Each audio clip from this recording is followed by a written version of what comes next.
good 10 hours, and by the time the show starts, it'll be different. 5 o'clock at my time. He'd be well asleep by that time. Maybe. Yeah, his show is, excuse me, at 11. He hasn't put him in there yet. I was going to ask him to do it early. And then, so yesterday we did that interview, and it saved all of my things that have been saved as documents. So they're not even saved as videos. I was wondering, is that MKV? Is it that the file types? Yeah, I just changed it so I can do Bob Dubs tonight with the MOV. If they're MKVs, they're still file types. It's just your computer can't run them. You've got a Mac. Oh, you're an Apple user, aren't you? Yeah. So yeah, MOVs probably. Oh, MP3s or MOVs, but MP3s are more generic. So MP4s are better than the MOV? Because I changed the settings to MOV today. Technically, they're containers. It's the codecs that are in the files. Yeah. Depends on codecs, but MOVs and MPKs. Anything but MKV is better. Like OBS tries to push that MKV for some reason, but yeah, that's an old Matrix. It says that it's because it can store more files, like there's more storage space. But my laptop is like 256. Yeah. Like I have enough storage without it attempting to condense it, is what I'm saying, because I don't even hardly have it on it. So I switched it, so hopefully Bob Dubs will come out. And it kept saying like the routing path was document. But I told you I was going to play with it last night, Roger, just to see if I could figure out something different. And so then I routed it on a path that looks to seem that I'll be able to open it in Quick Player. But it just sucks because we're going to have to, I don't know when we'll have to get to doing. I still haven't emailed Summer. That's because I got so many different devices. The email was on them. I got to do that. I'm right here. But yeah. So we're gonna eventually have to get that interview in again because there's no salvaging unless you happen to record. Did you record it? I didn't record it. Oh. I should have. I was thinking about that. Now, if it's MKV is what Matroska, yeah, it is that means you still have the video. It's just Mac isn't recognizing it as a video file. So convert it to an MP4. How do I do that? In your. I was going to say, I think a copy of VLC installed. What is no VLC? No. Yeah. Can I send you the file? Can I send you the file and you convert it, Roger? Yeah. Or Mark. Whoever. I just. Yeah. Because I have a bunch of them. Me and Roger did a great interview last night, and I can't do anything with it now. Now, is the stuff that we do on Minds, will it stay? Like, can somebody run that back, or is it only there when it's live? I think with yours it might be live because I went down today and checked out the one I reshared and it says stream is offline. So I think this is an ongoing bug, and I created a GitLab ticket to understand what's happening there. But yeah, it's a bug related to caching. It's pretty strange. Like yesterday, everything from Minds Plus was coming out like black screen and not wanting to play at all. It was weird. I've never had that happen, to be honest, to tell you the truth. I mean, ever. Like, every Minds Plus video was not working. Yeah, it's probably better if you actually upload it to Minds or either via YouTube link, therefore you've got the preview still running in the browser, or upload it as a recorded video. Yeah, actually, great idea. Instead of converting it, just upload it. See if it freaking comes. It won't let me upload it. So that's what I was attempting to do. And then it blurs that out because it's like literally says it's a document. So it doesn't even give it an opportunity to be something that I can select for an upload, if you understand. You know what I mean? Like it'll show the stuff that I can upload, but it'll have that blanked out. Like no, because of the format, it's not uploadable. Have you switched it to all files, show all files instead of like when they give you the selection, you can show all files instead of showing. Yeah, I can see it. It's just grayed out. Like I know. Yeah, it shows it and it's present there, but it's not something that's clickable. It's grayed out. Like this isn't something that is compatible. Type Now after the dot, okay, at the end of the name, what's the initials right there for the file name? Hold on, let me look, because if I'm not mistaken, all of it says MKV. Matroska. Matroska. Yeah, because I ended up looking it up yesterday to see what it meant, and that's how I found out that it's what they use. But I don't understand why it would use something and do it as a document. It's like open source. They want to push the freaking open source shit. Like MKV is a proprietary container. They want to push the Matroska, or what's that other one? AV. Not AAC. That's audio codec. AVH or some shit. Yeah. And what is this fragmented? It says something about fragmented files. What does that mean? Oh shit. I knew not to click it because it sounds like it means it's broken apart or it's not complete, but I just was wondering why would it even give me an option? Are you using a mechanical hard drive? Well, how do I know? Okay. If you use the mechanical files traditionally I'm in settings now. Like I have the laptop in front of me now. If you want me to, or can I share screen? Yeah, I'm gonna switch it because I'm on the phone, so I'm just gonna do Jitsi on. Just give me a second, I'll be back. And I'm gonna do Jitsi on here on the I'll be right back. I'll be right back too. I gotta go get me some coffee. Man. Let me see here. Funny enough, I bought myself a new coffee solution. My coffee machine died on me about a month ago. So I've been looking around for alternative things, and I just bought myself something called an AeroPress. Oh wow! Which is a sort of very modern-looking cafeteria sort of thing. This thing.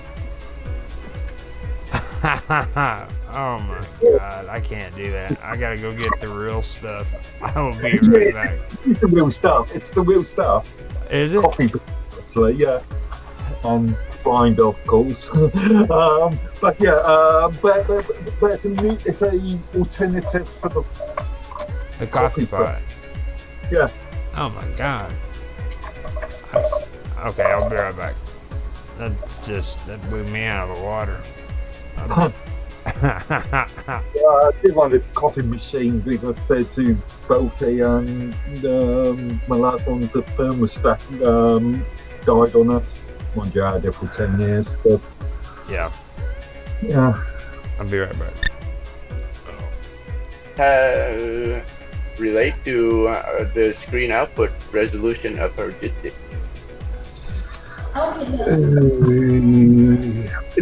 Jitsi seems to like screen sharing is from the Jitsi.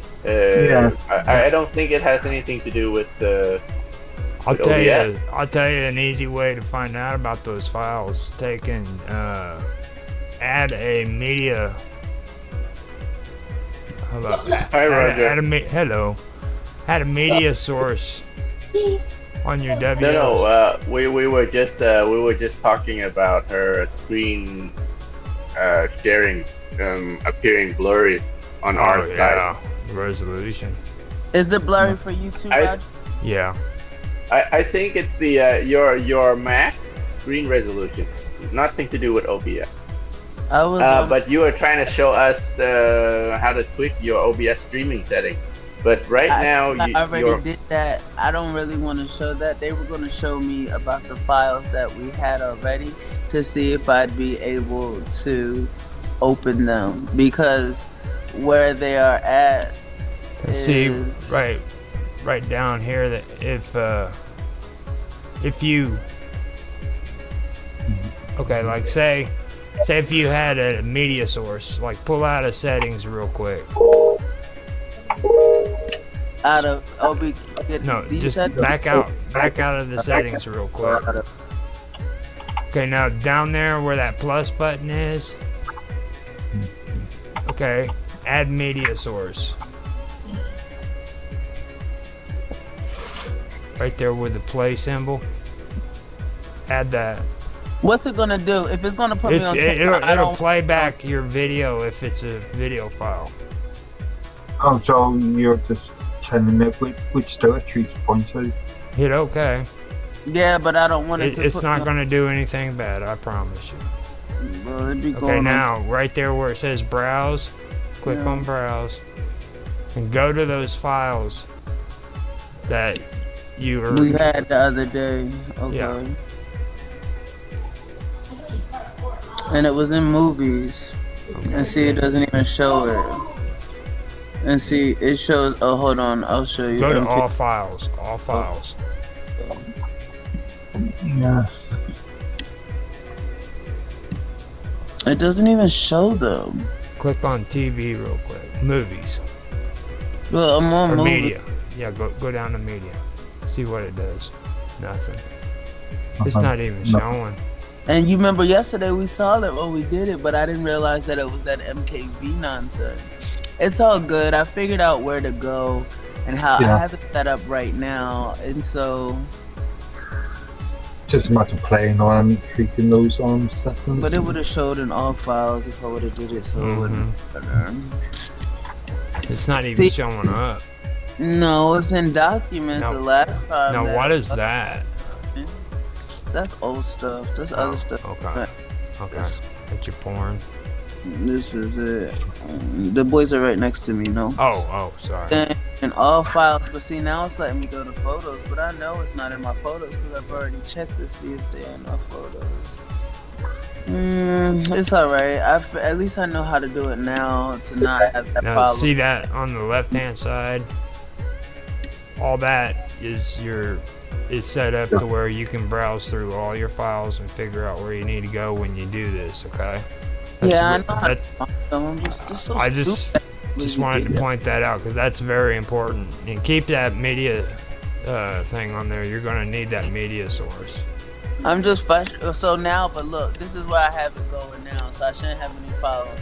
I have it going to downloads, and then you see I have the recording format. I changed it to the MOV because it was this Matroska, whatever. Yeah. And now I have it as a QuickTime MOV, and that way I can just pull it up and play it in this app over. Where'd it go? I have a QuickTime app somewhere. Oh, it's inside of this thingy right here, just so I can just play it in here. And then that's it. Like, I've even attempted to pull it up in here and like see you have movies, and then it shows all my other stuff, but it doesn't show TV. It doesn't show any of the things that I've done in OBS. I think OBS outputs the video to. No, if it's in Matroska, I don't even know if you can play Matroska on a map. Which is stupid. Yeah, you can. Again, something like DLC would play it. But QuickTime, I haven't used QuickTime in a good decade. I think Apple's the only people that. Apple's the only one. Yeah. Doesn't QuickTime play MP4 file? Yeah, but it wasn't a file. Yeah. It does.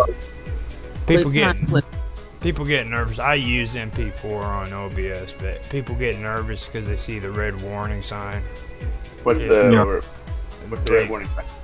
The red warning sign tells you a bunch of bullshit. It says, well, you're not going to be able to do this and do that with it, and freaking because it's an MP4 not an MKV. That's OBS? OBS give you warning sign? It doesn't give me any warning. No. Maybe it once and I just smart. I have no idea why they keep doing it, because I mean it is a load of shit, like the stuff they keep saying every time you do it. They might have it still on mine. Let me go in here. I believe. Well, at least I got to figure it out before I do Bob Dubs and everything. A good tip is, like I said, use VLC to transcribe it from transcode. Yeah. VLC player. Yes. Yeah, VLC is brilliant at transcoding. Yeah, and VLC. As well. Yeah. VLC is open source. It's pretty much you can use it anywhere you want. I believe you can. I don't know if there's anything that you can't use it on. Is there? I've come across some IFF files, but that's old Amiga animated files. Really? We're talking about files from 20, 30 years ago that can't be read, but I think that's the only form I have found so far. That's alright, let's see here. I saw that what's his name, Stutz guys on General. You can invite him in. Well, I don't know. He's kind of suspicious. he seems to be fairly high tech, so you know. He's dodgy. I mean, if Mr. Robot was here, he'd say he's dodgy. He could be Mr. Robot for all I know. Mr. Robot's got all of his aliases and shit. It's like, I don't know. Yeah, he does. But I know. But Mr. Robot's talking to stuff. So yeah, like that makes a difference. It's weird. I was just about to say. What is it? He said, right, like that makes a difference. He'll talk to himself just to make it seem more legit. So Yeah. People dead ass have a whole chat room where it's just him. Black boys. You would, dude. I mean, seriously. Mr. Robot's high-tech crazy. development stuff. It'll make you feel like you walked in, like, no. I feel you. That's so funny. Like that Gucci dude on his freaking Mine's General chat, you know what I mean? Like, he wants me to believe that that's not him and shit, you know what I mean? You should invite Mr. Robot. Did you tell Mr. Robot that you're doing a meeting? Invite both of them and see if invite them on. Well, you know, he's got the voice mod, so he can change his voice. Yeah, the synthesizer. I learned about that in like 2018. I didn't realize people were really into that type of thing. I guess because I changed my voice naturally, so it's not really I have to use a computer to do it, but it's always still me. I don't get on different accounts and be different people. That pool looks so dirty. Every time I look at my pool, I'm just so disgusted because Where's your pool? Why didn't? Oh, you don't close them? I closed my pool 2 weeks ago. No, I don't have to.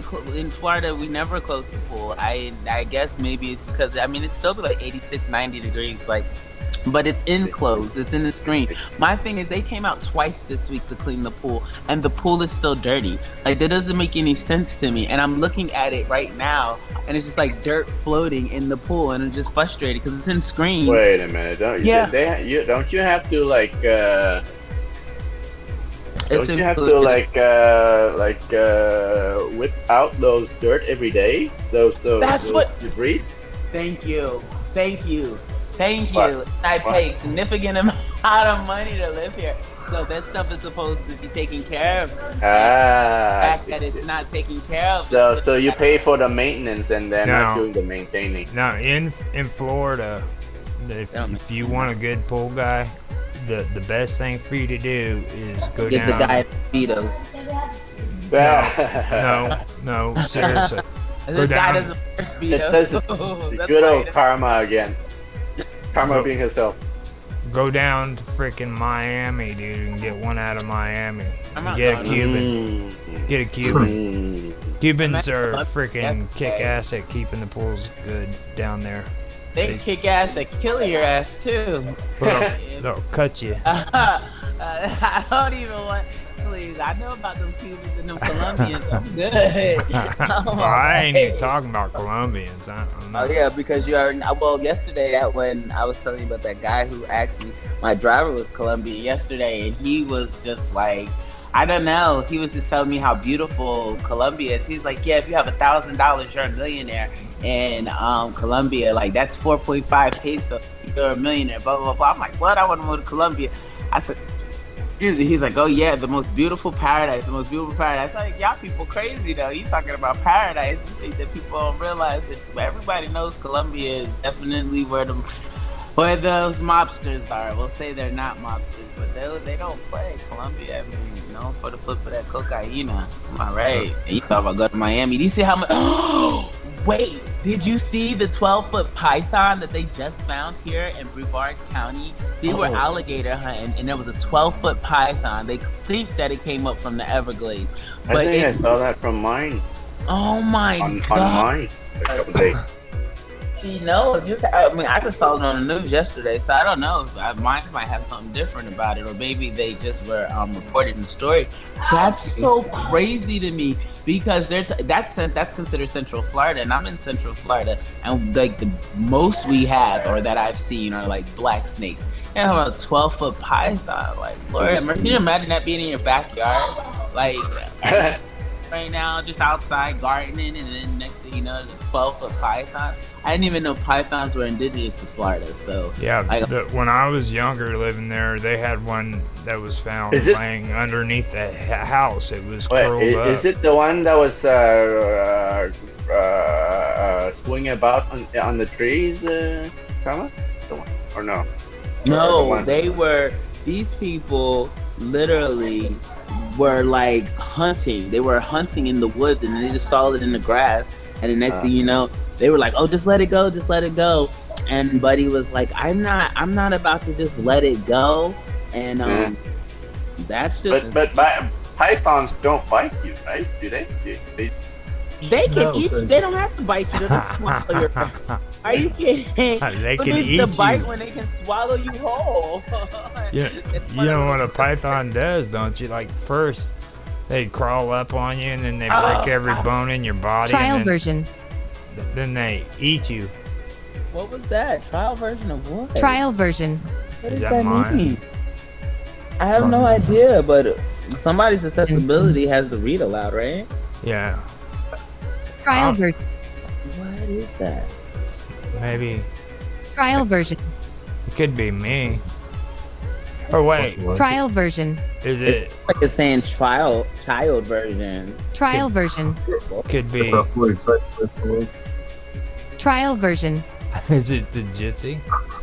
I don't know, but who's trial version? What is it? Me? Well, the weird part is how trial version. How are we all hearing? Are trial you guys version. hearing it? Yeah. Yeah.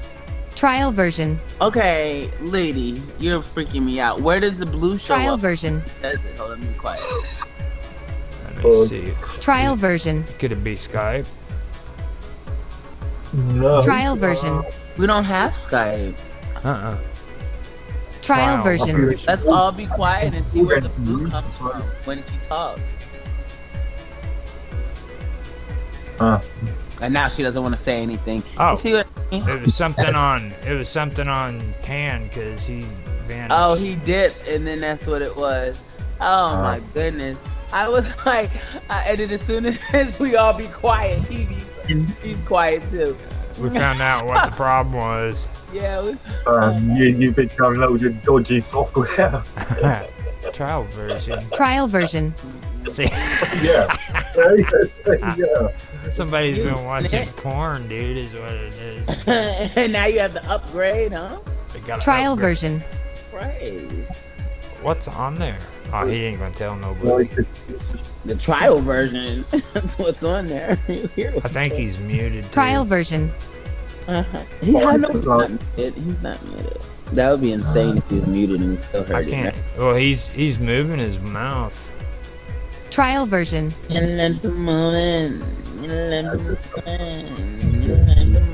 somebody. Oh yeah, something's got a hold of him. Okay. No. Now he disappeared now, huh? Yeah, he's probably straightening it out. At least he knows that what the problem. Well, probably not. I don't know. I know, had us all looking crazy. Like, what is that noise? Why is this happening? And he's like, wait a minute, that's me. Hold on 1 second.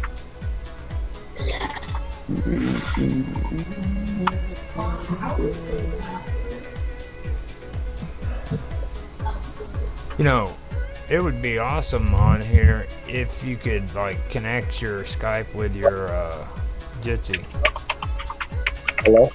Hello, we got you now. I can hear you. Man, what the hell? What happened? What were you guys hearing? I was hearing trial version. Trial version. That's what you were hearing? Yeah. Yeah. Trial version. Trial version. That was me, man. That was me. All day. Trial version. That was weird. Okay, so this is what happened. I had this virtual camera called EV Cam. That was me, but I mean, I'm aware that was me. I had this virtual camera software app that just suddenly updated itself while we were on the meeting. Trial version. and that's when, after it's finished updating, it switched my microphone. So I'm talking and you guys can't hear it. Meanwhile, you're hearing something else. This is weird. I'm gonna uninstall that piece of crap. Trial version. And we're all looking around. I'm like, just be quiet. Let's just see who flew. And the next thing you know, you're gone and it's quiet. And we're like, okay. So as soon when I'm opening my mouth to talk, instead of you hearing me talking, it just says trial version. Yeah. That's hilarious. Oh man, that's very sneaky. Okay, it's called EV Soft. Is the software. I got Time to check your EUA.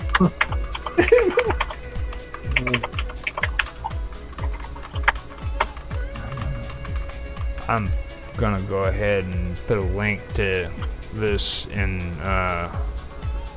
Skype on that live with Roger Hanson thing, because that was actually nice that he added his contacts on there for me. So well, I just have been able to sign up for Jitsi, so I should be able to do her. I'll do Bob the. Okay, the conference is not yet started. Okay, log in if you're the moderator. I'm attempting to figure out the easiest way to do it. It seems that everyone you interview knows how to operate Jitsi, so I just didn't know if like Bob Dub and stuff like that had anything else. So I'm gonna just if you can get them on Discord, like John's been talking to her about going on to. The best thing I would do is just put the link for Jitsi on Discord and tell her to click the link. And don't overthink it. Don't say nothing. Just say click the link, and she'll go to it, and bam, you're there. You're set up, ready to go. Because you're dealing with people my age, okay? And when you're dealing with people my age, they're not good with technology. So all they want to hear is click the link. That's it. I mean, I hate saying it, but it's the truth. Like, Mark is the exception of the rule, and so is Dan. Let me point that out. But it is true. You guys have to admit, most people our age aren't tech savvy. Are we doing? You're the only one in here. Are we? When you do Jitsi, do you do live stream? Yeah, you guys are live streaming right now. So it is live stream, so I have to start live stream in order to do it? No, it's No, not. you don't have to. You can hit record and just record it. If I don't use live stream, then Pan and Mark have a fit. Like they want live. They don't want none of that pre-recorded shit. I like live. I like to be alive. Oh, yeah, that's true. That's like, but real-time mistakes being made right there. Yeah, you can record though. I mean, that's an option. Yeah. You can do both if you have a strong enough computer. Yeah. But even with that, be careful because you're working off of a laptop.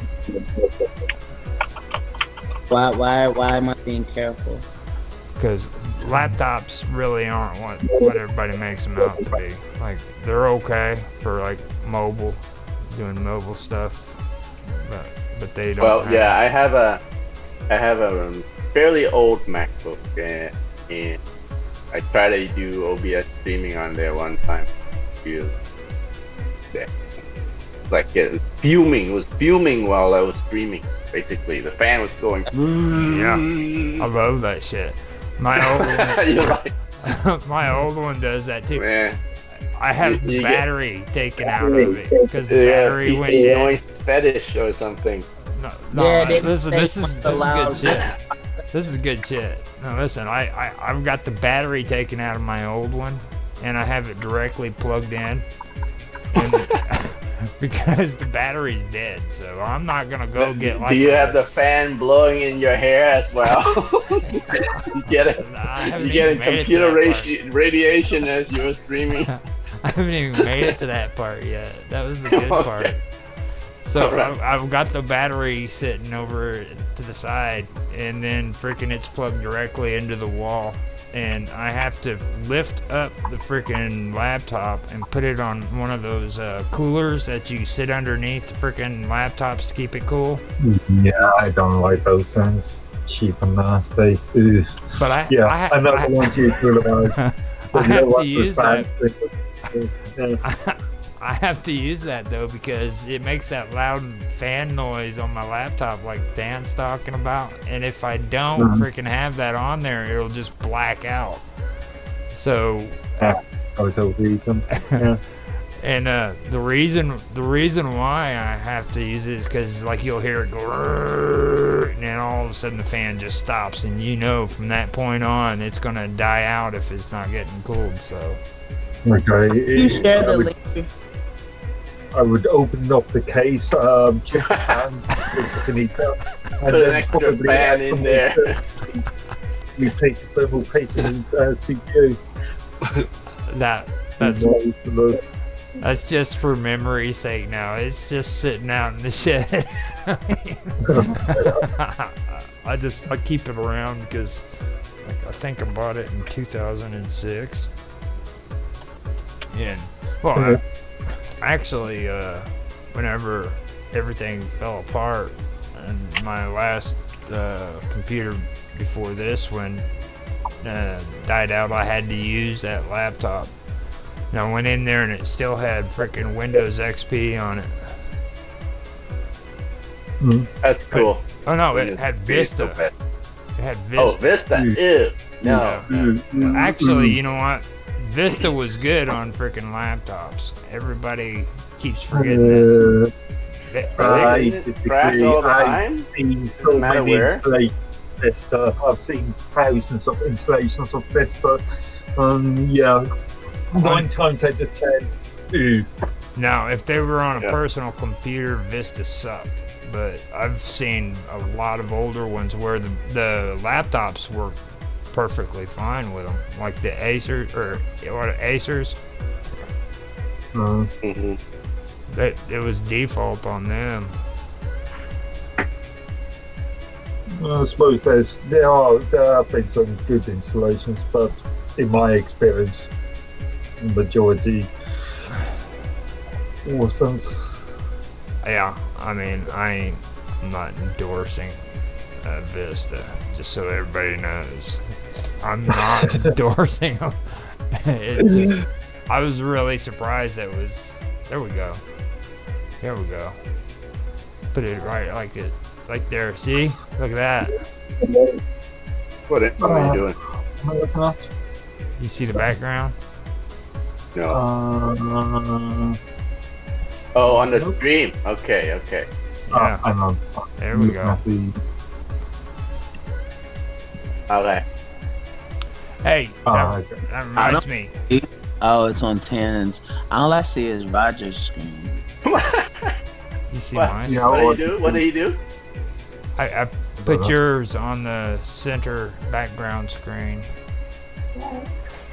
The chat screen? Yeah. There. Maybe. Alright. Toggle it. The Synagogue of Satan. He did that. He did that yesterday. I know why he did it, because at the end of our interview, I told him, I was like, Yeah. not one time did I say Satan. What, you guys talked about that? No, didn't say it the whole time through the interview. But you were talking about that without saying it, or what? No. At the end of the video, I used to always say, you know what's so cool about this? And then they'd be like, what? And I'd say, not one time did I say Satan. I missed that stream. I don't know what you were talking. The Synagogue of Satan. I'm gonna have to eat my words on that about the conspiracy theory thing, though. I think a lot of it is like religious related. It just, to me, I've always been into the more interesting conspiracy theories, you know. Such as? Aren't they all interesting? Not all of them. Like yesterday, me and Karma was talking about the cool stuff, like the guillotines. You guys remember the old guillotine conspiracy theories in FEMA? Like FEMA was gonna set up shop behind Walmarts, and then they were gonna make. Yeah, I remember that one. Yeah. And then they were gonna have like guillotines and line people up at Walmart and freaking off with their heads. They have a messy way of doing that. It's like nobody has imagination anymore, you know. Like back then they had like the cool shit, you know. At least if you watch conspiracy stuff, it was interesting. But well, I don't know. David Icke, he's got some good stuff. Like last night I went on to check my Twitter account. Did you see that interview clip with Elon Musk where he's talking about the old Twitter? The new one? I saw something last night with him talking to Missy Schumer, UK PM, about artificial intelligence and dangers of. He was point blank talking about how old Twitter was censoring anybody that was independent thought, was into independent voting and all that, all the way to conservative. He said at least 10 times more censorship was being on anybody who was just conservative. He he said that it was far left, that Twitter had been ran by far leftists. But you know what bothers me about Elon is that he's two-faced. 1 minute he's on one side, and the next minute, like he's very self-oriented. So what's going to benefit him the most, and it just bugs me, because I really believed in him and I had a lot of faith in him and I put a lot of trust in him, which was my stupidity. So whatever, no need of crying about spilled milk. But the truth be told is, like, when you actually monitor how he is and what he does, a lot of the stuff that he does, he kind of he sits in the background. He watches what other people are doing. He has the access, the Neuralinks. The Neuralinks and the AI all operates off of our participation, and he fuels this. And then he'll make it seem like he'll do stuff like, oh, I'm opening Twitter for it's a free platform now, free speech platform. So it looks like I'm doing something good, when really I would like for you to say more stuff for me to be able to have more access, for me to get in power, for me to make money off of what you're saying. And it's a bug because like I said, he'll run this, oh, I'm for humanitarian. And I told him so much stuff. And that's really what bugs me, because he's for self. He's for himself. He's not for humanity. He's for himself. And the stuff that he does benefits him. And then like you attempt to be nice to this guy because everyone else tells you he's an asshole. And you're like, oh no, I can see the good, especially if you're for humanity and stuff. And then you see him literally prove to you what everyone else tells you about him being freaking butthole. And he really is, because like, all right, if we have free speech, that's just great. But if we have free speech on his platform, he has access to everything that we do. My Twitter is like ghost hunted, to where people will come in, Elon will come into my streams, and they don't even have to show or present as a number. They don't even show that I have a number. Even with my likes, you're supposed to have one. Like, I like all my stuff automatically just to kind of F with the algorithm. When I like it'll have one. Be back in the car. Okay. It'll have one like, and then when I go from the one like, if it's me, it's supposed to say one like. But when they are ghost liking it, it'll be blank. It'll be no like. Same with retweets, and the same with like if I like something, it'll disappear the like, and then when I click on it, the like will show back up. And they're messing with the back end, and that's what really, really bugs me, because like I said, like, I put a lot of faith in him actually changing stuff and making stuff better. And he does what is going to benefit him. Like, going after Soros makes him look like a big man on campus, like Mr. Big Dick, you know what I mean? Like, that's why he'll present it like he's doing it for us and for the people. But really, he's doing it because it makes him look like he's that guy. And like, I don't care what trauma you went through. You're not going to traumatize me because of your bullshit. You're going to get your stuff together. You're going to stay away from me. And that's my biggest thing, because these people with this money feel like they can treat people however they want to treat people. And I feel like we should, like, that's the reason why, like, and my ex, he used to advocate like doing horrible stuff to people like that. And I used to be like, no, treat people like people, be nice. No, we are the world. And like, when these people go out of their way to torture me, I was like, oh, I see why my ex wanted me to let him set you guys up. I see why he would beg. Like, I wouldn't do it. That's what would cause us a fight. He would want to set people up. I wouldn't be into setting people up. I'd always take the grunt of it. So I'm taking the fall, then end up being in situations that I don't want to be in, because I'm engaging in stuff with these people just so that way he doesn't do anything horrible to them. Then when I come back around, he's like, oh, you didn't do what I told you to do, so I'm getting my ass beat by him. But then you get the people like freaking Elon, who I can see why. It's like he'd be one of the main targets, and I was like, oh, I see why, because these people are really ruthless people that pretend to not be ruthless, and because they have the money to make it look a certain way, they're like all my information, every fucking thing that I do over the past couple months. He has started so many new YouTube accounts, and he's messing with like fake subscribers. He makes these fake accounts. He's messing with the algorithm so that we can up his stuff. Ever since August, I started talking to Elon on here on mine in July. Well, yeah, the end of July, beginning of August. Next thing you know, all these YouTube channels with the same concept, the same type of stuff that I speak about, how do you in August have 500,000 subscribers? There's no way you got 500,000 subscribers. You started your account in August, and everything you're talking about is concepts that I shared with this guy. And it's just wild to me. I'm so disappointed in him. You should hear the comment that David Icke made on him, though. After he did that video, David Icke posted his stream, and then in his comment he said, but why did they sell it to you? You know what I'm saying? Right. Just like with the American government, acting like he's so anti-American government. He is the one who's giving them full access. Like, this Starlink is going to be the universal New World Order internet. The reason why he's getting so rich is because he's able to manipulate the cryptocurrency scene. I'm still convinced that he's the reason that multi-copy trade the dude's sending spaceships to the moon. You know what I'm talking about? Come on, I mean, fuck all that other shit. Like, the dude's literally sending spaceships up into outer space. And he's the only person in the world that's allowed to do that outside of NASA. Well, they got a couple of others. India Now, has launched that. He initiated the free space, the free space program, to where people can fly in outer space and stuff. But like, Actually, I think Branson actually started that.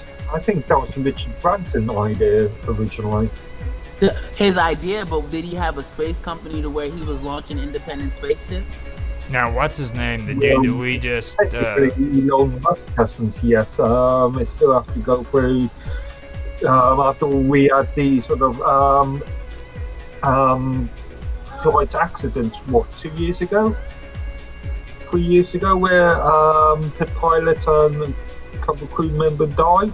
Oh, I know what you're talking about. And he was, I remember him working up his tears to be emotional on television, but yet he says he has no relation to emotion. Like, it's just so manipulative, because 1 minute he's like, emotions get in the way and there's no need for them, and when I want you to relate to me and connect to me, I'm tearing up on television. And it's just like, so which one stands? Which interview is it? I mean, they're within weeks apart. 1 minute we don't need emotions, the next minute you're crying on television because of a mishap that happened under your watch. And it's just wild to me, because like I said, I believed in that guy, and I just feel stupid for believing in him, because they told me not to believe in him. And then I got a reading done on me. It's just funny, because like everyone's saying he's like, he's not. Everyone told me that, and I didn't listen. And I mean, I get how he's against, like, supposedly against child trafficking and child just like anything to where it's child abuse or child molestation, stuff like that.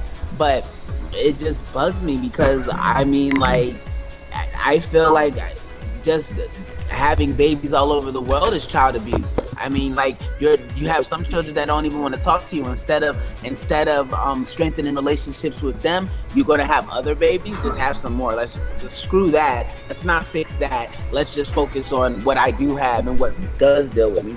And it just seems like it's manipulative. I know it's manipulative. Why would you want a Neuralink if you don't want to control people's mind? What's the point? Oh, I'm helping people. But the thing about it is, when you have these implants within you, he has control over that. He can make it to where if you never stuttered, but he stutters, he's not going to stutter anymore. He's going to draw that power from your ability to speak fluently and clearly in order for him to be able to do that. And I've watched him do that. That's why he calls himself Mr. Robot.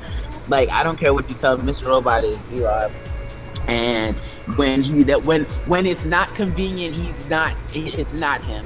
When it's inconvenient for him to be Mr. Robot, he's not Mr. Robot. And he's so smart and so brilliant that deception is his game. So he's gonna, that's like we were saying, I'm convinced that Mr. Robot and him are the same person talking to each other. He's gonna talk to himself. He's gonna make a bunch of accounts to make it look like he's not talking to himself, even though he is talking to himself. And it's just wild, man, because it's just like, if you're really legit, why are you not telling people what you're doing on the forefront? He'll make it seem like he's attempting to hurt the government, and he wants to help the people. But I don't feel like if you want to help the people, you're putting them in a position to be under your power, under your control.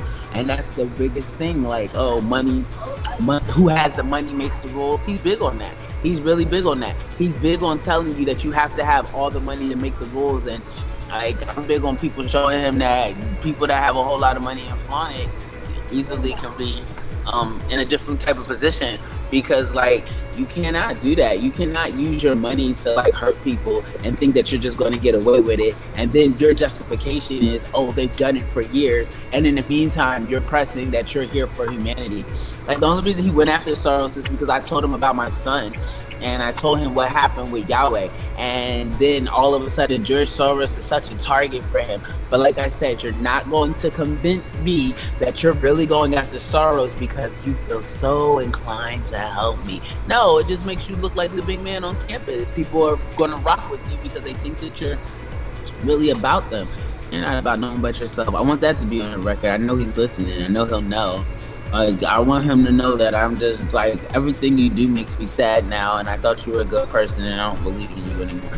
Just for the record, so if we ever wondered or if we ever were confused about it, we can know that's how it is. It's so lame. Like, he's just like, even with cryptocurrency, I'm convinced he created Bitcoin. He created Bitcoin. He was able to be, and that's why he brags on it. Like, oh, that's how he got so rich. And all of a sudden, and he created it out of nothing. He loves to talk about how he's created this out of nothing. I've created it out of nothing. Every single, if you open base. There's some Asian bloke, an Asian. Oh, and yeah, I can't remember. Do we not know he flies to Korea? Do we not realize like that's like his second home? And when we're sitting here and we're being real about it, you have to put somebody on the forefront. He's not going to go down for any scams or schemes that are associated with crypto. So I'll pay you a significant amount of money to be the scapegoat, and then don't worry, I'll hold you down because I'll have the money to hold you down. You just know I got all this other stuff going on. I can't really be the one who really gets in trouble for it. I mean, like, it's just ridiculous because, like I said, I'm convinced he's the reason, like, that multi-copy trade platform, there was no other thing that was traded on my account until I spoke up about it except for Tesla. My money was being used for Tesla stock, and that bugged me because, like, I mean, like, you wouldn't tell me somebody random is just gonna, like, flip with Tesla stock money. It's just like, how are you targeting me, a single mom who does whatever I can to take care of my kids, and you're stealing from me, and you're freaking the richest man in the world? Well, you can't be the richest man in the world unless you're targeting people that are stupid enough to actually believe in you. And that's the truth. Like, I know multi-copy trade is a result of him. The verbiage, he is very consistent with the same type of verbiage. His AI talks like him. He has little widget apps too, where he's the AI behind the conversation, and depending on where you download it, it's what's it called, widget table or widgetable. That's Elon. He'll go in there and he'll be sitting there talking to my boys. I deleted it off of there because he's manipulative. He has my baby's iPad hacked, and he'll brag about it and say something in regards to something that's personal to my family and make it a public tweet and make it seem like it's general, but it'll be just my baby just had a conversation with the supposed to be AI on his computer, on his iPad. Like, I pay attention to all this stuff, and I'm not going to sit around quiet. Look at the satellites. If you get a space app and you look at the satellites, look how many Starlinks are surrounding your home. Like, look how many Starlink satellites, his satellites, are surrounding your home and surrounding your area. When I go, if I do the Google, whatever, the outside thing, when I say it's Elon everywhere, I mean it's literally Elon everywhere. And if you think that he is not able to tap into these satellites and see whatever he feels like seeing, then you're just extremely foolish. Oh, well, he doesn't have time to do that. You're right. This man apparently, and this is public knowledge, takes his ketamine, stays awake all night, all day, and does whatever he has to do in order for him to be able to get the results he's after. Like I said, he wouldn't be doing all this extra superficial nonsense if he was legitimate and righteous. You wouldn't have to do anything shady. Like, you wouldn't have to do anything shady. And he prides himself on being a shady ass nigga. Excuse me, I did not mean to say that. I didn't mean to say that. I know I'm recording, but like, he was recording, but it is fucking, oh God. And like him and Kanye, and like Kanye, that's why Kanye linked with him, because Elon could give him the edge to be able to have access to the technology and have access to the power. That whole banning Kanye off of Twitter, you're right. Kanye has so many fake accounts on Twitter, like so many fake. I mean, I get it, he's unbanned now, but when he did it, I even said, I was like, you're right. He's just going to be on all the other burners. Like, him and Elon run through Twitter streets like they're actually saving the world. Literally. And I need to stop. I'm too invested in the situation about how it bothers me. I shouldn't let it get to me as much as it does. But it does, because he robbed me. This is the richest man in the world robbed me for $100 and making money off of my little $100 every single day. And I have kids that have to get fed, that could use new sneakers, use new clothes, stuff like that. And he does it and he laughs about it. Like, ha ha ha. You should. Mr. Robot, that's what I'm saying. When I was telling that story, Mr. Robot was in here laughing like hell about it. What's so fucking funny about me getting robbed and I'm a single mom? Like, where's the joke at? And like, that's another thing that's why I know that Mr. Robot's in too. I knew Mr. Robot was in before that. I just wasn't talking about it because I was attempting to be righteous, unlike this person. And when I found out he wasn't righteous, then the righteousness went out the window. That's just how it goes. I'm gonna calm down now. So you want to fuel fire up a little bit more? Did anybody by any chance go and check out the prices for Minds Pro now? Not one person has mentioned that. Oh, I haven't checked that one. Well, it's increased. Look at how much they want you to pay for Minds Pro. I don't think they've increased the price. I think it's still $500. Actually, haven't they decreased the price? I'm not sure. It was $250 the last time I looked. How much is it now? I don't even see. I think it's up to $500 and something now. They want you. That's what. Yeah, they want you to pay $500 for Minds Pro. I wonder if they realise that there's a recession looming. They're causing a recession, like I said. They love to feed themselves. The rich love to feed themselves. I don't understand how they come up with that kind of shit. Like, I mean, especially for this mediocre platform. And I'm not dogging it because I respect what they're attempting to do. But I mean, like, it's not even that much on Twitter. And Twitter is nationally, you know what I mean? Like, it's almost like they're asking us to fund them. But what is the incentive for us to fund them? It's basically, hey, can you pay our bills for us? Because we don't have it. And like, what would be the Mine doesn't have any advertising, so they've got to get a revenue stream from somewhere. And if they get it from us, then they will be getting it from advertisers, which could cause major issues as far as the entire free speech thing goes. At least that's what they're going to Elon Musk project, and then he bought Twitter because he had the money to buy Twitter. And do you think that he wants to change the name of Facebook and not have any type of affiliation? That whole him and Mark Zuckerberg are enemies, bullcrap. And the fact that Mark Zuckerberg has openly discussed being on Epstein's Island, man, I feel like Elon, and now you want to have a bunch of kids, bro. Yeah, what do you want to do with those kids? Because like, I'm just asking real legitimate questions, because no one offers their enemy $1 billion robbing single parents. So you're gonna offer your enemy $1 billion to change your name? Bullshit. You're offering him $1 billion to have control, but have it from the back end. And so then Mark Zuckerberg takes the bill. Mark Zuckerberg actually sat down with Bill and discussed freaking like his ideas and shit. Like, they actually had. I mean, there's no blood hate thing going on between those two. Like, exactly. You know, when you said that, that's the exact point. I know that they can sit here and make all that fake drama, and that's what that guy, what was his name, Bill. Hair bands in the 80s. Hair bands used to do that in the tabloids, man. That was the coolest part about those magazines. Like there's a billionaire, Bill Ackerman or something like that, and Sebastian Bach punched Axl Rose in the face. That really happened? Oh, yeah. Okay. No, that was a drama. That's the kind of shit that's going on with It's like the recent joke about Zuckerberg wanting to have a fight with Elon. That whole Well, Elon initiated the fight. Like, he initiated the fight. They were just building. Meant to be professional IT, professional CEOs.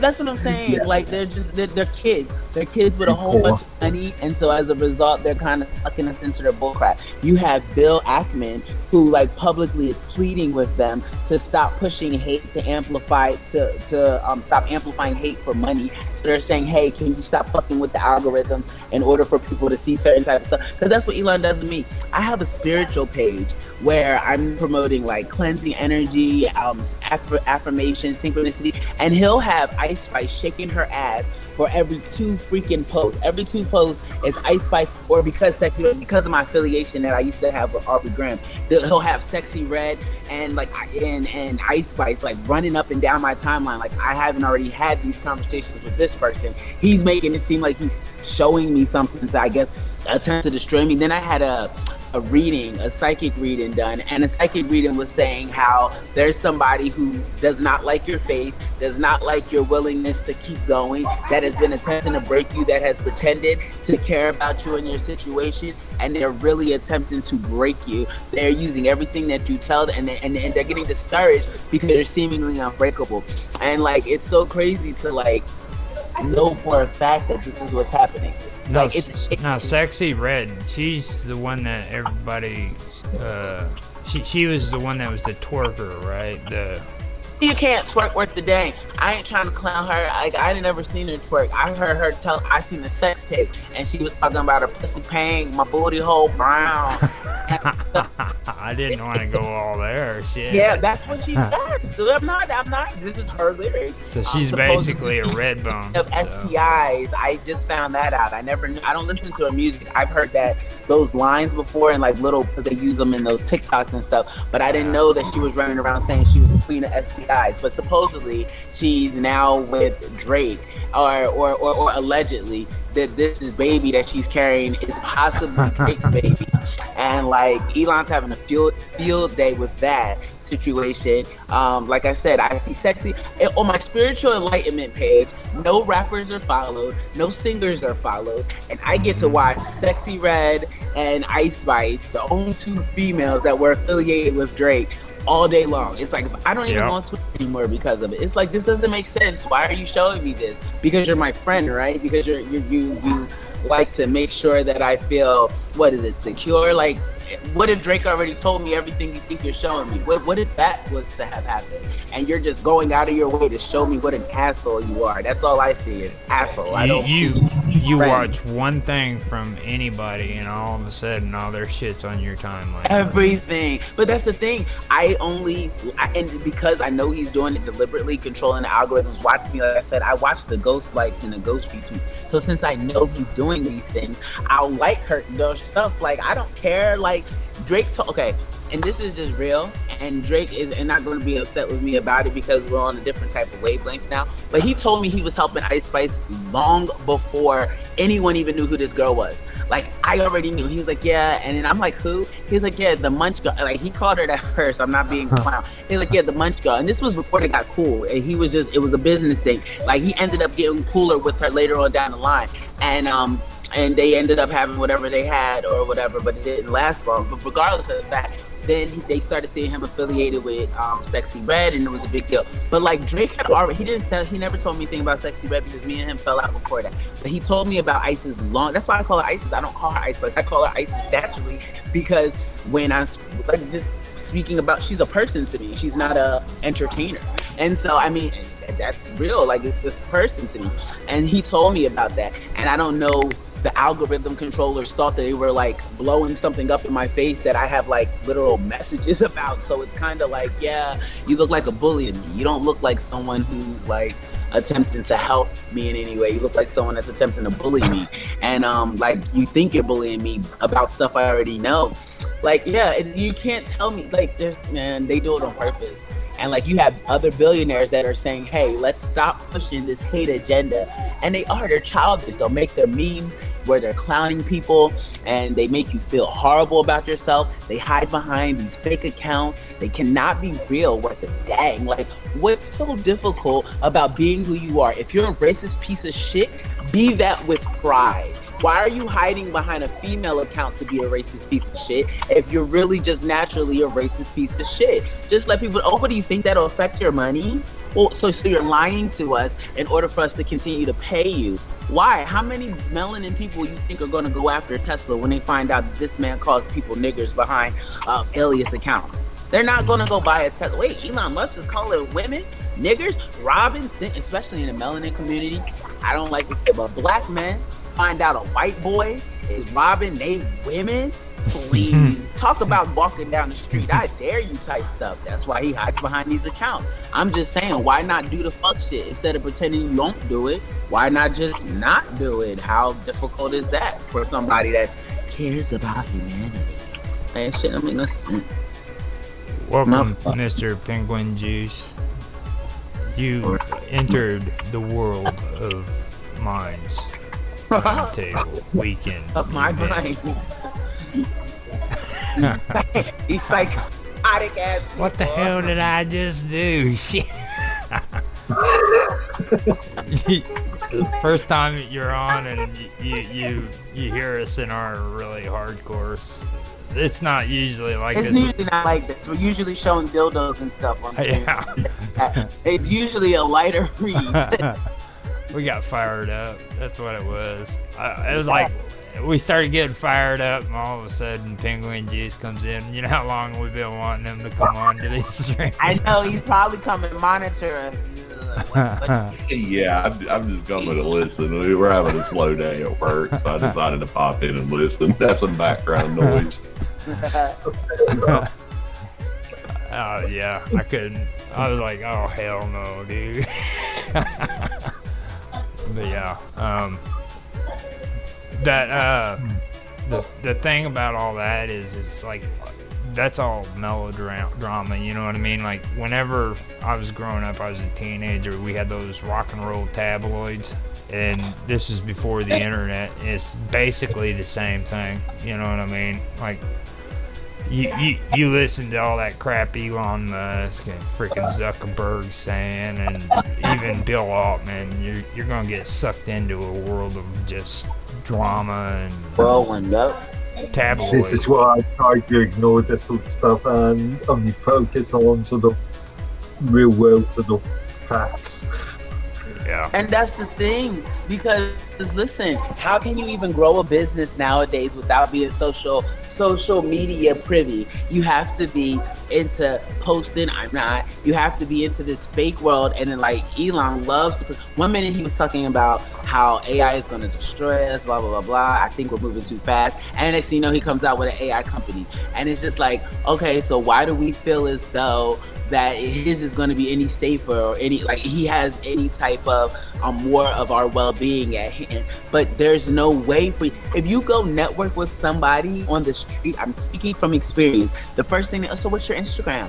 And if you show them an Instagram with 10 followers or 10 likes, they're like, oh, well, obviously your product's not good because you don't have a social media presence. It's like, but I'm like literally in your face showing it to you. Look, it's right here. Like you can touch it. Yeah, but like who follows you on Insta? And it's just like, you're right. I'm trashed because Instagram says so. And it's like we believe these robots before we'll actually believe human interaction. It's like, why don't you use the product? I'll let you try it for free.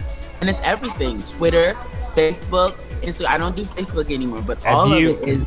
Have you ever watched it's a short sci-fi series on Netflix, I think it is. It's called the Black Web or Black Mirror. Yeah, Black Mirror. I was just thinking about that. Yeah. They got one episode on there that kind of hits home when you're talking about that stuff, because like everybody walks around and they give each other points, and this girl loses all of her points, and she because she lost all of her points, she can't even get gas at a gas station because they use it as currency. Right. These me credits ideas, not. Yeah. Be nice to the government, don't say anything wrong about the government, and then you can go and do your grocery shopping. That's insane. So based off of your engagement on social media to determine whether or not you're legitimate enough to eat food, that, you know what I mean? That's insane. Like, and no one finds that crazy, because what happens when we pull the plug? Like I said, Starlink running everything. I mean, it's simply, okay, I'm turning Starlink off today. Now we have no internet access. We have no type of connectivity. And like I said, the government is using Starlink for everything now. That's the new world order. Elon is like, I'm not sure, maybe in the US, but Starlink isn't really that common outside of the US. As far as I'm aware, in the UK, I'm not even sure the provisions are available in the UK yet. Starlink's not? Wow, he's British. That's so funny. He's keeping his people safe while us here. If you look in the sky right now above my house, I promise you, I'm going to take a picture. I'm going to I downloaded it. I'll take a picture and put it in the chat. And it's Starlink, Starlink. Don't be fooled, okay? England's not keeping their people safe. He's got enough problems over in England. Just because Starlink has been available since 2021 for the last 2 years. Us single black women, us single black mothers, we get robbed for $100 on platforms he create. Melanin, you know what I mean? Like, I mean, it's $100 to you, but it might shoot. That's if rent's $3,000 a month, then $100 in a 30-day month, that's a day. That's a day at my home. That's a whole day at my home. It might not mean a big deal to you, but that's an extra day I keep a roof over my kid's head. And you feel like you want me to tell you something though? Okay. My nephew's dad, okay, he passed away about 2 years ago, and finally his daughter from another person, not my sister, she's finally selling the house, okay, here in Southern Illinois. This is a house with another smaller house next to it. Guess how much they're selling that house for? Just take a guess. In Southern Illinois, $550. $25,000. What? $25,000. How much was the original buying price when they got it? It was actually cheaper. It's a house with another house for $25,000. Yep. That's what I've been trying to tell people. That's what I've been trying to. No, that's what I've been trying to tell people. Like, you live in a metropolitan area around a city, okay, and you're like paying outrageous prices. This place is centralized in a town that maybe has 5,000 people in it. How much yard? It's huge. I mean, it's huge. It's got literally a second house sitting next to it.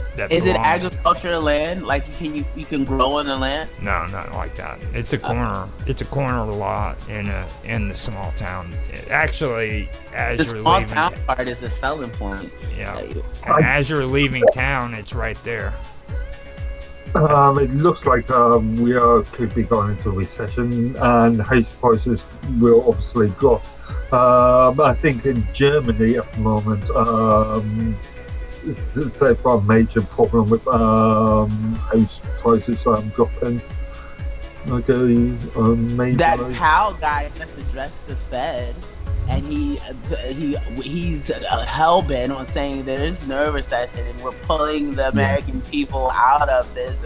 Like, are you kidding me, bro? Like, he's literally making people believe that there's nothing wrong, and they're going to use, and that's why he said he's not talking about December yet, he's talking about now.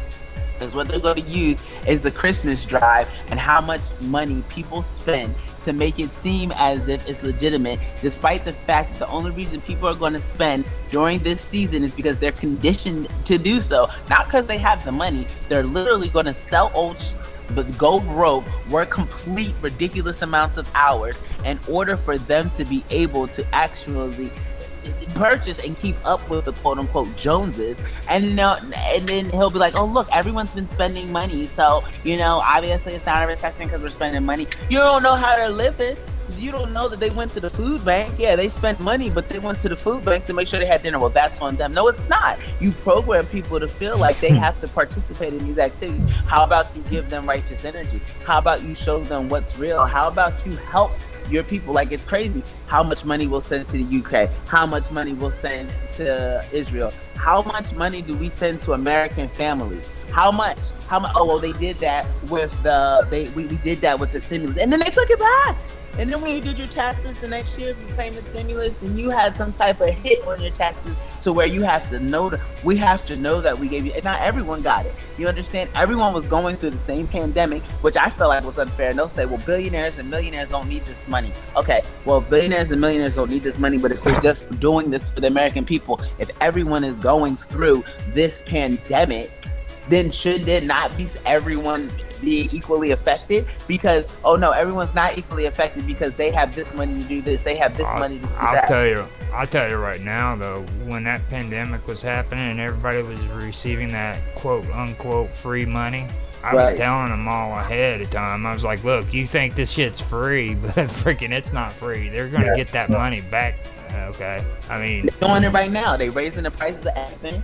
And then, like I said, you have to put that on your taxes. Lucky for me, having my own business, I end up owing money. Not lucky for me. I usually end up owing money, but I've been able to figure out how to be able to at least get a couple dollars back to me as well. But it's not that simple. Like, I don't have a W2, whatever that is. I don't have those anymore. I have 1099.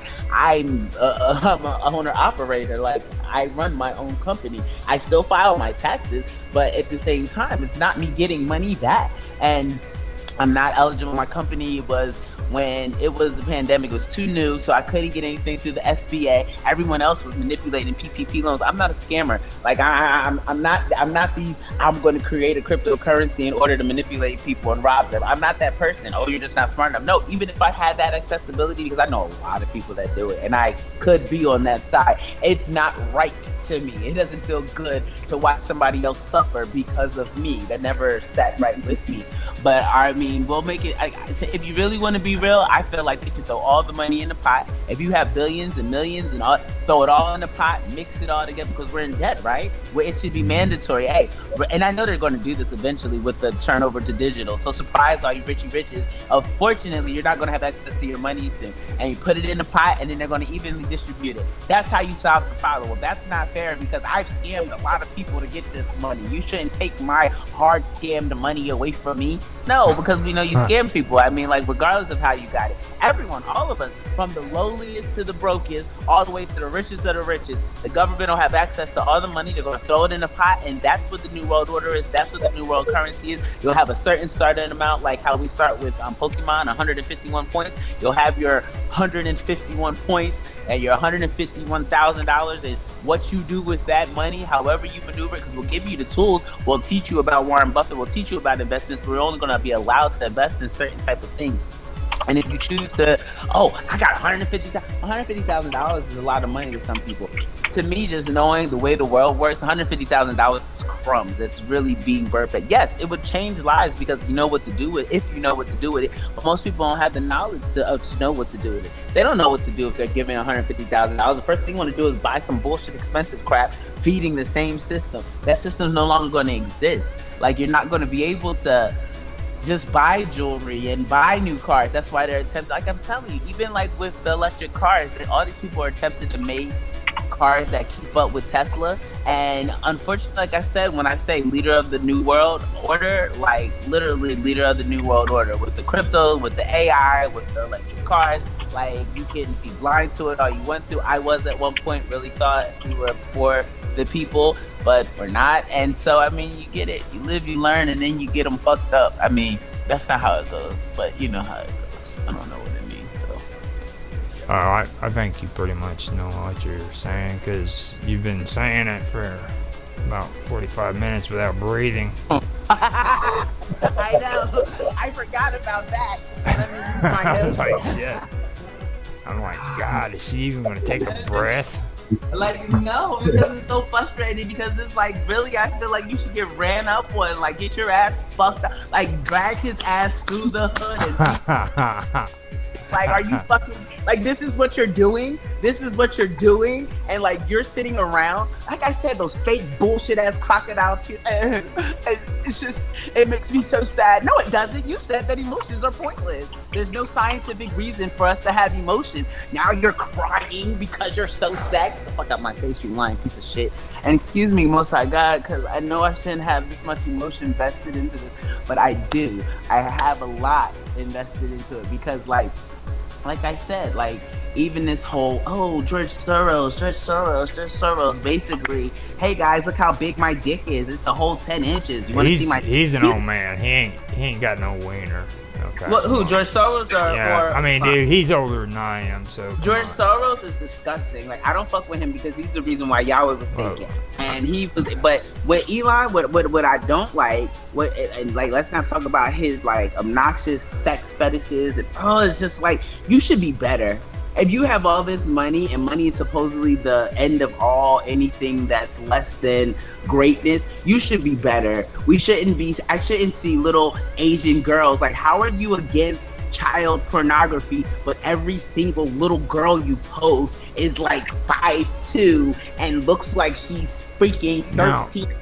Are these verified accounts though? You got to make sure of that. Like with Donald Trump, they were bad about that when he was running for president, because you literally had to double check and make sure that they had the check mark next. Do you know how easy he's made it for everyone to be verified? If you pay Elon $40, I mean, if he's the owner of Twitter and he's got a check mark next to it, then it better be him. Almost everything has a check mark now. I remember when they first started this subscriber thing. And I would listen. Like, I used to really like him a lot. Like, and even my ex-husband, he was like a big Elon Musk fan. But then, just given the nature of the circumstance of who my ex-husband is, him being a fan of Elon Musk is not surprising anymore. Just given, because he was the reason my son was sacrificed in the first place. But no, I was in a room. And when I say it was the dumbest, littlest account, everyone had a blue check. Blue check, blue check, blue check. I was the only person present without a blue check mark. And it's like all these incentives to pay him more money to get this fake blue check mark. Like, all a blue check mark means now is that you paid. It does not mean that you're official. Now they have the gold ones to see, like, okay, these are legitimate news sources, or these are this, these are that. But that just means you paid a couple more dollars. Like, you paid a couple more dollars, slid it under the table, and now I'm going to make it look good on you just made me think something. Has anybody on here had the same problem I've had here recently? This is weird, too. On my Gmails, okay? I literally had to frickin' verify my account to put filters into my frickin' email messages. For me to filter my own frickin' emails, they wanted me to do a phone verification. Yeah, no, I haven't done that yet. But everything doubles. So if I have to get a verification... Sorry, yeah, I was just saying I don't use Gmail unless I've got a Gmail account, but I usually pull spam, and if I'm just looking at something that needs to be looked in, but I'm only using the account once. Yeah, so everything's double for me. It's like I'm verifying for two people. So if Apple sends me a code, I get 2 codes every single time. If it's maybe once every 10 times, it's not double, but I can tell it's doing it for someone else. Then I'll get messages that say, "Oh, your password request change, your password reset request has been received," and then they'll send me. I'm like, I didn't request a password change. I get those often. Then another thing, the accounts on my Google that I had all my baby's pictures on, I knew what password I created. I created specific passwords, and now all of a sudden, all those accounts, the passwords do no longer work. This is the only accounts that and he's so big with Soros. Kiss my black ass. Excuse me once I got it. I didn't mean to say it like that, but seriously. And every single account now, I'm not able to access, but they have all the videos of my baby. I'm sure it was pretty much, hey, just make it go away. Because I don't care what you're saying that, oh, I don't need the money, you can't pay me. You're right. That's how you got to the point that you are. He makes it seem like because he doesn't need the money, he don't still take it. You don't need the money, but you still take it. That's the campaign. That's the marketing strategy, to make it look like you're not really pressed about the money. Meanwhile, you're robbing people for the money. Like, yeah, everything is double. Like I said, ever since I started talking to Mr. Robot, all my shit's been fucked up, and that's real. He had me to put that element on my laptop. He said that it was supposed to be encrypted. I put the element on my laptop, and everything started running weird. All of a sudden, every single 2 seconds, I need an update. And this is a Mac. It's not last year's Mac, but it's the year before. Like, so I had my Mac for over a year now, so about 2 years almost. But the year that it came out, it was the best Mac of its kind. It was the newest one, and we'll say. And there was never any issues. I never had any issues with any of my devices until I started downloading certain things. That's why yesterday when you were helping me with OBS, and I was getting frustrated, and I can't, it's too much. I gotta read this. And you're like, it's okay. It's just your stuff on your computer. I'm like, no. But my whole concern is the people that run these type of platforms, these people that have the access. Because Elon has access to so much of my shit, yo. And I wish I'm gonna post the videos where you'll see me getting ghost-liked, where you can tell that somebody's on the back end watching what I type, and then they'll like it, and then take my like away, and then it'll show back up. I've never seen anyone else with these problems. I'm guaranteed you, he's gonna have one of his little fake ass fours post something that says, and he's gonna do the same shit. They're gonna have a strategic, hey, I need you to do me a favor, hon. Oh, okay, daddy, what do you want me to do? And she's gonna sit here and it's gonna look like it's the same exact situation as my situation and make it look like my situation isn't unique, but it is unique, because before that, Aubrey had it like that. And that was the biggest thing. The only reason Aubrey allowed that man who sold, because we gotta understand the chain of commands, allowed him this, and he told me this, and like the only reason he allowed it to be sold is because I deleted all my tweets. I deleted all my tweets first, and once I deleted all my tweets, that's when they finalized the Twitter deal. I deleted everything on TweetDeck, and then it's so funny because now Elon makes you pay for TweetDeck. TweetDeck has always been free. I deleted all my tweets, and then ever since he bought it, now you have to pay for TweetDeck in order to delete it. And then like I was talking about the multiple verifications, it's like you put your password in once, gotta put it in again, gotta put it in again. Why do I have to put my password in so many different times you're a technology guru. Are you not able to allow it to receive the information the first go around? You're not that savvy enough for us to be able to type our password in and it be enough to do it once? I do quite often get community members and users from other projects I'm doing losing their passwords and typing in initially typing in the passwords incorrectly. When I was doing support for an insurance company, it was constantly users phoning up asking me to reset the passwords.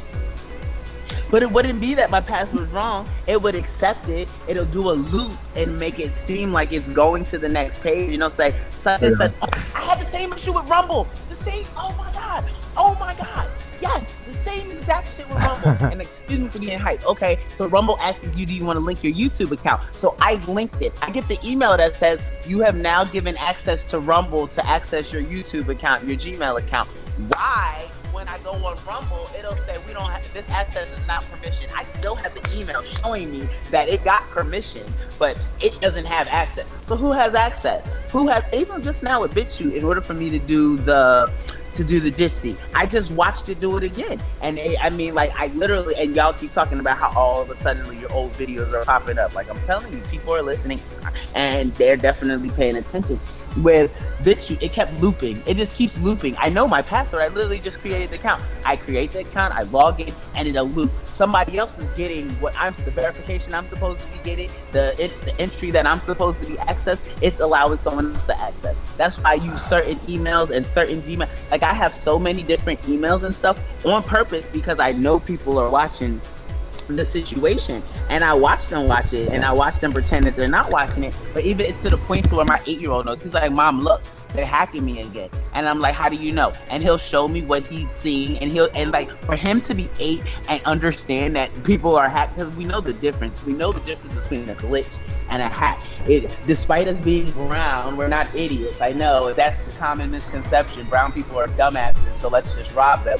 But the truth be told, it's honestly, we're watching it and we're like on point. So like I said, like even now, like in my house, I set up my cameras, and I set up my cameras in certain ways because I know, like I'm convinced people come in when I'm not here, and like, oh my gosh, and they don't even know how I know. I'll move something a certain way, something that it'll be like the curtain is shifted at a certain angle and a certain degree that you're not going to be able to correct and fix from the outside, and you have to turn it a certain way. It'll be something so minuscule that you're not going to think that I'm so psychotic that I'm going to do. So you're just going to ignore that, and you're just going to put it back any which way. Have done.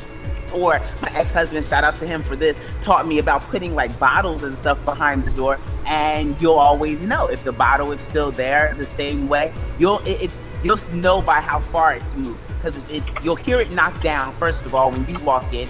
If it does not knock down, you walk in, it's because it's knocked down before you walked in. And that used to happen a lot when my children and I were homeless and had to stay at hotels, and I would do that. And I mean, like, when I sit here and I say that I've been well versed, like, look, I'm just telling you. And like I said, people that used to rock with him, like Elon helped Aubrey learn a lot of different stuff, like with the technology, with the creation of Station Head, with being able to have the access from the back end. And that's how he's been able to like maneuver different things. But then he started, like I said, he walked around with the I got the big dick type and doesn't care whose inbox he puts it in, which to me says a lot about your fucking billionaire character, because why are you treating women like this?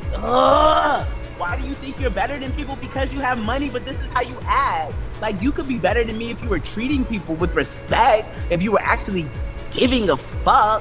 You're not giving a fuck, you're robbing me. You're sitting here taking all my info. Like I said, I started talking to Elon after July, beginning of August. All of a sudden, all of these same exact type of spiritual connections and connectivity people pop up on YouTube with 550,000 subscribers. In 2 months, you got 550,000 subscribers talking about the same exact shit. Then this psych lady tells me about some guy, and it's a team that are stealing your information, stealing what you're teaching, stealing your vibe. And it's so crazy to me because, oh my gosh, like... I wouldn't call it stealing because you agreed to the terms of service in the first place. I never agreed to Elon taking my shit. Yeah, you've agreed to the terms of services. There's, in fact, I know there is a line in terms of the terms of services saying that they own. No, I don't mind you. If I post something publicly, that's different. I'm talking about it's stuff that only I have access to. It's stuff that's private on my private computer. What you publish to mine, Tripper. Irrelevant if it's public, private, or otherwise. No, it's not. It's not even published. It's just inside my laptop. It's inside my laptop. Yeah, it's in my notes section or my document section. It's locked hidden documents. And yeah, no, that's why I don't publish that much content, because Roger, he's like, you're really good at this, you should do this, you should do this. And he doesn't know that I have like a shitload of stuff. My stuff goes on Patreon for pay, understand? But because my devices are hacked, people have access to going inside, accessing my, and I can tell when it's been accessed by other parties, and they go, but I'm not going to say how I can tell, because then they'll be able to correct their mistake. In the meantime, I'll keep letting them make it, and I'll take my recordings and I'll keep on booking about it. And so, because I'm already the DOJ, like, I'm not an idiot. I'm not going to keep letting people walk all over me, because I don't like bullies. I bully the bully. Don't bully me, because I'll leave you alone if you leave me alone, but when you start bullying me, I'll beat your ass, period. And let that be known. Let that be known. You can send your guns, you can send your missiles from the... He just had a missile come down from the other day, coming straight towards my house. I told you about this, Roger. It was coming straight down towards my house, and all of a sudden it got curved. Like, literally, it would have fell right on me. All of a sudden, it just curves to the left and keeps on going. It was a huge orange fireball. Like, and I was just sitting there looking at it like, wow, I think that's funny. Because, mind you, once I started, it was cool as long as I was submissive. But then the minute I started being rebellious, I became a problem. And as long as I'm a problem, then of course there's drastic tactics. But you care about humanity. How, where, and which way. Anything that I post public, I'm not an idiot. I know for a fact that it's going to be accessible, even with private, even with unlisted. That's why I do not post. But when my stuff is accessed, regardless of me posting it or not, and then people are basically regurgitating my message and pretending that it's their own, same shit with Bigo. How can you sit here and post something on Bigo and or watch me on Bigo? Bigo's live. It doesn't have any recount for it, and that's Aubrey stuff. So how can you sit here and have anything on Bigo, and then you all of a sudden you have the same exact platform as me, but it's a white man that's doing it, and it's not even a real white man. It's an AI white man, but it's his voice. All his AI sound the same. He doesn't realize this because I guess he thinks he's smarter than everyone. But no, they all sound pretty much the same. You can tell that the baseline of the voice is his, and then you can tell the variations in which he's attempted to tweak the frequency to where it'll be this guy who sounds like Elon at the base, and then it has a little bit of a different accent. This guy who sounds like him at the base, and then it has a different accent from that guy and Elon. Like, I mean, I'm just watching it happen, and I'm just sitting here waiting for the moment that I can be able to, besides this time, let people know, because like I'm not stupid, and the fact that he is preying off of us being stupid is what bothers me. Even with on Insta, acting like he don't fuck with Instagram and Facebook, man, he lives in those corners, the dark shadows of Instagram. He tried, like he was like, I don't have any other social media except Twitter. You're a fucking liar. You're a excuse me, but you are a fuck, and he'll do it with a straight face. He might even add a tear to it. Like, you're not telling the truth. You do have Instagram. You do access our accounts on Instagram. Like, and I've watched you do it. And I screen recorded you doing it, and I'm right, I'm done now. I'm done for real this time. I doubt that. No, why would you doubt it? Because now I got more shit to say. I have to pee though, for real, so I am done this time. The only thing that stops her. Yup, you're right. And that's probably the Norland that got inserted in my ears when I was staying at Westgate, where, listen, the drone dragonflies, they follow me around like it's nobody's business. You need to go pee. I know, but we knocked them out of the sky. Let me just tell you, me and my kids have knocked them down and seen that they're robots, the drone dragonflies. They'll just pop up out of the clear blue and they'll be following us. And then they put these bugs inside of my ears. I know it sounds crazy, but it wasn't a bug. And I could feel it for like a week straight. It hurt so bad. But then all of a sudden, my speech was being altered. I was like a stupid babbling idiot. Like now all of a sudden, I don't know how to speak fluently. But that's so funny because you know that song King of Lions used somebody. They told me back then that they were going to attempt to use me because how I talk and how I think, and I would like to get paid, little bitches. Excuse me, but that's the truth. You want to take my shit, you're gonna have to pay me. Okay, I gotta go. Yeah, that's important. No, he gonna talk shit when I leave. Go to the bathroom. She's fired up. Indeed. Oh, damn. No, that Matroska thing, I think if she just sends them to me, I could convert them. I'm pretty sure. I'm pretty sure you or me. You said you'd do it. One or the other. I don't think it's anything more, because she's on a Mac, and that's why I don't like Macs, is because they're real fickle. Well, it depends on how it's configured, I suppose. They're trying to keep a lot of the Microsoft stuff out. Is the way I take it. Like I used to. I'm not sure about that. I know there's been an ongoing war between Apple and Adobe for many years, but Apple and Microsoft's sort of relationship has been fairly smooth for the last couple of decades. Well, that Microsoft is like, the reason why they're getting rid of the freaking quad cores is because of Hackintosh, right?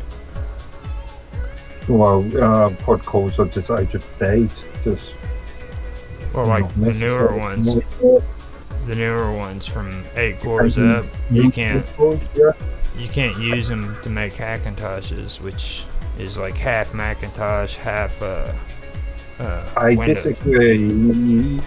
Remember, there's still x86 versions of iOS. Not iOS, Mac OS. If they'll work, give me the ingredients, because I want to build one. Right.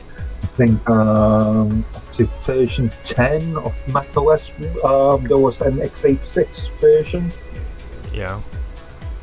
But the CPUs, well, actually, I heard if you use Intel, you can still do it, but you stay away from freaking AMD. Yeah. Well, I'm not so sure, but I would say in the x86 chipset or modern x86 chipset.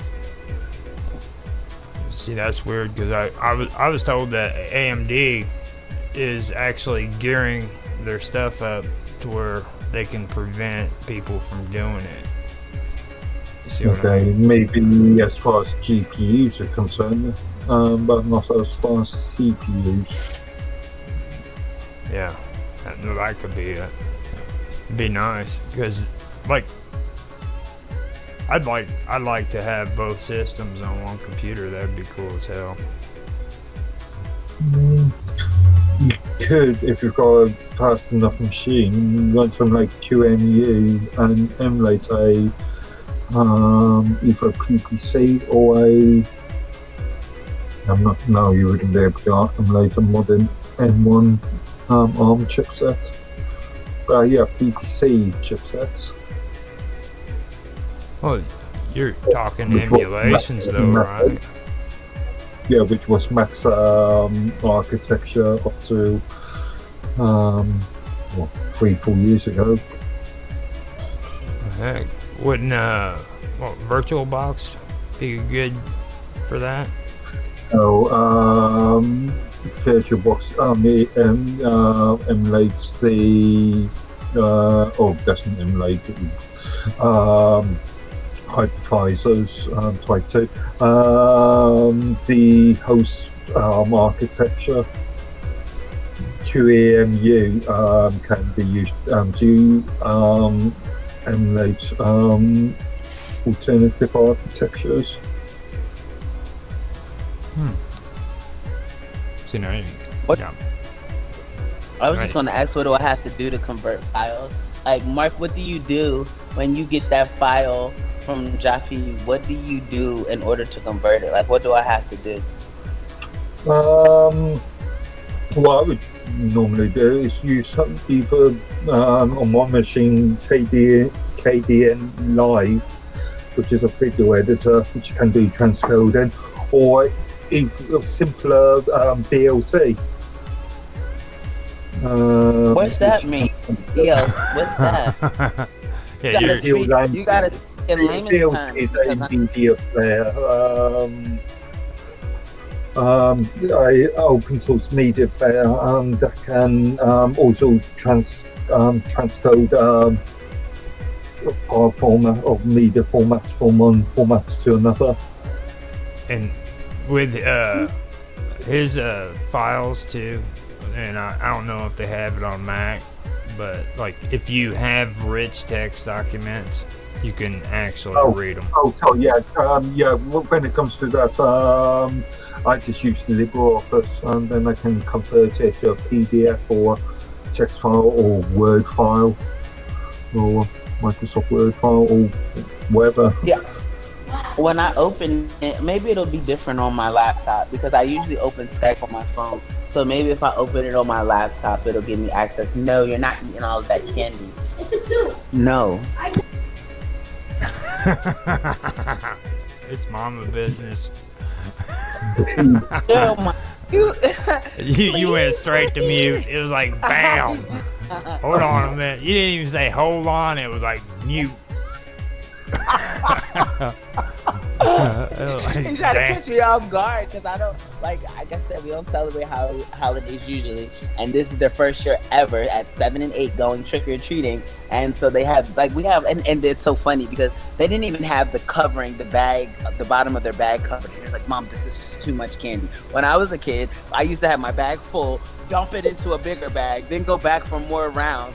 And like, Mom, it's just too much candy. And I'm like, yeah, you're right. But there's now a bowl of, because I don't buy the candy, like maybe once a week. It's like a treat. Like candy is really few and far between, right?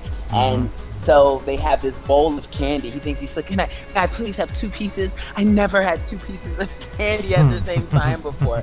You be in a Kit Kat, get out of my face, boy. Like, you try once or two. My niece. When I was growing up, trick or treat and Halloween was considered to be more of an American sort of centric sort of thing. Therefore, never actually done the Halloween thing. So you never really? Oh wow! What holidays do you guys celebrate? Halloween has become a thing over the last 20-30 years. The American influence coming in Britain. But I think we actually celebrate a lot less holidays than you do. Yeah, because you guys are not idiots. No offense to the idiots, but no, I mean, like, that makes sense. But I'm sure Christmas is probably big, right? Christmas, definitely. just generally big. What about Easter? They're big on Thanksgiving. It is sort of course, that would be May bank holiday. No, that's before May, isn't it? When is Easter? No, April, like March or April. Do you hear me? Do we have a bank holiday in March? They're big on We Thanksgiving. have Good Friday. Given. Okay, so Yeah, we have Good Friday and Easter Monday, don't we? Yeah. Yeah. Did you hear me, Mark? all that shit from the Yeah. motherfucker. I said you guys are big on Thanksgiving. You thankful? You thankful that we took the United States away from you? Cause thank God we don't own that country no more. Shit. I'm not going to comment on that one. It's like Going to call some international. all of a sudden nobody in the United States is like celebrating Thanksgiving and everybody in England's freaking eating turkey. You know what I mean? It's like, hell yeah, thank God we aren't a part of that shit anymore. Hell yeah, we're thankful.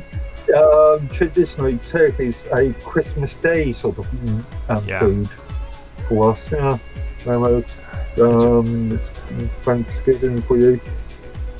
Now, do you think that maybe we did that on purpose? What's that? Started using turkey for Thanksgiving when we knew that you guys used it for English Christmas? I'm not sure. I think it's just that turkey's more easier to rear and therefore cheaper to produce. I don't know. I can see that. What is the symbolism? Well, I know, but like the Pilgrims did the whole turkey thing. Is that Oh, that's right. Never mind. That was before it was even. Thanksgiving was celebrated before we were even in the United States. If you think about it. Mm-hmm. That's cool. Yeah, that's what it was for. I never even thought about that. A massacre to some, whereas a monopoly to others. Now, Plymouth Rock, whenever they landed on Plymouth Rock, it was still a colony. As a matter of fact, we were an English colony longer than what we've been in the United States. I mean, we still belong. And I say this, I'm so redundant with it, but I mean, the United States president is subservient to the king, the British Empire. So I mean, like, we're not free. We just kind of paint ourselves as that, but really, like, everything that we do and are is run through them. Not so. That's a bit of a stretch argument, really. The amendment, the 13th Amendment shows it. The 13th Amendment, which has been so like kind of faded out of the Constitution, even though it's still there, it makes the United States president subservient to the British Empire, as well as allowing British settlers to establish businesses and operate here on our soil. Mm-hmm. Now, the 13th Amendment also allowed, what was the name of that college? It was, today, people are allowed to, you can sue and be sued, basically, but what it was is this college was allowed to still continue with its own curriculum without being mandated by the government to change according to the United States. Because am I reading this correctly? The 13th Amendment is title of nobility about abolishing slaves and involuntary servitude. No, it's the title of nobility amendment, and it made the United States president subservient to the British king, and it's not included in the more recent additions to the Constitution.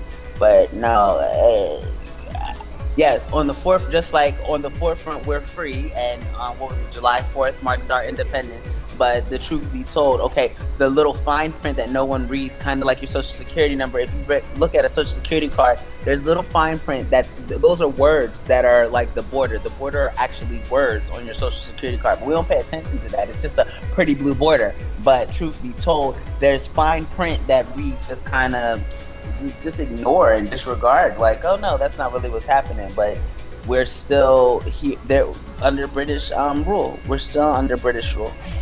Excuse me. No. See, with me, I was always under the impression it had to do with the Emancipation Declaration. Like, whenever Lincoln freed the slaves, he made it to where freaking they were freed, but he also made it to where if any state tried to secede from the Union, it would be automatically a declaration of war. So from that point on, you were in the Union and that was it. You know what I mean? So. What about the first charter of Virginia, the first 606? That gives British forefathers the right to settle and colonize in America.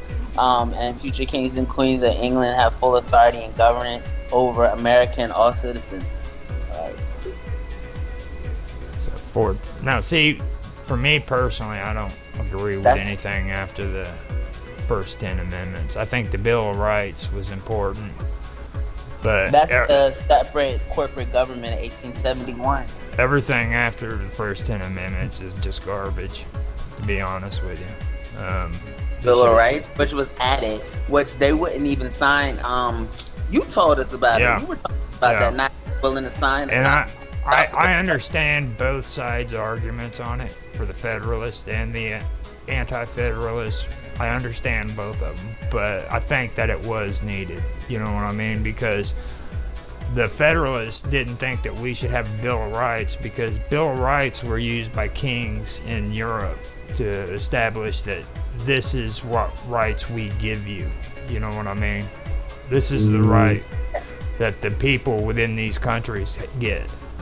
And that's what the Federalists had a problem with. But the Anti-Federalists said, look, man, we don't want frickin', soldiers come busting in the door and taking possession of our house, So that's when they came out with the whole concept of the Bill of Rights. And that's what Bill of Rights are, basically. Okay. When you're talking about troops coming into your house and taking your possession, thinking of the Magna Carta, the basis of not having goods seized without a trial. Yeah, basically that's what the Magna Carta is. Oh, yeah. The Magna Carta states that as a individual can be seized, or their goods could be seized without a trial. Mm-hmm. And see, with the Constitution, it didn't mention what the Bill of Rights mentions. Bill of Rights specifically says that can't be done, even though it is being done. Constitution seems to be ignored, like Karma said. Well, Washington, D.C. doesn't operate under our Constitution. Washington, D.C. has a complete separate Constitution. It has its own flag. It has its own Constitution, able to operate outside of the Constitution that's established for the other states. And it's a British Crown colony. So, yeah, it pretty much does whatever it wants. Well, within the provisions of our monarch, at least in Canada's case, I'm not so sure about your American sort of stance on that. You guys know about St. George, right? Far up London's at, England's at, you don't know where they begin and where the other ends, because Canada is pretty much okay. Yes, sir. I should do it.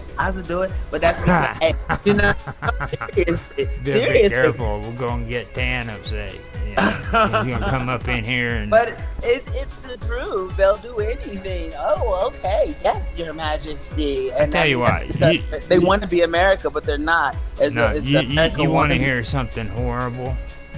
Go and listen to freaking any album freaking made by Justin Bieber, okay? Stop it! I like Justin Bieber.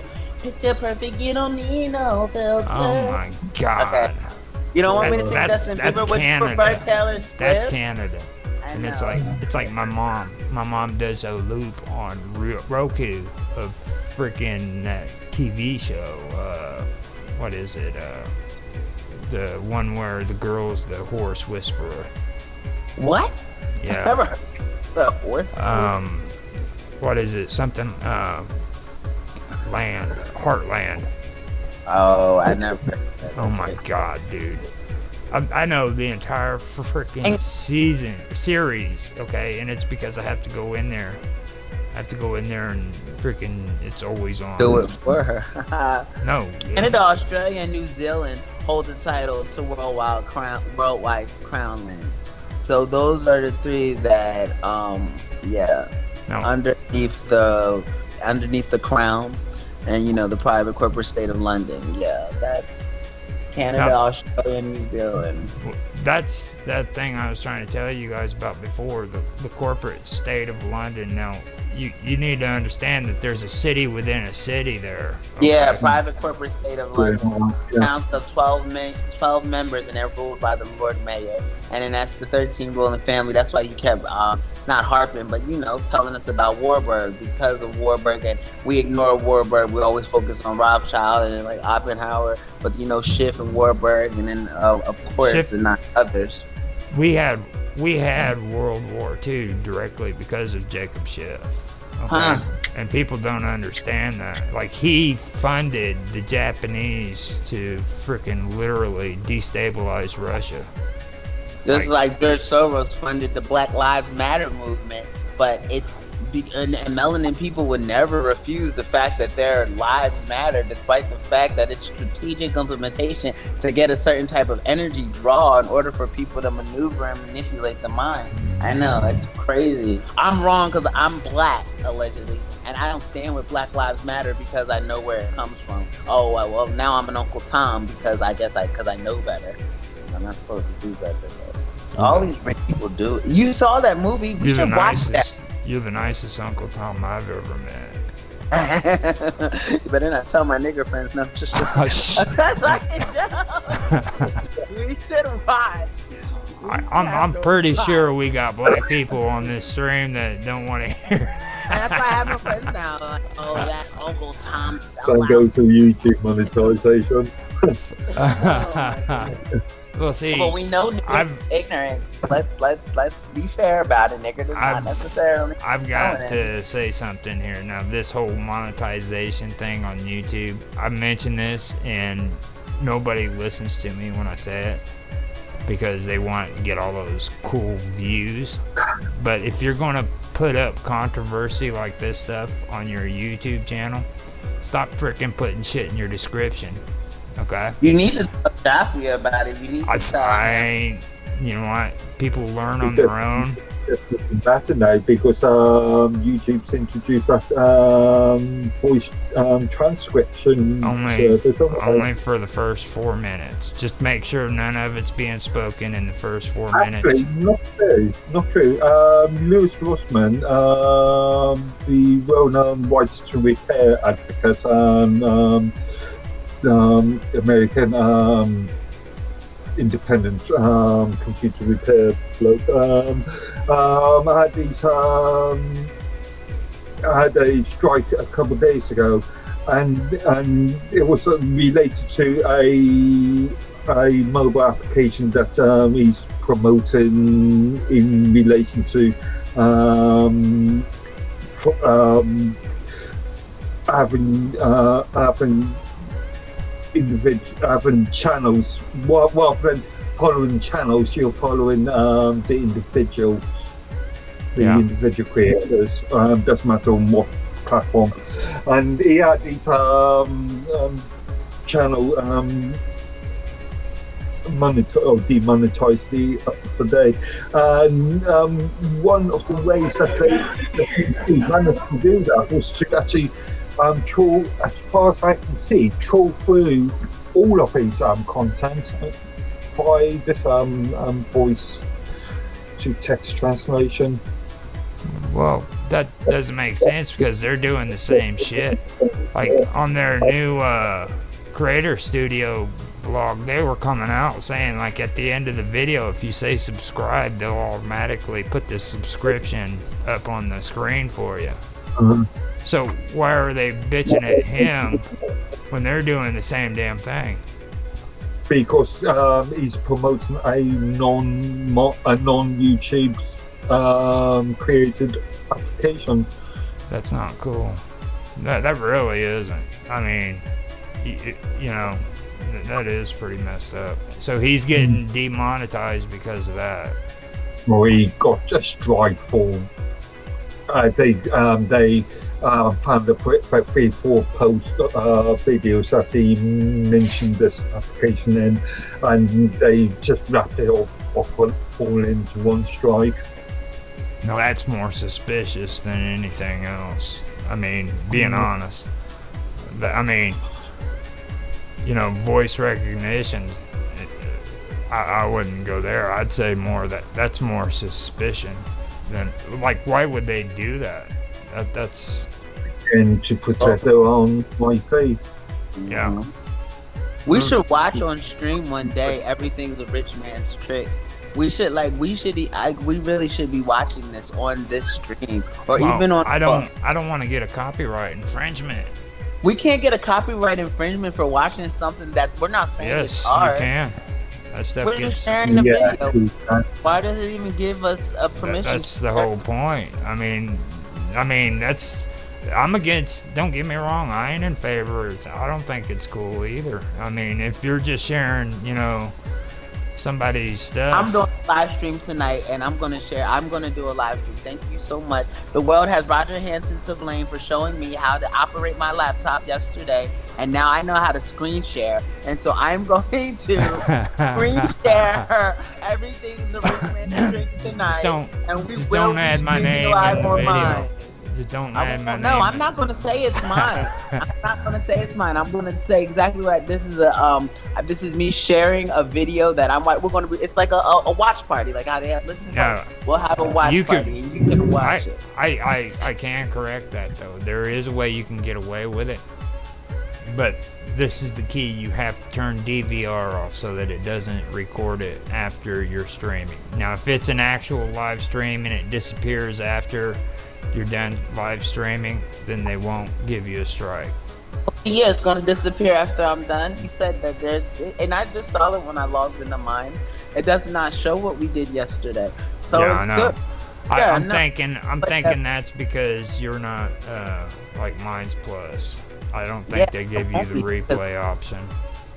They can give me money. My Bitcoin wallet is attached to my account. You want to pay me, you can pay me in cash moolah, but in crypto. But no, other than that, yeah, because this is ridiculous, man. Like, it makes no sense that we are being oppressed, our voices are being quieted, and then we're telling you, but we're giving you freedom of speech. But yeah, just don't say that. It's free speech, but no, not that free. No, that's a little too much. You're just, like I said, we protect again, people. as I've said many times before, you've agreed to the terms of services.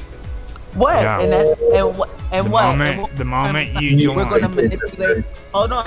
We're going to manipulate your information and suppress your voices. We have the right to what? Suppress your voice by marketing something else. What about false advertisement? That not legal? They tell you that. They tell you straight up in the first thing you freaking agree in the agreement. They literally tell you, we're going to bend you over and we're going to fuck you up the ass. And raw dog or with a paper chip bag like they do in prison style. They don't hide it.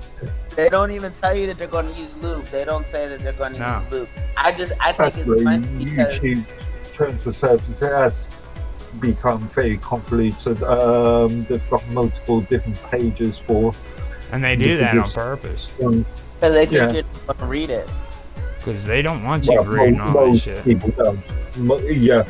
Again, as we all know, most people just see a tick box saying, I agree to the terms of services, so we tick that box. I never read the actual document. I didn't read it. I'm serious. I didn't read it. I didn't even know Odyssey had misspellings until you mentioned it, you know? That wasn't Yeah, that was Or was Odyssey. So, Yeah, it was Odyssey. okay, yeah. You told me there was misspellings. What happened with Odyssey? Can you elaborate on what I see you guys? Oh yeah, Library got shut down. Now Odyssey didn't. Odyssey broke away from Library altogether, and they, I believe, went to Mastodon. I'm not quite sure. It was one of. What was the R-Repo thing? Because they were going to use similar concepts as mine was used with the PermaWeb, or mine's called PermaWeb facility. Being honest with you, I don't really know the whole story. I even went to their help on Discord and asked, what's his name, James or Jeffrey or whatever his name is. I asked him if he'd be willing to do an interview with us on our Tech Talk, and he never responded. So I think something like that, you have to go through the PR department. Wow. What is it? Yeah, he's. Yeah, no, they do that stuff. And at least some sort of marketing executive probably won't have any power to say yes or no. I do not quite know what his name is. I'm pretty sure it's Jeffrey or whatever. He looks like the dude that used to freaking he used to run Facebook. Or no, MySpace. Remember him? Okay. Did this guy unmute to start snoring? Executives come and go. That's something else that kind of gets me too.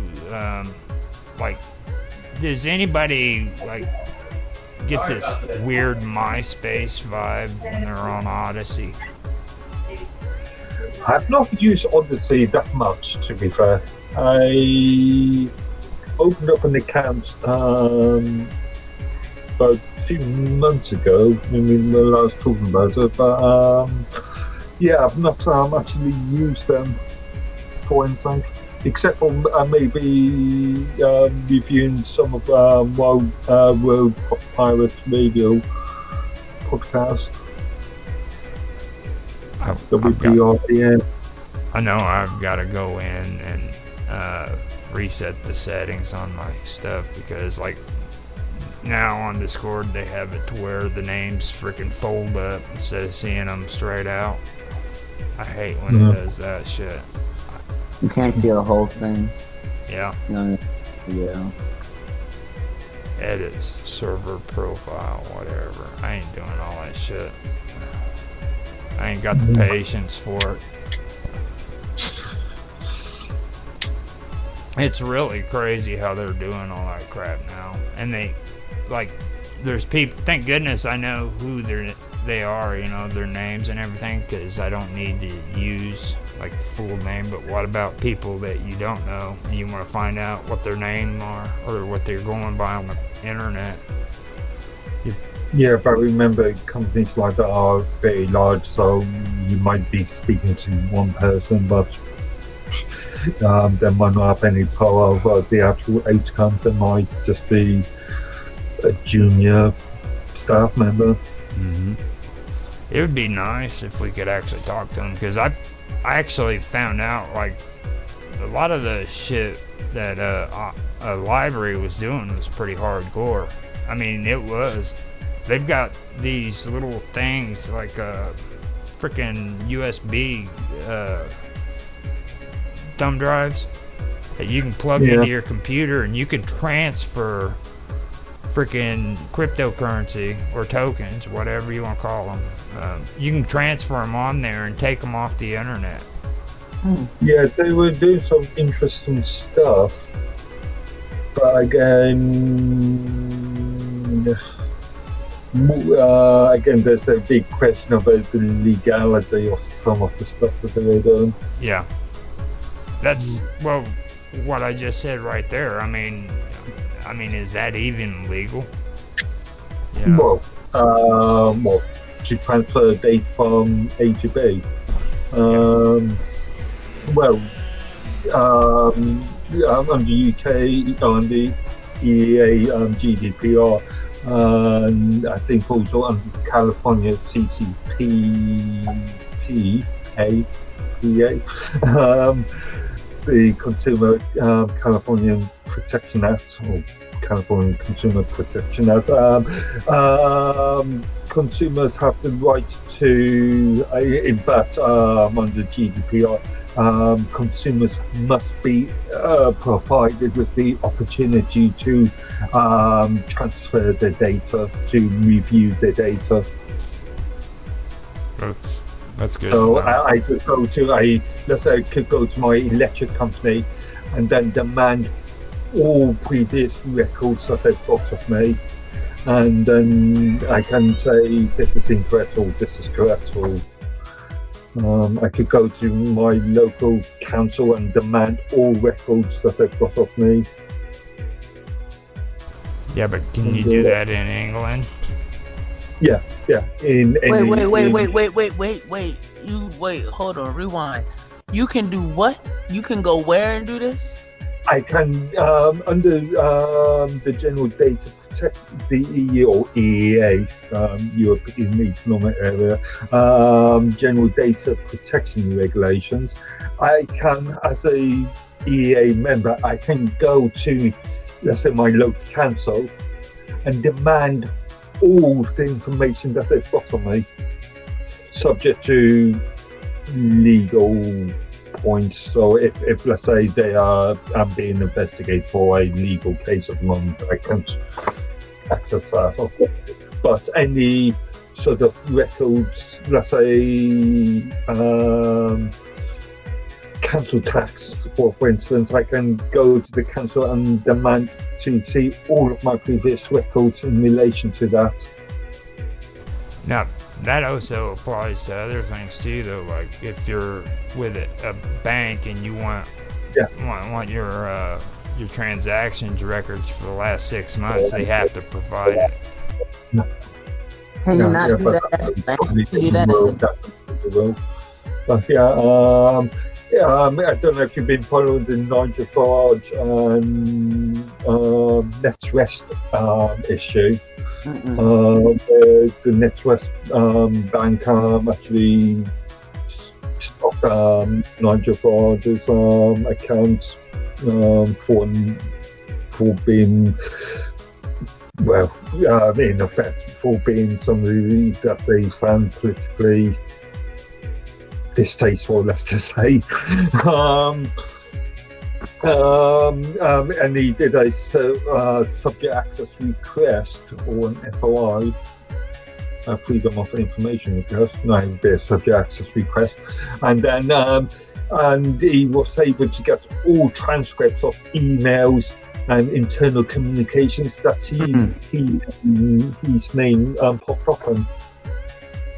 See, that's crazy, and that's exactly why I use different emails for different situations. And I don't even put, like, you might get a one letter for my first name, and I knew, and it's crazy because when they brought us the internet, I was a kid, and I still remember them telling me how horrible it was going to get, but told me to stay on top of it. Like they told me what to do, what was operable, what was acceptable, and I remember it was like this white guy.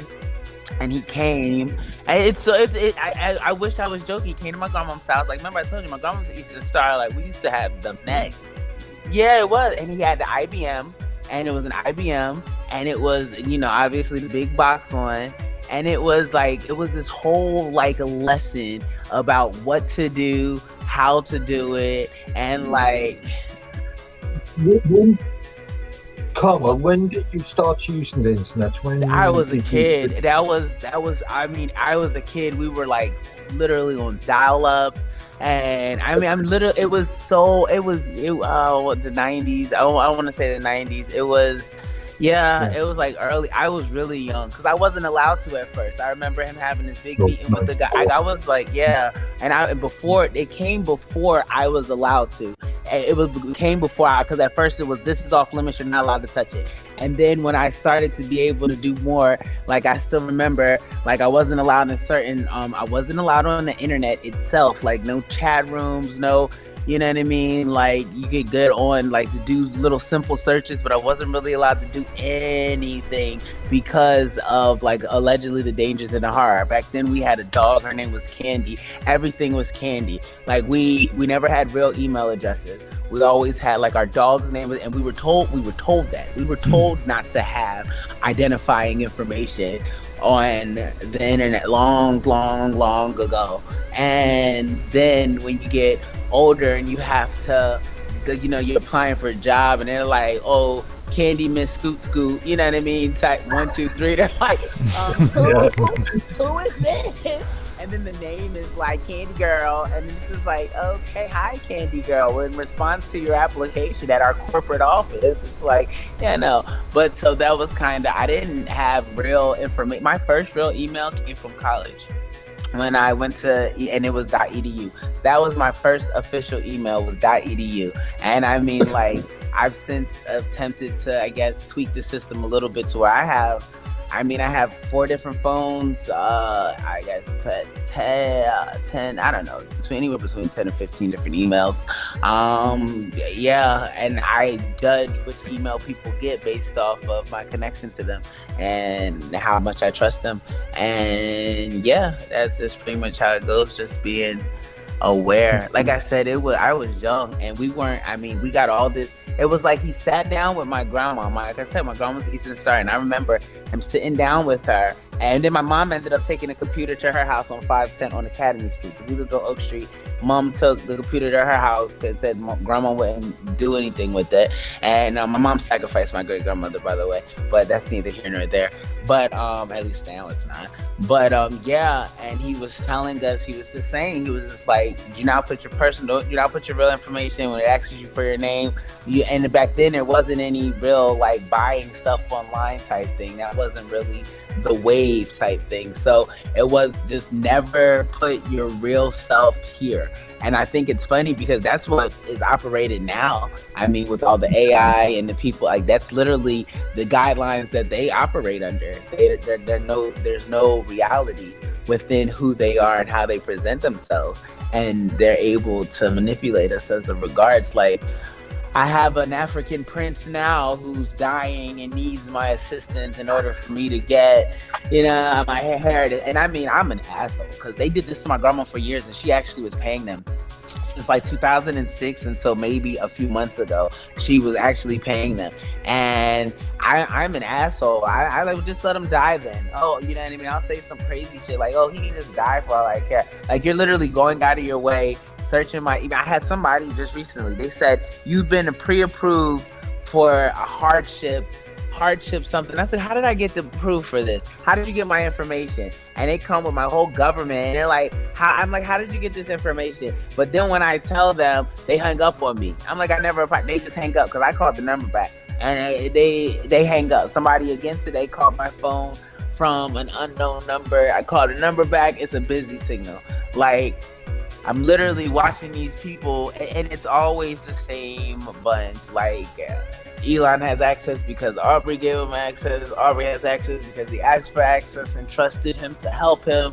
And then Kanye just fits in the middle because at one point in time, I was like so pro Kanye.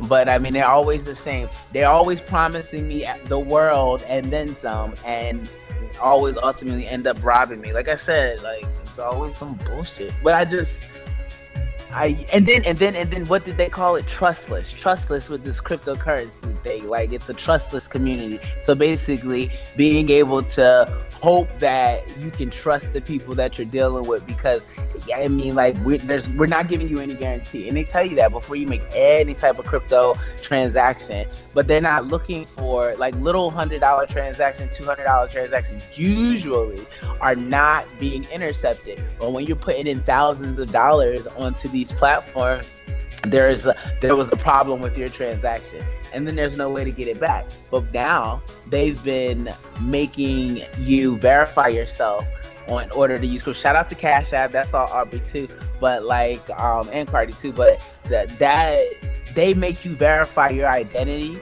before allowing you to engage with cryptocurrency transactions. But even the government now, even on your taxes, they make you disclose whether or not you've traded cryptocurrency. And like I said, it's not a coincidence that all of a suddenly now something that went from being unmonitored and in a trustless community, as they like to call it, it has so many contingencies and regulations.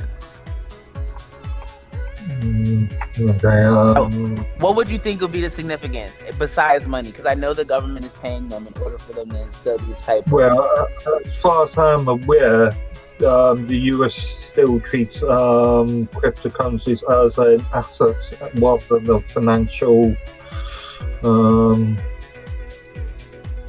as a financial element. And that's much like, I don't know, you owning your own home or you owning your own car. Therefore, but those aren't assets. Those are liabilities. Yeah. A house and a car are liabilities. There's no tax, as far as I'm aware. There's no tax in the US provided for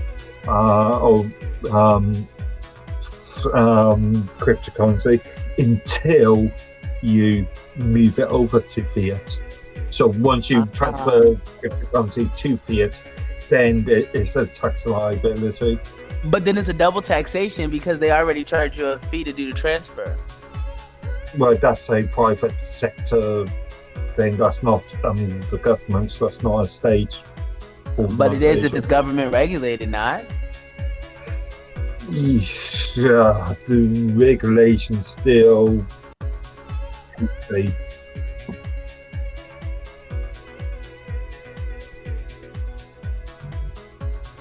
Federal Reserves is NGO. Private sector.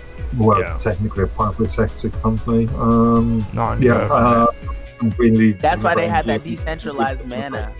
That's the government's crypto. That mana is the government's crypto. I used to do a lot of research on that. About 2020, 2021. Before it really came out and was really something substantial, I was I sat amongst peers that were explaining just like how everyone thought Bitcoin was going to be like the way, like now Bitcoin has option trading. You can trade ups and downs is what they call them, but puts and calls for Bitcoin. They're guarding Bitcoin more of a stock and transitioning it into such, but there's nowhere that's how you know you're not going to use Bitcoin. Bitcoin is going to make money in different sectors because there's no store you can go to. And I have stock in Nikola, right? I cannot go to a store and say, hey, I want to pay with my Nikola. You know what I mean? I cannot go there and say, I'd like to pay with, you know what I mean, this type of stock. I have stock in a few other things as well, but that was just my lowest stock that I could think of. I'm actually going to disagree with you there. My virtual private server host company can be paid in Ethereum and Bitcoin. That's because that's cryptocurrency. That's not a stock. You can pay for a lot of stuff with Bitcoin right now. But I'm saying overall, as a generalized, I guess we'll say. But yeah, I understand you can buy groceries or you can buy, pay for your rent. Yeah, but they're attempting to make cryptocurrency to where you'll be able to do that. And you see what I'm saying? This is not cryptocurrency. This is the centralized total crypto assets. It's not. It's the it's the sort of government or state-controlled. Like now, they have the what is that Bitcoin? What it is? It's the one where freaking it's the same value as the dollar, but it doesn't go up or down. USDC. Yeah, USDC, but in USDT, USDT Tether is another one which is supposed to be able to fluctuate in price, but it usually mirrors the US dollar. But the US dollar, if you haven't paid attention, it dropped below being worth $1 not long ago. I want to look at the timeline right now. I do have to mention though, a lot of people are taking that the wrong direction, because if you look at the USDC, you can draw interest off of it. So if you're wanting to get into cryptocurrency for interest purposes, then that's the best way to go, because the volatility on a crypto coin is high. All right, but if you've got something that's stable according to the US dollar and you're drawing interest off of it, I mean, that's as good as the bank. You know what I mean? Yeah, but you're only drawing interest in further cryptocurrency, aren't you? You aren't drawing interest in fiat. No.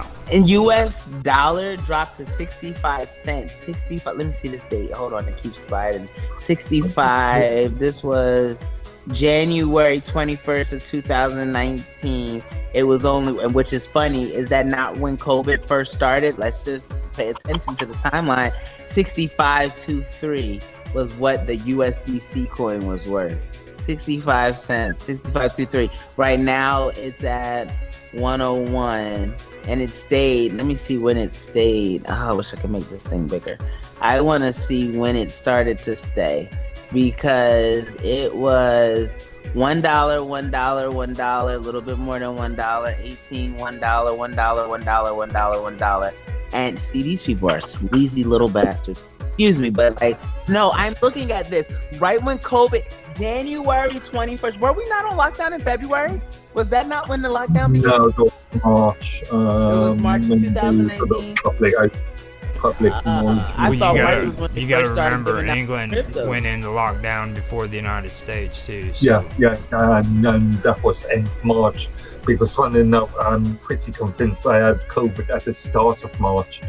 Well, no, they had COVID in December, in December of 2008. Yeah, they announced it officially. The first cases were being brought to America allegedly in February. That's what it was, and then we did the lockdown, like you said, in March. You're right. But the 65 cents. What do you think the USDC would be? 65 cents, and throughout its timeline, maintained to be $1, not going any lower than 99.9945. And then here we are, enter COVID, 65 fucking cents. How many people you think stocked up on it? Well, you've got to take into what we were just talking about. Look at all those cool freaking checks you got. I mean, that shit's not free. They weren't just handing it to you, dude. I mean, you're gonna pay that back if you like it or not. USDT, shoot, I already had. Like I said, I operate my own business. They take taxes. If they're going off the value of the dollar, and the dollar fell because they were handing those checks out, then freaking the price of that coin's gonna drop too. I pay $3,000. I pay $3,000 in taxes per year so far. It hasn't exceeded 3,000 yet, but I pay taxes. I don't. Yeah. How much is the value of your food gone up? You know what's crazy is, I guess because I'm sure prices. Okay, I can use a better example more than I can use my food, because my food is something that it's an essential component. So I'm not really looking at price. I'm looking at this is what we're getting today, and this is what we're, you know what I mean, type of thing. But my Apple subscriptions, I'm going to use that as an example, because it was $32 last month, and this month it's $40. It's $38, $37 and some change. So that's gone up substantially. And I mean, like, where's that money going to? The trillion dollar company needs $5 extra from me. That's probably what's happening. Now, are you talking like regular apples, or are you talking about computer apples? No, I'm talking about Apple. This app, real. Oh, be quiet. Yeah, Apple, Tim Cook Apple. With food, like I said, I don't notice the price jump. Well, I got robbed. Uber robbed me, which, by the way, another Elon company. Shout out to Elon and Kanye collaboration. But Uber robbed me on my last grocery run. We ordered a bunch of fruit. None of the fruit showed up, but they still charged me for it. And then Uber tells me, "Oh, you're not eligible for a refund." But I had strawberries, blueberries, and they were pricey. But it's either out of season, so I expect when they're out of season to be a certain price.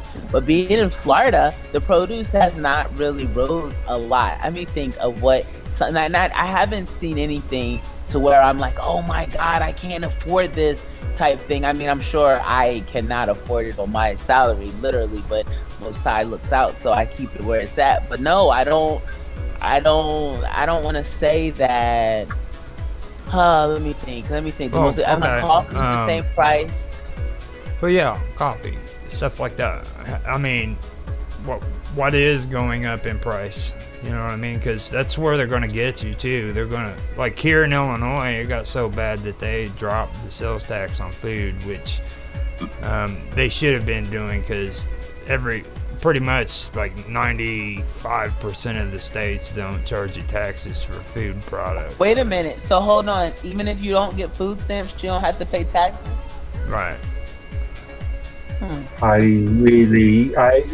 The US localized tax system, the value-added tax system, is really confusing to me. It changes from state to state, and in some cases, from county to county to street to street. Mm-hmm. And wait, right you there, said prices can change just based on, I guess it's based off taxes, VAT. Taxes, yeah. Tax. And another thing that really confuses me about the US is your price labels of the products you buy don't show you the VAT there and then. You've got to go to the till before you can work out how much tax you're paying. Yeah. Well, isn't it because taxes generally the same percentage? If I'm not mistaken, 7.5. If I'm not mistaken, it is 7.5 or so, maybe 7.8, but I thought it was 7.5. And with that, I mean, it would, at that point, is it not simple math? I mean, maybe it's not simple math. It used to be 3. It differs from state to state, doesn't it? You see, and at one time it used to be 3. 3%? Yeah, that was. Where was 3.0. 3%. And you see, oil. See, something's wrong. Prices now. It's time to buy. Gas went down, so oil's down. That means oil's going to go back up.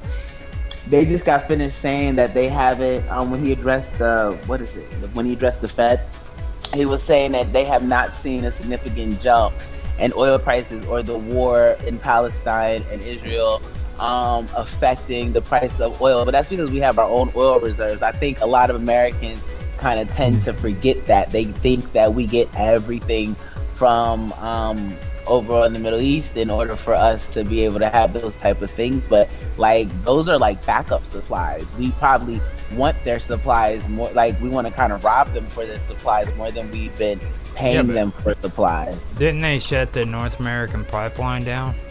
When? Yeah, but you still got oil from Texas.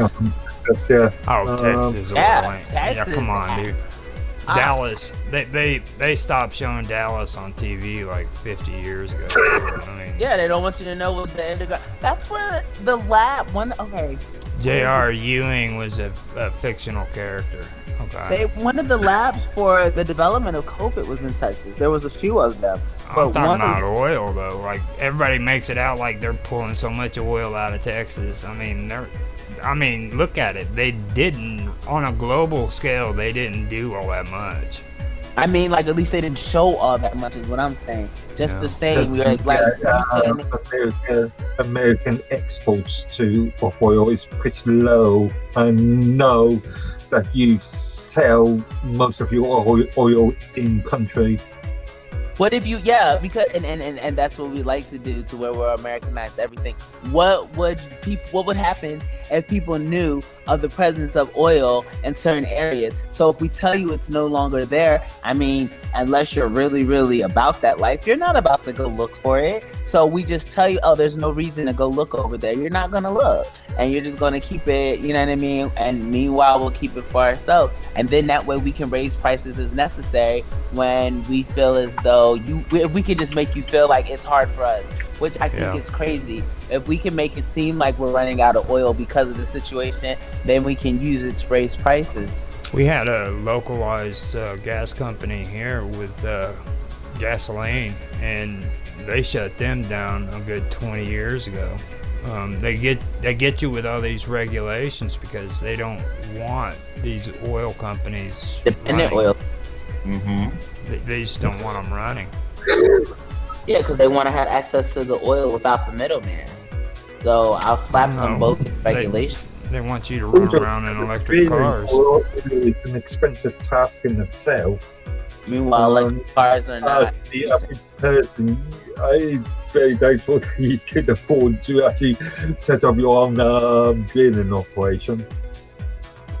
Yeah. Well, I mean, like, it's not that difficult, even though it might not be as efficient as some of the technology and things that we see present and how they operate now.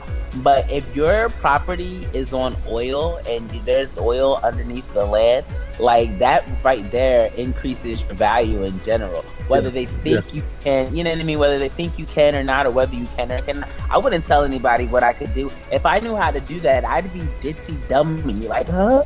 What? No, I could never. And are you kidding me? I'd be ciphering this shit out of Man, you'd be in so much trouble. I swear. Please, they wouldn't. I'm an idiot. Yeah, you would. I'm an idiot. I don't know. No, I ain't saying that. I'm just saying you'd be in so much trouble.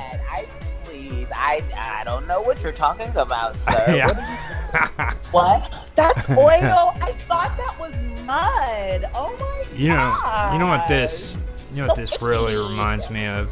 This reminds me of when I first started streaming. I loved watching Mr. Beam. Okay. No, it's funny. I decided I was going to use tour videos, okay, and get the videos of Mr. Beam and then stream them on YouTube, okay. So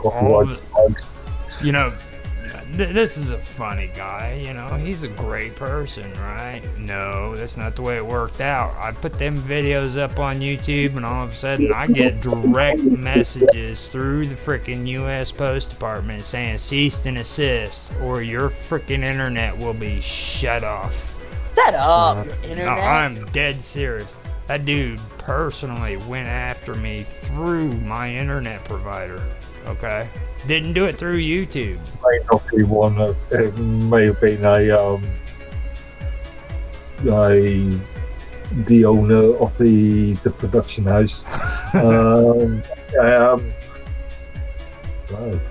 That's just questions about privacy and consumer protection.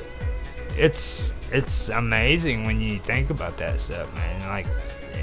Like sitting there saying, I don't know what you're talking about. That's exactly what I was thinking. I don't know why it popped in my head, but it was like, I want to know what kind of pull someone has to do something like that. They got lawyers. Remember, U.S. Consumer protection laws are pretty poor when it's compared to Europe or the EA. Compared to, let's say, UK consumer protection, was the US. Look at what they'll fight against compared to what they'll allow. But you know what would happen if you streamed anything from the BBC here in the United States, don't you? You'd have the flames of hell freaking bursting upon you, dude. The BBC ships all their stuff by BBC World and or BBC Studios and BBC America, which are actually private corporations. They aren't. We just taxpayers don't pay anything for those companies. But you know what would happen if I streamed that stuff here in the United States by myself without consent from the BBC? You got copyright legal issue. I would be in a So world is that of copy? So is that what? So it's not going to just strike you with a copyright infringement. It's going to be more than that. Yeah, it would be a copyright. It could even be a copyright civil action. Yeah, they would do. They would do like what freaking Mr. Beam did to me. I can't believe he went out of his way to come find you, though. I really doubt if it was someone else's. I could see him doing it. I could see him doing it though. Like he's actually a free speech advocate. He's a very, very successful comedian though. Like but he's I feel like he's too busy for that. Well, you know, I mean, I'm aware that he's a free speech, you know, advocate and everything. That's kind of the reason why I want to bring it up, because he's a free speech advocate who would send freaking notices through the mail. I'm not so sure if it was him personally. I would really doubt it was his lawyer. Spokesman. Yeah, you know. It would be his legal team. I don't even think he owns the rights to Mr. Dean himself. I think it's owned by a production company that's probably a executive of. Because, like, what's his name? I like to show his posts on there all the time. What's that guy? He came out. He's the one that always promoted Charlie. Let me think. Charlie Murphy was on his show. Dave Chappelle? Dave Chappelle had the same problem, because like back when he did his show, he was always smoking dope, not paying attention. So when people had him sign contracts, he'd just sign them over. You know what I mean? He was signing his shows over because he was freaking always high. And he even said it himself. You know what I mean? That's what happened to him. And all of a sudden he gets pissed off. I'm going to say this yet again. Always read the terms of service. All of a sudden he gets pissed off because Netflix is like showing freaking his shows on freaking Netflix, and he's not getting money out of it. You know what I mean? And the people that own his shows kindly told him, look, man, you signed right here.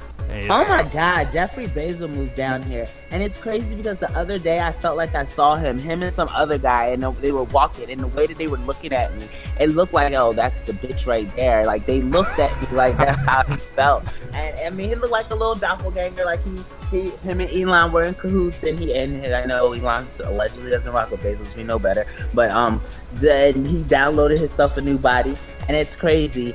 I see today, 8:58 too, moves to Florida where his parents live, and capital gains are not taxed. But that's what I said, because when we knock these people out of here, like, Florida is going to be the only thing that sustains. So there's going to be a lot of people that move out here. I don't know about that. The country is going to get split off. Not Florida. Listen, it's already designed to fall off of the rest of the map. Like, just look at the design of the country. Your economy is set up to cater the elderly, okay? And in this it's the Sunshine State for a reason, okay? That's where all the old people go to retire. Yeah, the old Alaskan joke, isn't it? Where everybody moves from Alaska down to Florida. Yeah. Now, I'm just saying, in the New World Order, their objective will be eliminating freaking the elderly through euthanasia. Okay, and that's what I'm saying. Where if they're already here, we get rid of them. We have nothing but free houses and free land to live on. And like I said, funny enough, I had a discussion with a friend over this entire euthanasia idea. I'm quite skeptical about it, but I was referring back to Soylent Green, the old 1970s. How do we feel about euthanasia here? That's actually something I wanted to bring up. Like, maybe we could discuss that on our new show, because that's Bob Dub mentioned it in her interview, okay? And then I remember, like, 4 or 5 years ago, there was a girl that was in Oregon who actually was able to sign over make it possible to where she could freaking be put to death rather than go through her own illness, and they allowed it. all started off in Switzerland or Norway, in one of the Swedish countries, doesn't it? Yeah, it's back in the early 90s, I seem to remember. And now, in if you go to, let's say, the NHS, you get the option to sign a do not resuscitate order. Yeah. That's an idea too, right there. Like the do not resuscitate thing. You know, that's kind of strange too, considering they'll arrest you in the United States for trying to commit suicide. You know what I mean? Then suicide still a criminal offence in the UK. You know, that's kind of strange. It really is, and it's actually a legitimate. It's actually a legitimate thing that did happen. I can probably pull it up. Commits suicide. But I mean, like, if you're conscious enough to make the choice to, like, put yourself out of your own suffering, I don't understand what's the issue. I guess it's when those times to where the family is deciding for you that are questionable. Like, in that case, it should be mental stability sort of thing. If you are not of sound character, well, we've seen so many suicide cases. I suppose we all know somebody at least that's committed suicide because they've not been mentally well. So, I mean, in that case, is that not already what, like, power of attorney is type thing, where people are able to make decisions and choices for people based off of their mental illness, guardianship, where they're able to make decisions and choices based off of someone's mental capacity? But in regards to doing certain things like such, like, I thought euthanasia was where you say, hey, just put me out my misery. I'm already dying anyway, kill me. It's consent. Pathoven was the name of the girl. She was Dutch. It was December the 8th, 2001, to June 2019. She was 18 years old. And she was a mental health activist and author. Her death at the age of 17. Did she have any ongoing or long-term sort of health issues? Did she have any sort of issues that could see her demise quite quickly? Anyway. Her death at the age of 17 sparked global controversy due to a public statement she made about her wish to die. Her activism concerning youth mental health care and foreign media reports incorrectly attributed her eventual death to active euthanasia. Many foreign news outlets wrongfully stated Pathoven was euthanized under the Dutch 2001 Termination of Life on Request and Assisted Suicide Review Procedures Act. Now, apparently, she was able to do it because of mental health issues. In the U.S.? No, this is the one you're talking about in Sweden. Okay. Oh, yeah, wow. that makes more sense. Yeah, I was going to say. That's even crazier than the one I was thinking of. But I don't understand. Are we supposed to, like, people go and kill themselves because of mental health issues dramatically? And I mean, like, I feel like if they're in a well enough state to say, hey, look, this is too much for me, and I just would like your blessing to allow me to rebirth, like, I don't understand why that's a problem. It's the entire practical whole business. It's the sort of doctors do no harm sort of thing. Wait, is that what that is?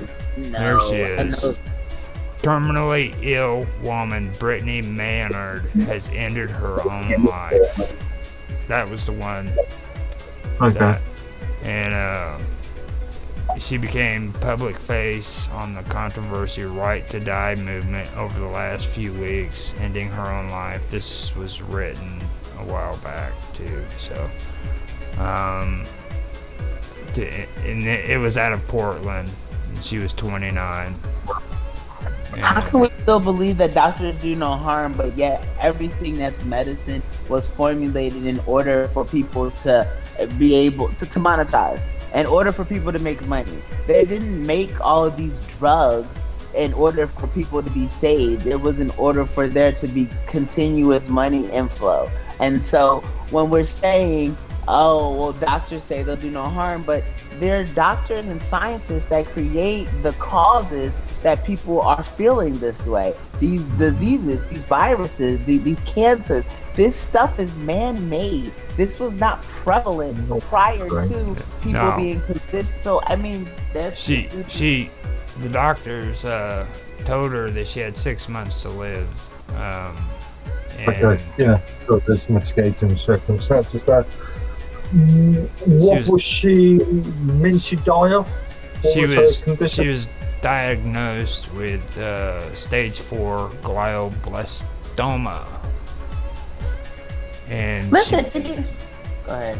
She made headlines around the world when she announced she intended to die under Oregon's Death with Dignity Act.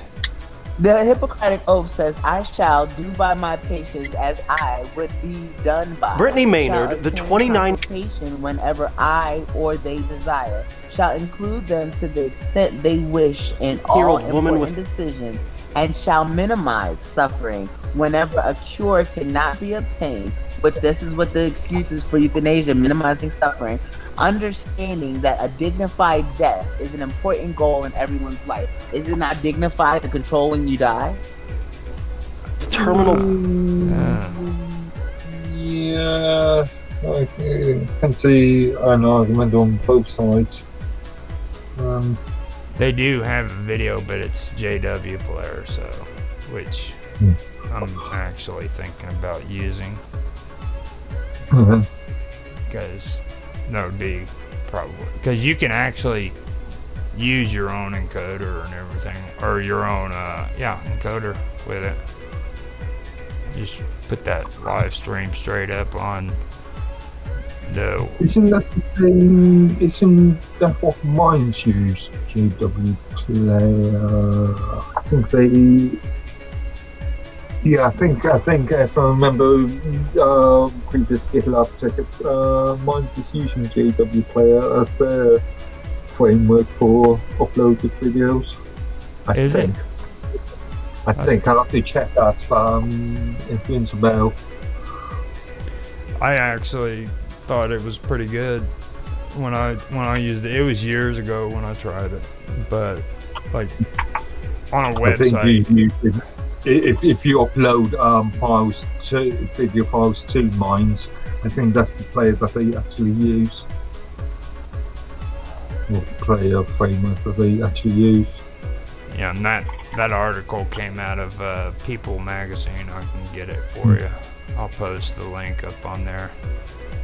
And then I'll also post the one for it's Wikipedia. But it's the one for Nia Pathoven. Okay. It's kind of a tough call when you think about it, though. I mean, like, she had 6 months to live. I don't know that.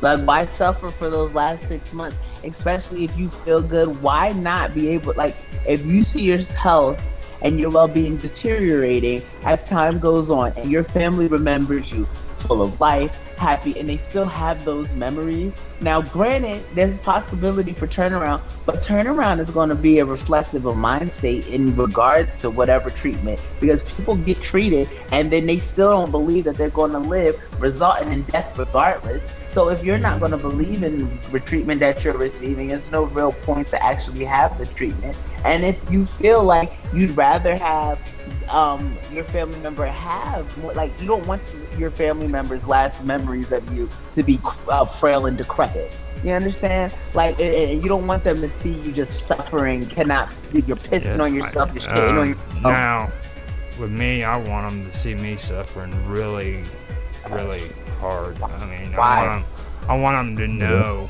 I want them to know because freaking when they get my age, they're going to say, you know, I remember when my Uncle Roger had to go through this stuff, you know, and he didn't freaking cower it out, you know what I mean? He went through, and the last moments he was on Earth, he was with us, you know what I mean?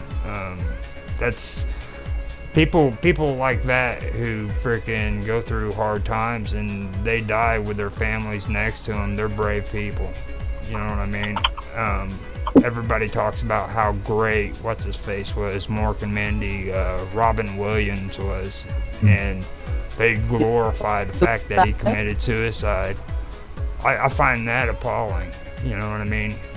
Yeah, he had mental problems. I have mental problems, but that doesn't mean I freaking kill myself over it, you know what I mean? Oh, yeah. What about the family members that he had? How are they affected? You know but what see, I mean? that's different from euthanasia because it's like an informed choice. I'm not just leaving a note and you fight. Well, I agree. Yeah, she's terminally ill. Yeah, I mean, we're talking about it. He kind of just was going through stuff that he didn't want people to know he was going through, and no offense, because I love Robin Williams, loved his work anyway, but he kind of cowered out. I think suicide is a coward way out for anyone, and the fact that I've been having my mind manipulated, but like I said, they've stuck these chips inside of my ears. I know I sound insane, but I felt them when they were there, and on numerous occasions, and I can tell when I'm being controlled by them because I'm still separate from what a machine is. Like, I'm still separate. I'm my own entity. So in regards to like suicidal thoughts, but one thing I am able to do is bring me out and say, this isn't me. I'm being mind controlled.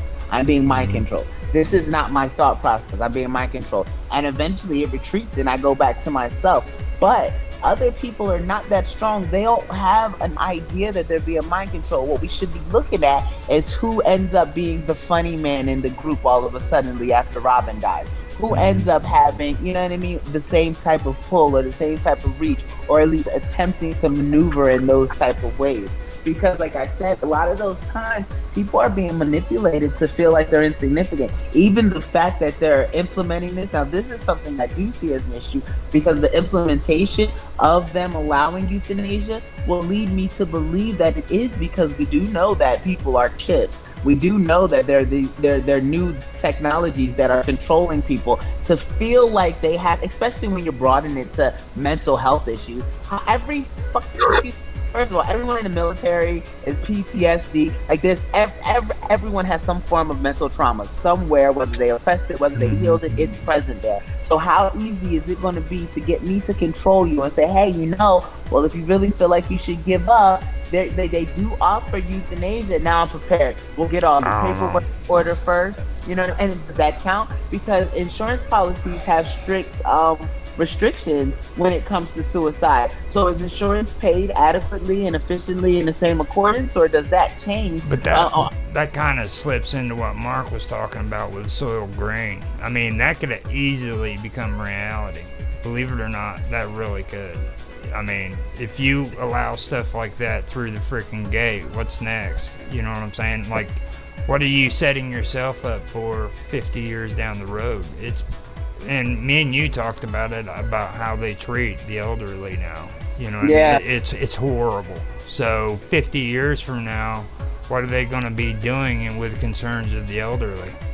You know? Or are they just offering them because they're is it to where, if you've been put in a nursing home, you've already been deemed unmanageable of self, and so now you already kind of saying, hey, you're not able to take care of yourself, think for yourself, and in which case, let us do it for you, and now we make the choice to pull the plug.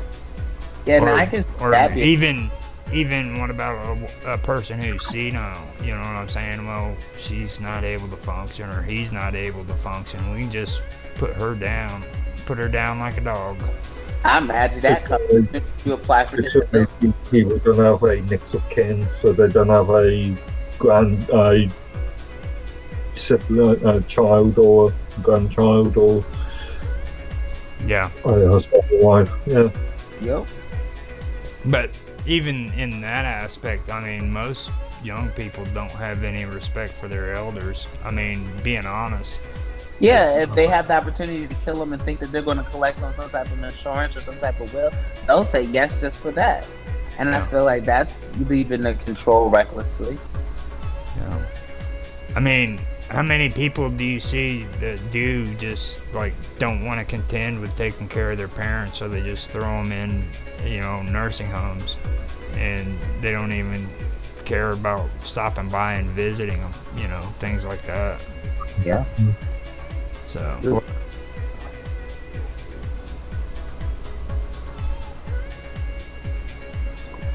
Are we still in meeting?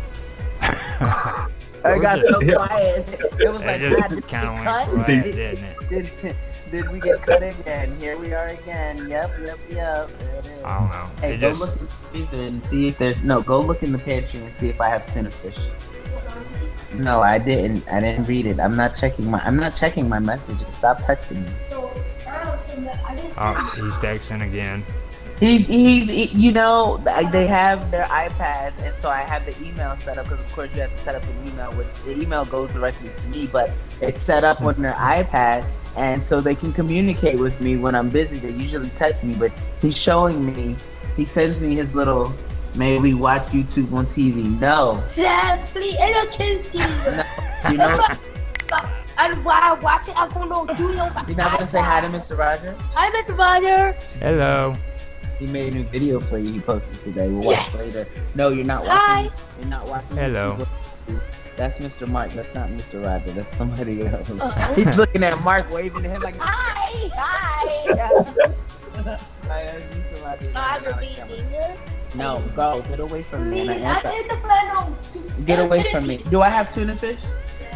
I do have one can. Okay, get away from me. If you talk to me again, I'm gonna be mean to you. I said no already. Take it, Mama. Maybe I should try. No. Take it. And look on the table. I mean, look on the look next to the stove and see if I have oil. Hey, no, it's not. You're about to get in trouble. You're gonna write a check. I just bought you coins. Well, you bought you coins. Actually, you paid me for them. Look at it.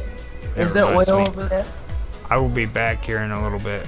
I gotta go take a smoke break myself. So. There's oil? Okay. There is oil? Yeah. So, hold it to me. I should go make myself a coffee, Paul.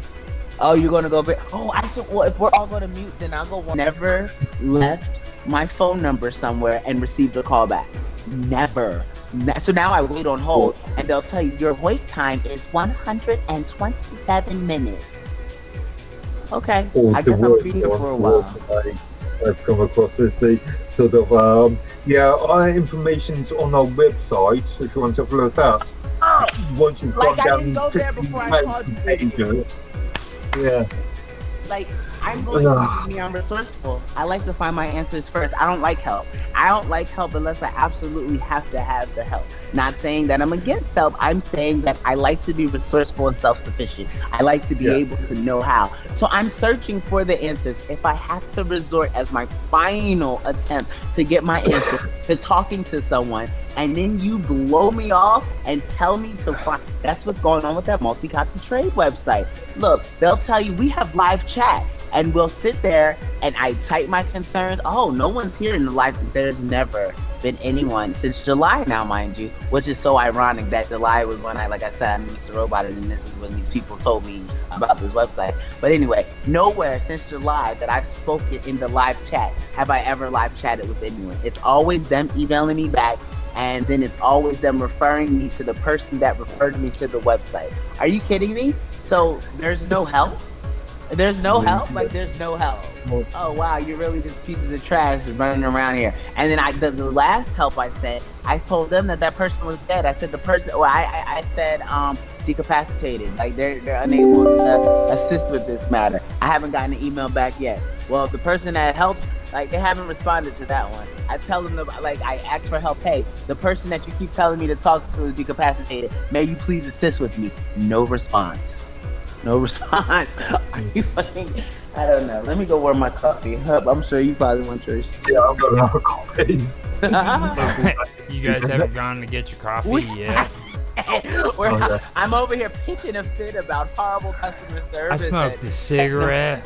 I rolled a cigarette for my mom. I freaking got me coffee. I'm thinking about building a crosswalk in the front room. So building a cross just while we're on mines. While we're on mines. Yeah. Oh hell, dude. That and you guys haven't gotten coffee yet. I'm still laying on it. That's why I'm not on camera. Speak to you. Go get you some coffee. I've got this covered, Mark. She's on fire, so somebody's gonna have to be here. I'm gonna warm my coffee. Okay, go get your coffee. I can breathe for 2 minutes, 15 seconds to warm up time. Show me where they have the imprint on all of them, and every single one I see now. You there? Thank you, guys. Are you serious? I was talking to you. Yeah, that's what I was saying. I was getting ready to say, I think you got cut off in your audio. You know what's wild is that now you didn't hear me, but it was muted earlier and you could hear me. That's how you know we're being hacked. Because how can you not? Oh, John said she's a lovely cat. She is a lovely cat. She's still a psycho. But she's still a psycho. Why is she on top of the refrigerator? I want to know what path she took to get there. Now she's just sleeping in the corner up there, like. That's crazy. She's insane. She's so cute though. But like when you're okay, well, I had more of a question more than I want to finish my statement. But just because with open source, are we saying that like YouTube is open source then, right? No.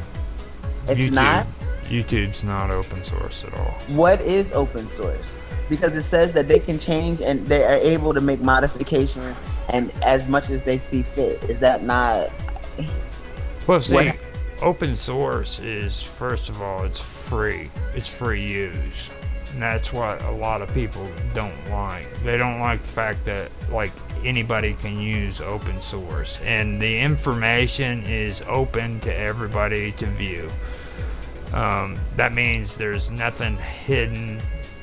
If it's hidden, then it's not open source. First of all, open source doesn't necessarily mean it's free. I can think of plenty of commercial open source projects where the code is provided to or is available to the customers after the fact. Well, see, you've got new updated stuff now, like everybody's into cryptocurrency and a lot of the all of the crypto, no, not all of it, but a lot of it is open source where you have to pay for it, but at the same time you get to see the freaking information, the data. But what difference does it make to see the data if it's not being explained to you? Like, I can look at a blockchain code, and I've done it several times just to see if I'm able to analyze it myself, but I have no clue. Maybe, okay, well, if you understand code, you would understand. But to what extent? If I understood code, am I able to reproduce or at least parallel what's already been produced? If I'm not... Do you want to stay prisoner to the man? No, of course not. I mean, but... We're using the man system to create a new system. Then you learn how to read code. Well, I mean, yeah, to that extent, but at the same time, it's whose code? Who made this code? You need to learn how to read code just so you know what you're getting into and like stuff like that. You know what I mean? Don't be held prisoner because you're unable to do something that a billionaire can freaking do and manipulate you and lie to you and take advantage of you. I'm not being fully transparent. I know how to read code to an extent, but not to the extent that I can understand blockchain. I'm not to that extent. So that is pretty complex. I mean, just to be fair, that is pretty complex. And and like I do know a little. I do understand a little bit. I was learning it for a while actually, and but yeah, like I said, to what extent is it being explained though? Because are you going to want to explain something to me that you think I might be able to use against you? Absolutely not. Well, code is easily found. There's tons of good resources when it comes to videos if you want to learn. Like there's people handing out tutorials all the time on YouTube. on how to read code, how to do code. Yeah, there's free schools, like schools that'll give you a laptop in order to do code. Oh, don't pay for that shit. Seriously, there's so much information that is out when I there. say they've been targeting me for years, He came at me and told me to do this, gave them all and said, "Oh, you're eligible for a scholarship." Blah blah blah blah. Gave them all my information. And they said, "Actually, we're gonna go in a different route." After he had all my information, told me I was already eligible. Like, I mean, that's why I said I don't mind what happens. Be your own person. Be courageous. Okay, learn it on your own. You don't need a scholarship. Don't listen to that crap. It's a setup, right? Yeah. I felt like that too. So I mean, me and Mark did the thing about general management for stuff, and he told us, like, well, you tell him, like, with general management, Mark, most of them that do that stuff with platforms and stuff, they don't even have a degree or anything, do they? Well, there's the old what was it? There's an old Scott Adams Dilbert cartoon that demonstrates that that managers are quite often arts degrees or cultural studies sort of degrees, graduates. Or in the modern sort of equivalent, social studies graduates. So you leave university with a degree in, I don't know, women's studies, and then or art studies, or I don't know, post third wave feminist studies, and then you become a manager. Yeah. I know it's a bit of a cliche joke, but yeah. No, I was just listening because, like, it makes sense to me. Just think about the movements. Like, and it's crazy. I'm for women's rights, but I don't consider myself a feminist, if that makes sense. And yeah. But I'm for people rights, not really, because I'm a girl. Honestly, and women are gonna hate me when they hear this, but it won't be the first time I've been hated. I get kind of frustrated with the bullying of our position into power, and then we say we want unity. Well, we have to be bullies because I feel we got to lead by example. Like, there's no reason for me. Like, only time I'm being a bully is if I'm being bullied. I'm never outwardly the bully. Even my kids, they'll tell me, if I'm like, they'll say, "Mom, you're the nicest mom in the world." I'm like, "Yeah, but I yelled at you today," or "I was mean today." And they're like, "Yeah, but you only act mean. You're not really mean. You act mean, especially when you're upset with people. If you want them to think that you're mean, but you're not really mean." And I'm just sitting here like, stop acting like you know something. Like, leave me alone. I want people to think I'm tough, man. What do you mean?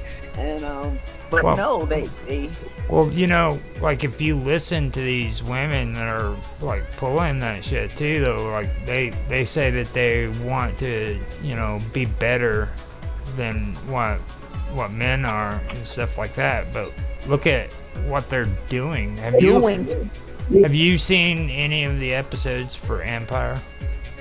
A few, but I mean, like, not at all. I don't watch much. Do you see? Have you noticed how horrible the women on that show are? These are supposed to be female role models. Okay, these are the same ones getting up and yelling women's rights and everything, and you know that they're also supposed to be like the role models for young girls of what women are supposed to be, but they're usually vindictive and just as bad as what men are. You know what I mean? If not worse. Let me use Nicki Minaj as an example, where she has that video with Ice Spice, and she's like, this to me, the girl's a baby. I don't care. I know the men would beg to differ because they're fucking her, but to me, she's a baby. But she's like groping this child, and like in my mind, she's a 40-year-old woman. She's groping this girl, rubbing on her ass, and like sexualizing her, who she could have been literally a cartoon character. We could have dressed her up like Hello Kitty and presented her to children, but instead it's like and that's what she her body is like a child. Like when I see her, I don't see sexy, I see kid. You know what I mean? But that's what they're doing. They're targeting women. They're using women to target women, and now you'll have a mentality to be like, just to kind of add something. I always thought Hello Kitty was pretty sexy, so I mean, I love Hello Kitty. I am Hello Kitty. That's kind of like a bad example. Okay, like, see, and it leads it to you to sexualize. No, I mean, seriously, Hello Kitty was sexy. Hello Kitty was pretty damn sexy.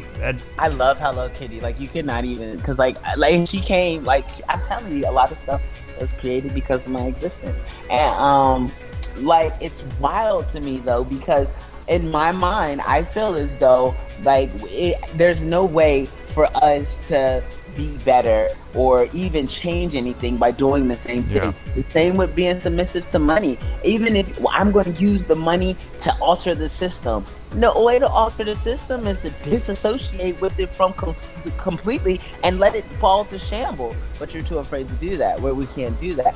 Like women, feminists, and even men feminists, I feel like men feminists kind of go to the extreme just to kind of make women like, hey, leave us out of it whenever you start going crazy. But women feminists really frustrate me because I feel as though there's a better approach. I'm not into this new age shit, okay? You know what a man feminist is? We call them a bitch, okay? That's all they are. Men have no right calling themselves feminists. All they are a bunch of bitches. Like, why? What's wrong with a man taking care of you and making you feel soft and lovely? Like, it bothers me. Okay, that's that fine. But not to a feminist. To a feminist, oh, you're a weak piece of shit because you want to be taken care of and spoiled like a little bit. Like my ex-husband, he'll tell you, I used to sit in his lap like a teeny baby, and I'm not the smallest person in the world. I've always been tall, and I literally would just curl up in his lap, and I'm like a little, he's rocking me to where he might be on the phone talking to people, and I'm on his hip like he's holding a child. And then, but people look at me like, but oh, you're so tall, you're so it's like, no, when I'm passionate about stuff, but I like to be treated soft and delicately. That's what the balance is. The man is supposed to be powerful, but not empowering us. And most secret societies and quote unquote cults were initiated and women ran, and then the men started to branch off into their own type of little sectors because they felt like women had male slaves. They had, where they were in control of the men, and men started to feel, abused. And so as a result, they flipped the script. Pretty much how your story goes with Tatiana, with Tiana. Yeah. About how but it's just vice versa. Now with Tiana though, the thing about the man her was overpowering her. The thing with her in my story is just like, it was the society that she was in. It was predominantly women in power. So you would have to think on the scales of switching the scene. Like here in the real world, it's predominantly men. All right. So in that story, what you do is you just flip it. What if women were the predominant ones? You know what I mean? And they had the dominant role. How would they treat their men? Isn't that what we're looking at now? Right, with exactly. The abuse and just I don't understand how can we even create equalization if one regardless of which side feels like they're more superior. Because I feel like more so or less, it's a frequency. It's not, and I'm not talking about a manipulated frequency because you had enough money to build some technology and now you can pretend to vibrate at a level that without that technology you're nowhere close to. No, I'm not talking about that. I'm talking about people that actually vibrate at different frequencies. I feel like that's what the determinant of superiority is. Not your money, not your socioeconomic status, not your gender, literally your capabilities based off of just your sole existence. Like, what can you do on your own with your thought processes and how you handle situations without being manipulated through the back end? Well, the thing with me, man, I think women should act like women, men should act like men. And that doesn't mean that a woman necessarily bows down and cowers out to a man. That's I've never seen that in my experience. But you shouldn't be putting a strap on and fucking a girl in her ass or in her pussy. Well, I mean, if she wants that, I mean, as a woman, you shouldn't be. A man, okay, a woman should not be putting on a freaking strap on and fucking another girl. Where did you see that? that? A man shouldn't be laying down. Just curious. Are you kidding me? Are you kidding me? Where did you see that? I've not seen it. And these studs. There's this one video I watched recently, and it's not my fault. Blame Twitter algorithm. And this girl has a bunch of her toys on the ground, and she's a stud. She puts one of the dildos inside of her pants, pretending for it to be a dick, and she's like dancing and showing her quote unquote stroke game. Are you kidding me? I could never take a woman fucking me seriously. And the girls that lay down on her back and let a girl fuck them and act like this is like this trauma.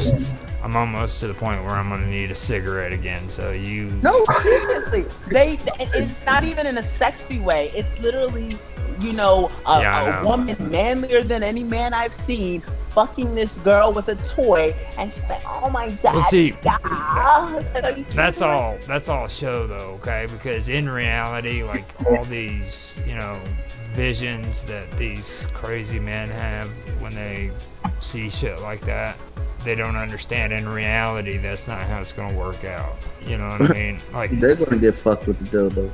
No, most of the scenarios that men see in pornos, when they try to make that come true, it usually ends up freaking like really fat, ugly women. My god! That are You're into not even lying. Okay, like I did that before. One of my exes, the one right before my ex-husband, and all my relationships long term. So we were together for a significant amount of time, 4 or 5 years. Anyway, this guy, man, we were really high, and he was like, "You have to have a threesome, blah blah blah blah." I don't know people that I don't want to have a threesome with any of my friends because then they're not my friends anymore. So he was just like, we can just put an ad out on Craigslist, and we can just tell people that we're looking for fun. That was back when they had those, what was it? I don't remember what it was called. This is years ago. And mind you, I was married for 10 years, and this was my relationship before that, so years ago. And we put this ad out. Girl responds to the ad with just a face shot. Beautiful, gorgeous face. I pick her up, though, and oh my God. And I'm looking at her, and when I bring her home, he's looking at me. He's like, "That's not the girl." I'm like, "No, that's her." And he's looking at me like, "Are you serious?" Like, "That's her." Yep. There you go. Eat your pussy and leave me the fuck alone. I mean, seriously, I'm not attracted to this woman at all. Like, I had a threesome with a female that I was attracted to before, but the only reason we ended up having a threesome was because she was already fucking my husband. Didn't find that out until after the fact, but that's why we ended up even engaging in it, because he was so pressed about it, and it got to the point to where our intimacy was being was haltered and being hindered because of their type of connection they were having outside of us. So the present to me after Yahweh was mysteriously taken, literally 2 days after that, was a threesome with this young lady he had already been fucking. It was just great. It was just wonderful. But I mean, like I said, she was beautiful. She was a beautiful girl. She was probably the only actual pretty girl. And then she claimed she didn't want to have sex with both of us at the same time. It would be just me and her while he was watching. But then him and her had already been fucking behind closed doors, so they'll continue to do whatever they do. It was wild. It was sympathy.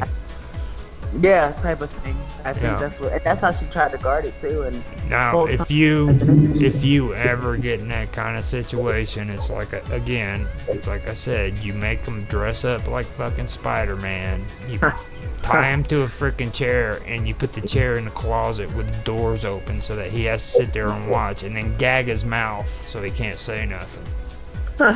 I hope my next person is like my husband, and he's just like over the bullshit. He's either done enough bullshit to not even consider more bullshit, or he's never considered bullshit because I'm going to stay single until I'm engaged. Like, that's my new thing. I'm going to be single until I get engaged and get married again. And I just the way the society is, I'll probably be single forever. Which me and the boys, we talked about this because for the longest time they would ask any random guy, like especially if a guy would talk to me, "Hi, you want to come over to my house?" Yeah, mom, be my mom's friend, blah, blah, blah. I'm like, no, stop. And then they were like really looking for daddy, and I had to explain to them, this is not a good look for us, and it's okay. So we kind of accepted not having a father role in our life as long as we can handle our own business. But I don't want God, I better not ever get it. I'm not having any more threesomes. They can kiss my black ass. That's good. I don't want a threesome or foursome. And you better be hoping I want my twosome with you, because it's just like, yo, you're really getting on my nerves today. How do you feel like I'm not even attracted? You know what's the best thing to do? You just tell them to go home. That's acting like that. Say I'm sick of your shit. It's time to go home. And see, man, the things that you there's absolutely nothing wrong with that. Everybody makes it out like freaking you've got to be married, and you know what? Marriage these days is pretty tricky because most people don't understand what that, you know. It's like, people use that. That's my ex-husband told me, hey, I had to trap you because you wouldn't go for half the shit that I knew I wanted to pull with you if you were just my girlfriend. You would have left a long time ago. This to my face, and I'm just sitting there looking at him. Stay-at-home wife, he's the only breadwinner, and he's telling me to my face, yeah, bitch, I tricked you. And basically layman's term, and I'm just sitting here looking. I'm like, oh my God. She's like, yeah, I already kind of knew what time it was, but I knew you wouldn't go for that. So I had to marry you. You had to marry me to trick me. Wow.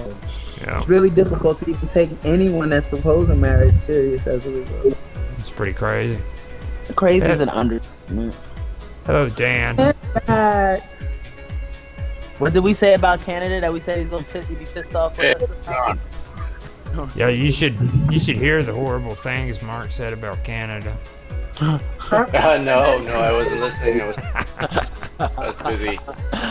And did Mark said terrible things about Canada, or you and Karma? I never say anything bad about Canada. I have the utmost respect. You have the utmost respect for Canada? Yes. Yeah, I thought so. That yes even sounded like it was suspicious.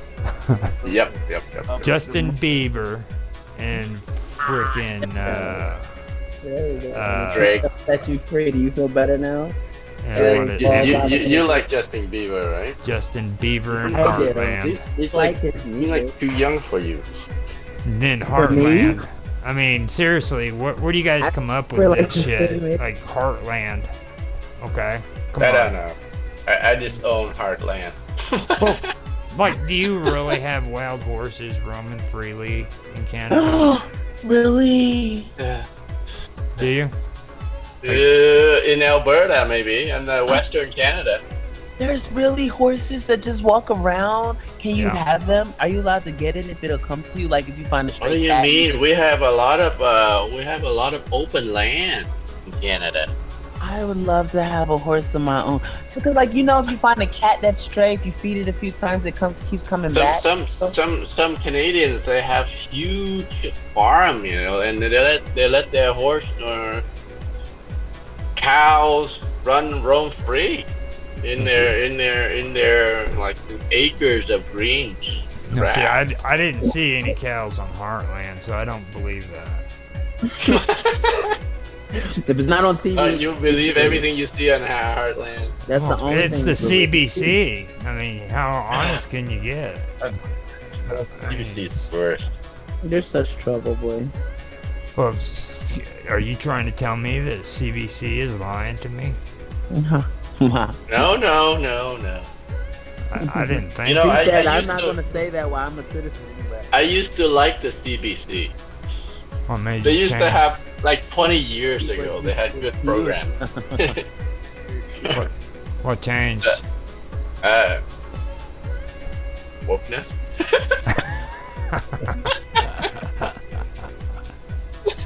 Ah. Papa doesn't like that word.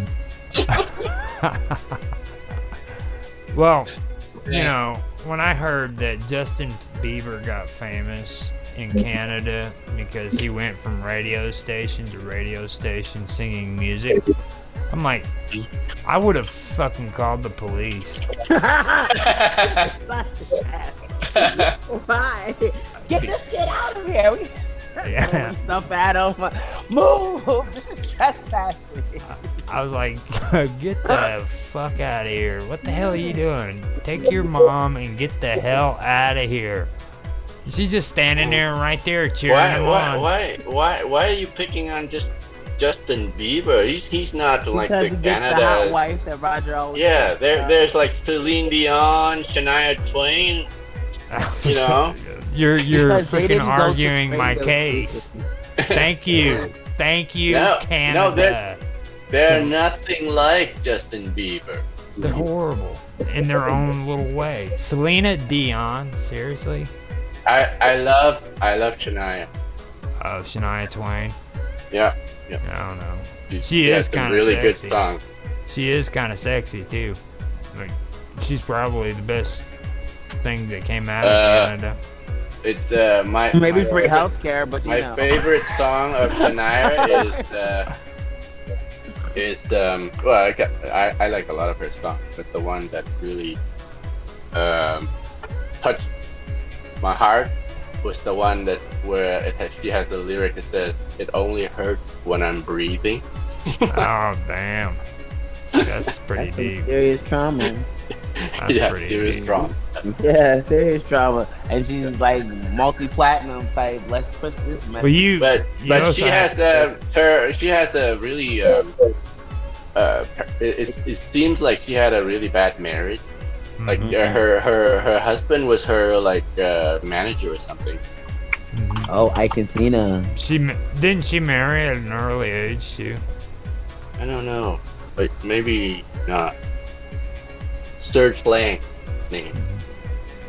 But then they broke up. Of course, and I think some of her song was about. You're not gonna cry, are you? Me? Yeah. I mean, because that's what country music is geared for. Like, I don't know if you're aware of that or not. Canadians, do you guys have a lot of country music up there? We don't. It's weird that like Albertans are into more into music. But Shania's not from the West. She's probably like a spark in the darkness of Canada. She's in Windsor. She's from Windsor, Ontario. Oh wow. Yeah, it's like across from Detroit. That's not good. Across from Detroit. Yeah. How do we do this? How do we do this math? Like, how far are we saying when we say across? Basically, like across the Great Lakes. The river. Across the river. Oh wow! Wait a minute. I remember on Shameless they crossed the border to Canada, and aren't they in? Isn't it based Well, in Detroit? Chicago is where that's they're it. at. No, when they go to Canada, that's the old route. That's the way Al Capone used to smuggle alcohol down out of Canada. Really? Yeah. Okay. That's like the old route where you can get away with getting shit out of Canada or into Canada. I don't know about today though. People are getting a lot smarter in these days. So now the new one that I found out was in Oregon. Like up there, a lot of the hippies that dodged the Vietnam War, they went over the border into that area, and now they have like festivals where they come back into the United States and they throw festivals up there. But that's the last I heard about them. Now, I was talking about being geared like country music. You understand, like if you have this sensation to want to cry, it's because country music is set up like that to where you're supposed to cry, right? Stop it. It's true. Don't break my heart. My achy, breaky heart. I don't want to cry. I don't cry at all. I still remember the cute little boy that taught me this. I was young. We were kids, and I remember swinging, and I got my finger caught in the swing, and like that was like my first introduction to country music. And my mom wasn't a big country music person, but I was like, I love this song, Mom. I love it. Achy, breaky heart. Yeah, Seriously? We're about to play it right now. No, don't worry about playing it. I know the song. It right now. I don't know. I mean, Tan might want to hear it. So. No. What is that? Billy Ray Cyrus song? Yeah. And Garth Brooks is like A1, but I mean he's not from Canada. But still, he said country music and makes you depressed. Wait, hold up. Billy Ray Cyrus is from Canada?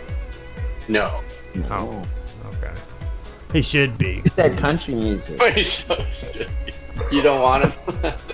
You don't want him, so you throw him to Canada? Do you want him? I mean, seriously, do you want him? You take Silas, what's her name, Siley? I'm just gonna play this in the back. Miley Cyrus, you take her too. We'll give you a discount. No, I don't want it. Here you go, Roger, this is for you. She's nasty. Did you see the ball and chain video that yes, you did? That's what I'm talking about. Wrecking Ball?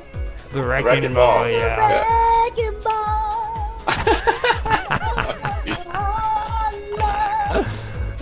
That's my joke. I was talking to you. Did you see the parody for that where the big fat dude's sitting on top of the wrecking ball and shit? And he's got his shirt off. Yeah, I thought he had a pink leotard, but no, he might have his shirt off. Wait, that might be true. He may have had a parody. I thought he had like a pink leotard on. I could be mixing parodies because I find the comedy in life, but still, it went viral. I know that much. Yeah, and he was going crazy, and it was yeah. That song is epic. I don't care what you say. That song. Well, that parody is. I love the parody for it. Because I don't even know. Like country is not my go-to genre, but I like every single genre of music. You name it, I like it.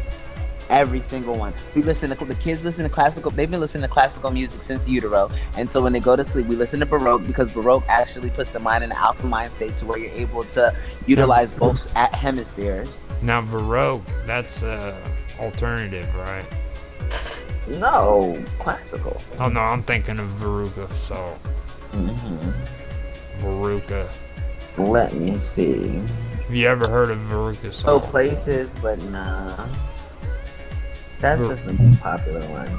No, that's not new. Veruca Salt's been out for like 15, 20 years. No, I was talking about Garth Brooks. I was saying that. Which one is my favorite one? But I mean, Friends in Low Places is just... Oh, shit. She's pulling out the playlist. Ain't Going Down, and Thanks, Tan. Well, you are the guys that brought up Canadian stuff. Well, I mean... You brought up You guys were the ones that make fun of Canadians. I would never do that. I mean, like, I'm not saying I make fun of Canadians. They wish they were Americans. We understand that. So, I mean, we get that aspect of it, you know. They wish they were. What we said was they're extremely submissive to England, like, and the British Empire. And I was saying, yeah, because they would like to be able to take the place of America, you know. Right now, America is the go-to people, and Canada's just over here like, look, Canada's over there like, listen, Daddy, you do whatever you say. And King William is like, well, you do what I say. Yeah, hey, I do whatever you say, hey. Starting to sound like Roger coming. No, you know who she sounded like? She just sounded like Bill and Ted. Remember Bill and Ted? Yeah. It's like she just did a freaking like Ted voice. Yo, dude, what's up? Dude, fired up, man. That's cool. That's the first time I've heard you do a Bill and Ted voice. Please, there's so many personalities in here. Ain't know which one I don't even know which one I'm getting now. That was cool as hell. Okay. I was like, hell yeah, dude. I do the Bill and Ted stuff. But now. Not anymore. But yeah, I would never say anything about Canada. It was actually Mark who started all this. He It's always Mark's all been very quiet in the past few minutes. You decided to just throw him under the bus? no, I didn't. Mark I wouldn't. admit it. Why are you gonna do not get afraid because Tan's here? It's all right. He's a Canadian. Don't worry. You're a Brit. You don't have to. Right. Yeah, right. Canadians are Like- polite. He's subservient to you. Now see, this is Wow. the way. This is Bow the way to to me, take. you low-life Canadian. I'm your king.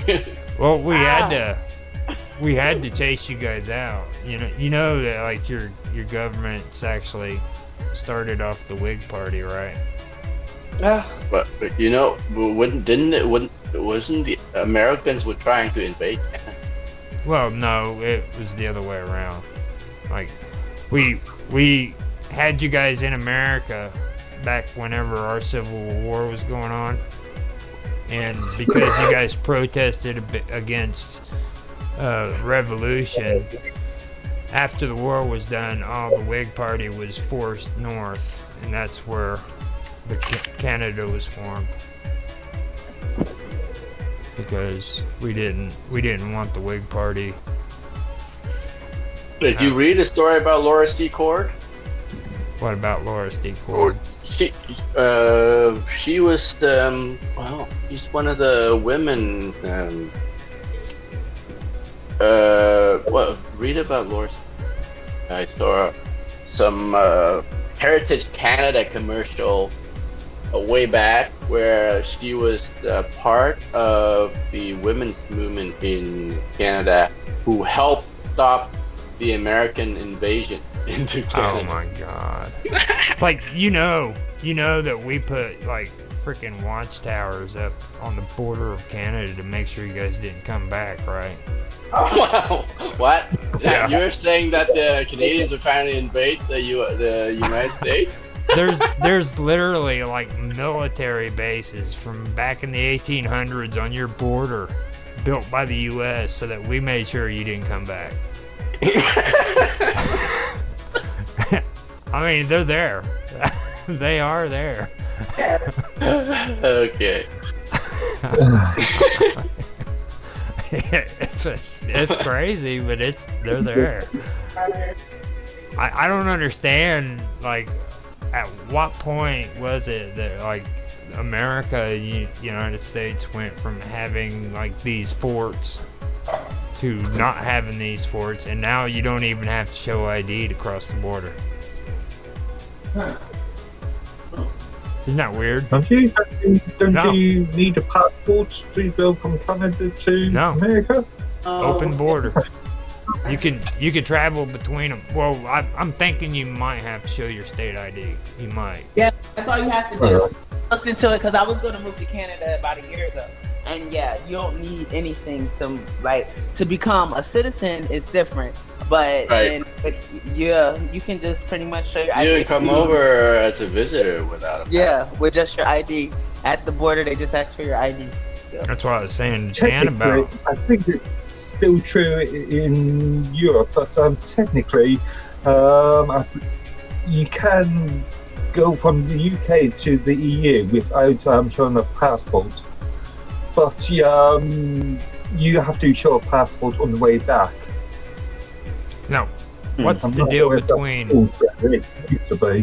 What's the deal between you and Canada, though? Like, if you wanted to go to Canada, is it just open borders? I'm not sure. Yeah, I'm not sure either. I think we still need a passport Passport. Yeah. to visit the UK.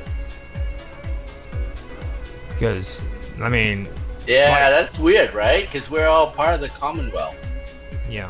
Well, England, according to Mark, England has changed their whole attitude about you guys. Like, they don't Right. really like Canadians. Why would you put that on I've the never heard, Roger? I've never heard any Oh my anti-Canadian gosh. sentiment in this country. I've heard anti-Trudeau sentiments, but Yeah. not anti-Canadian sentiments. Yeah. Well, yeah. So okay, so there's a difference. right? There's a big difference. I don't Even see Canadian, even Canadians are anti-Trudeau. I don't see it. I mean, being honest. You don't see the difference between being anti-Trudeau and anti-Canadian? Have you ever talked to a Canadian? Oh my god. You are talking to one right now. Oh, I'm sorry. I cannot even with my life right now because he's asking the Canadian. He's digging a deeper hole for himself. Like, I'm sorry. He's putting the dirt on top of the one he's standing in by this point. He's very upset. But no, like, I just I go out like 2 streets away from me at a corner of an intersection, like 3 or 4 blocks away from me. There's a guy standing in the corner with a banner saying "Fuck Trudeau."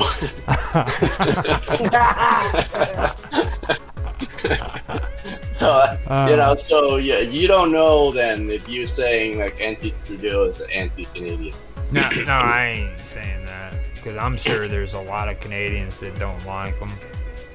Yeah. But like Trudeau, being honest, I think he's just a puppet. Most government officials are. I don't think it's him that's actually. He puppet for who? The New World Order? He's a puppet to the liberal left that supports the majority of the government in Canada. Well, I mean, I think he is one of the guys. Because other than him, I don't see anybody else behind him that might be powerful.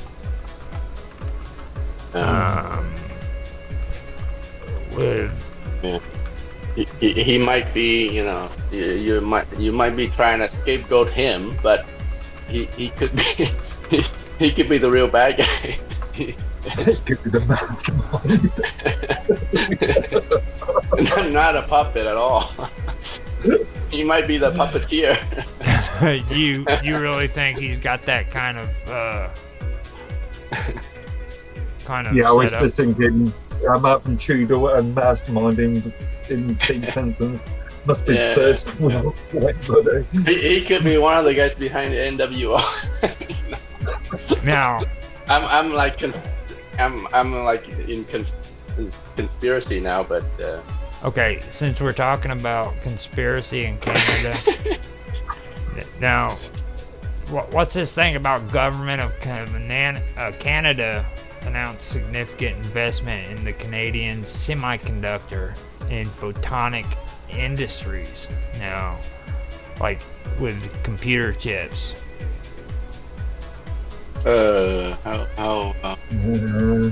That old news or recently? Like this is, I believe this one is 2022. Ottawa, Ontario. Semiconductors, often called chips or microchips, are critical to Canada's national security, economy, and technological interests. The government of Canada recognizes that issues around semiconductor supply and impact on all sectors of the economy and affects Canadians in their everyday life. This is why the government is committed to collaborating with Canadian researchers and businesses to strengthen Canada's position in the industry. So are you guys chipping everybody? It sounds like a PR statement. You act like Tan's back there in the office. He's the one constructing it. Yeah, you act like He's like, pretry smart. I'm controlling the silicon semiconductor industry or something. He's the smart. Until several years ago, I was keeping up to date on semiconductor industry, but since Nortel went bankrupt, I stopped following. I think before that, I think they were the ones who were like the most one of the top companies who were into semiconductor manufacturing. I don't know who is doing that in Canada anymore. Yeah, see, that's kind of what I was always hearing, and like it's actually turned into a big conspiracy thing. Like how Canada is big on the chip. They want to chip everybody and stuff like that. So. Seriously? Yeah. Like they're that's why my brother told me to ask Tan about. It's a government building there where you have to be chipped in order to get in. And like, we talked about that last week. I remember. I haven't heard. I haven't heard anything about that up here. It might be. It hasn't been big news up here. Oh. Yeah. They keep talking about it. And like if you go to sit at your computer, if you have that chip inside of you, when you go to sit down, everything will turn on for you. But like say if you go to somebody else's computer, it wouldn't work. And then like every room you go into, the lights will turn on because it can tell that you're in that room. Are you just being a clown right now? Or are you serious? No, he's doing conspiracy theory. It might be something like that are being done in a hush hush. I haven't heard any of those kind of news up here. See, that's insane. What it's weird too because like a long time ago if they have talking about if they have public policies that are gearing towards that, it would have come up in the news, but I haven't heard anything like buildings that are chips. How would you do that anyhow? Like I'm trying to Google it, see if it actually exists.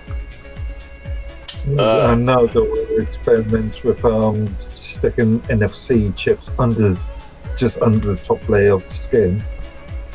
Didn't we talk about that in the general room a few weeks ago about some like kind of aerosol agent, aerosol delivery agent that could be inhaled through the nostril? Yeah, I sort of ignored that because it sounded too far. Hold on. This is out of MIT Technology Review. That's like far-fetched science fiction. Okay, here. It's out of MIT Technology Review. This company embeds microchips in its employees, and they love it. Which company? There's a company in... Last August, 50 employees at 3 Square Market got RFID chips in their hands. Now 80 have them. Yeah, there's a company in Switzerland, I think, I want to say, that's doing experiments with that. Moment. In Canada? I'll share the link. In Switzerland. Switzerland. I think. Switzerland. That's possibly. No. Maybe I'll shut Robert up. Tell him, look, dude, it wasn't in Canada. That's your brother Robert on Minds. He's on Minds. Robert wants to be on Minds. He just starts. Why don't you hook him up? There's a guy named you're on Pro, right? He's you're on Pro. He's on Minds. I just don't want him to have an account. He drives me nuts. Why? Hey, hold on. I think he follows me.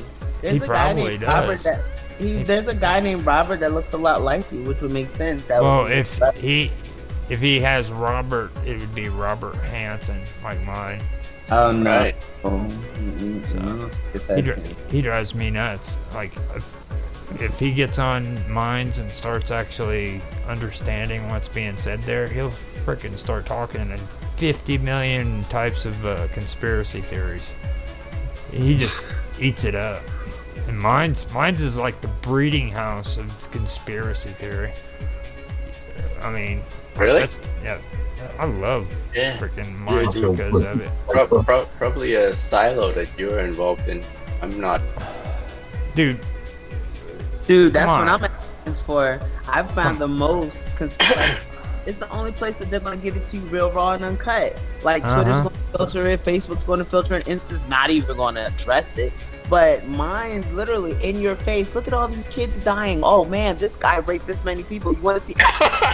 It's like, Dude. whoa, every fucking corner. Dabble it with a little bit of porn and some weird anime bullshit. Next thing you know, we're back to the conspiracies. Like, literally, I don't see how you miss it. The good news is I've seen that freaking crazy Nazi dude again, but this time he didn't have his balls out. You know, he was wearing a red mask. He was wearing a red mask on there, and he even boosted his freaking his website or his. Is he on the general chat room? Yeah. Dude's like in a Nazi leather outfit with a mask on his face. That's just interesting. He freaking literally boosted his post, and then what's gonna happen is these idiots are gonna click on it and they're gonna go to his site and see him sitting there masturbating in a freaking Nazi outfit. World. Maybe, I don't know. This is on his page now, mind you. Please do not get it twisted. This is Roger. I have not. No, seen I mean it's not. It's in the news feed. If you go into freaking explore. I'm not going in there. I'm not gonna find. I don't want to see his balls. You have to be worried for me. I thought I wasn't doing my job in channels. And newsfeed. You thought it was in the chat. You were like, wait a minute, I'd be moderating. Now, channels maybe, but I don't know about channels. Oh my God, when did they put channels in? Channels been there since the introduction. Are you serious? Channels basis, yeah. Channels and groups are the foundation. Yeah. Up in the Explorer. You're a channel. In the Explorer tab. Yeah. /Roger Hanson. That's your channel. Okay, that's cool. Well, I've been going to newsfeed the most, and I go up to freaking For You in the top and latest and stuff. But latest is usually all I check out. But he's in there. It was about maybe 2 days ago I seen him. I was like, that's crazy shit. I know better than to freaking click on anything because I ain't freaking seeing that shit again. But I'll let everybody. Got him. That's how you probably get it every time it gets a click. Got him. It's kind of like on MySpace, or not MySpace, but Facebook. They had this little meme where it was showing this supposed woman that had a nice butt, you know what I mean? And everybody's staring at it, and then all of a sudden the camera veers to his face, and it's a gay dude, and he goes, "Faggot," and then the video stops.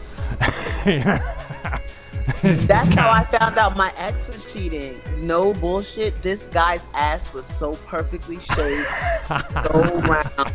And I'm thinking, it's a girl sending them these emails. They're emailing back and forth. The last picture is his big ass cock.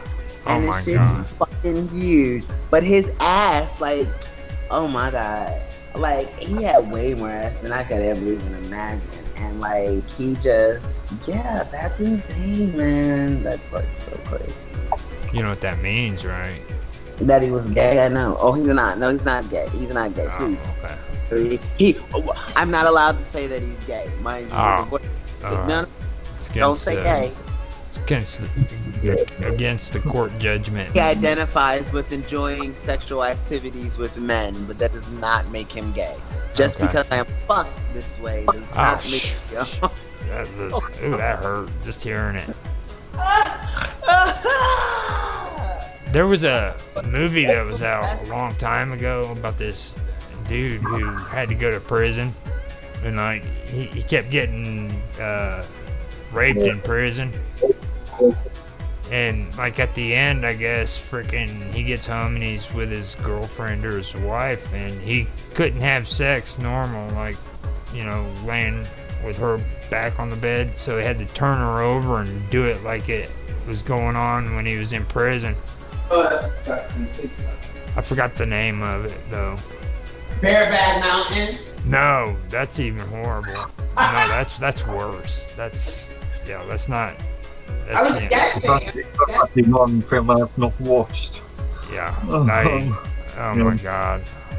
I don't think I'm ever going to watch that movie. I've heard about it, and like I guess the Crying Games is it.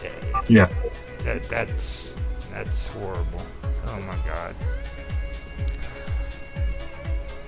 Thanks, Karma. You're welcome. I'm no longer going to freaking be able to like taste coffee the same. Puts me off mine. I don't even know if I want a cup of coffee now. It's like, oh my God. Oh. Okay. Cuddling has lost its luster. Okay.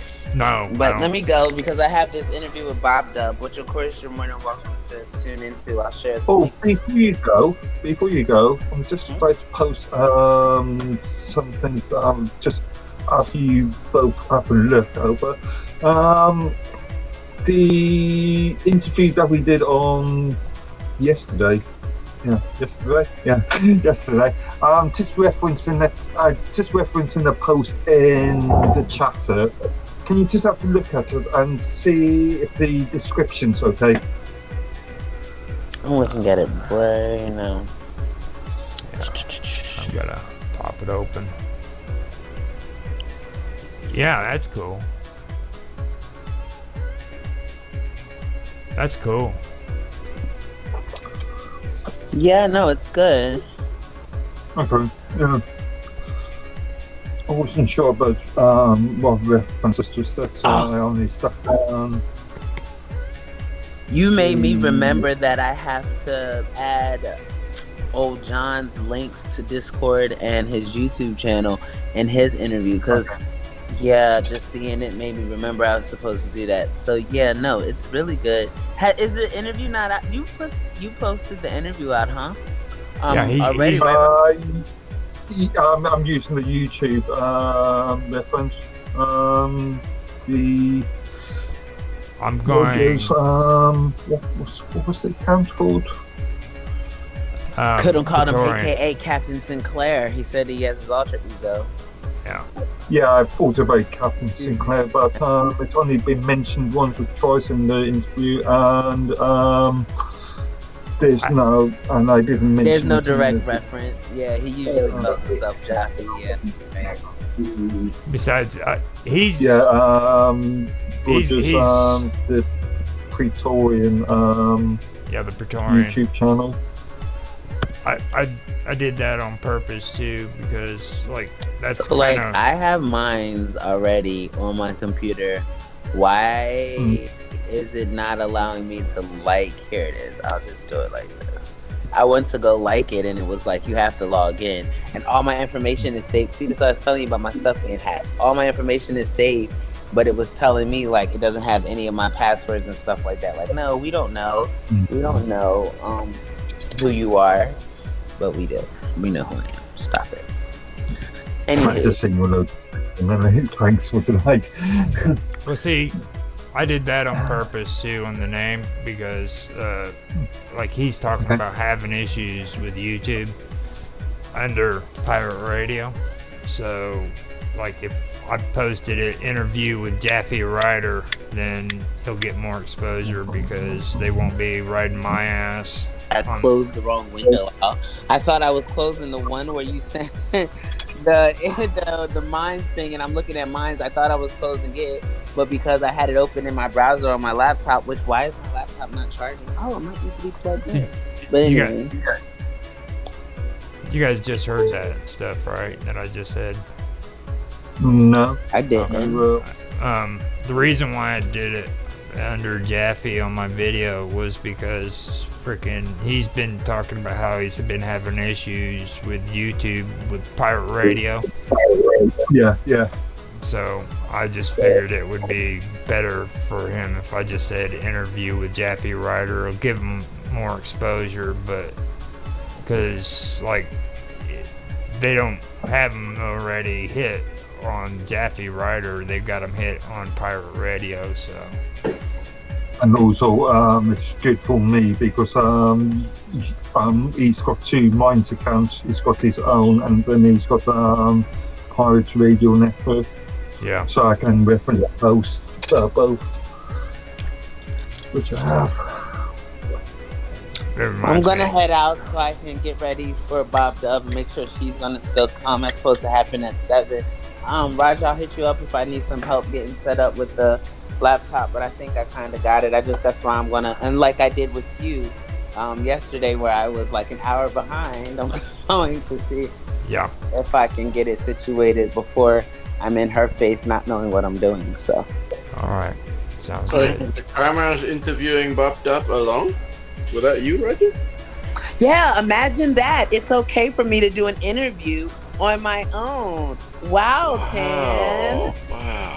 She's, I mean, you guys you won't let me do it. She's pro. We have to tag team. She's a pro now. I mean, you guys are almost inseparable. Nope. I told him yesterday we were attached at the hip. I told him. I said we're attached at the hip. Hey, that's right. She's a pro now. She doesn't need me no more. Yeah, right. You're the one who set this up. He said it online. I mean, you are a pro now. You don't need me to take care of your recording and stuff no more because you're set up, good to go. Because you did that for me. But aren't you like worth more to Kama than just setting up? I told him he could come. I'll drop. Look. Right. You're like tag teaming. You know, I was tag teaming. I have a feeling you guys are just trying to get rid of me. Like, look, I'm going to drop the Jitsi link if you guys, because I've signed up for Jitsi, so I'm going to drop if it works, I'll drop the Jitsi link in our chat. And if you want to tune in, when's your interview? Because Ryan's doing. It's at 7. It comes. He told her that we in an hour. 6. Yeah, no, it's not an hour from. Oh wow, it is an hour. Oh my god, I just looked at the clock and it was 5. Yeah. So it's 7. I can be on there. We usually end this right around 6. So usually. Yeah. So it's no big deal. But 6 or 7, but yeah. 6 or 7. So what? We've been gone for 6 hours. We've been going strong. Yeah. And you stayed the whole time today. That's a miracle right there. Right. Like, we've got Mark still on here when Tan got here. I was like, wow, that's amazing. We actually talked about good stuff too. Yeah. Did you see me clapping? I did it. It should be more claps. Just like that. See? That's what you get. You guys taught her how to do that on freaking Skype, and now she knows all the secrets. I didn't know how to find a reaction. I never noticed that there's reactions in here. Yeah, that's pretty cool. I know. I noticed them like a week ago. Look how cool that is! Oh my god! Be like this. Oh my gosh! Wow! What are those, potato chips? Oh wow, those are hands and faces. Yeah, it's so neat. Alright, I'm done now. But yeah, let me go because I'm gonna do a little bit of an interview with her, and then I've probably had enough of human interaction for like a good month. But you know, it is what it is. I'll be back tomorrow. And just remember, it's okay to record at the same time. That way you don't have the same situation. Have a backup. You know. How would I how do I just when you hit stream, hit record, which is just below it. Yeah, okay, yeah, I'm gonna do that. That's what I did yesterday, but now I know how to save it. I got it saved as an MOV instead of that. So we shouldn't have that problem we had last time. Yeah, you had it in MKV, so. Alright. Oh, I thought I saw a snake. Ooh, boy. Alright. Have fun. Whoa. Alrighty, then I'll see you guys later. And tomorrow, what's up with gaming? I know, is there anything special? Yeah, we're gonna have you running your first game. What? When? Okay, I didn't. Remember, we were going to set you up to where you can figure out how to play Pokemon. Now you tell me. I had no clue that this is what was happening tomorrow. So, okay, at least now I know. But I'll talk to you guys later and have a good night. Okay. Have fun. Yeah. She's gonna play Pokemon tomorrow. So if you guys want to hang out and watch her play Pokemon for the first time, it's entertaining. So it's gonna be good. It's gonna be good. You should have seen me when I first did it. It was like, that's what I wish. I wish somebody actually was there to videotape it, and have other people involved. I wanted my friend Rapid freaking do it to where, because it was my first time ever playing it, kind of get a reaction, you know. So, but we never did it, and I told him, I was like, you messed up, man, because that game tripped me out. And like, I don't know, it was real weird. So, I saw a robot on. Yeah, did you see that conversation? On General, did you ask them to join the stream? I've told him that we were on there.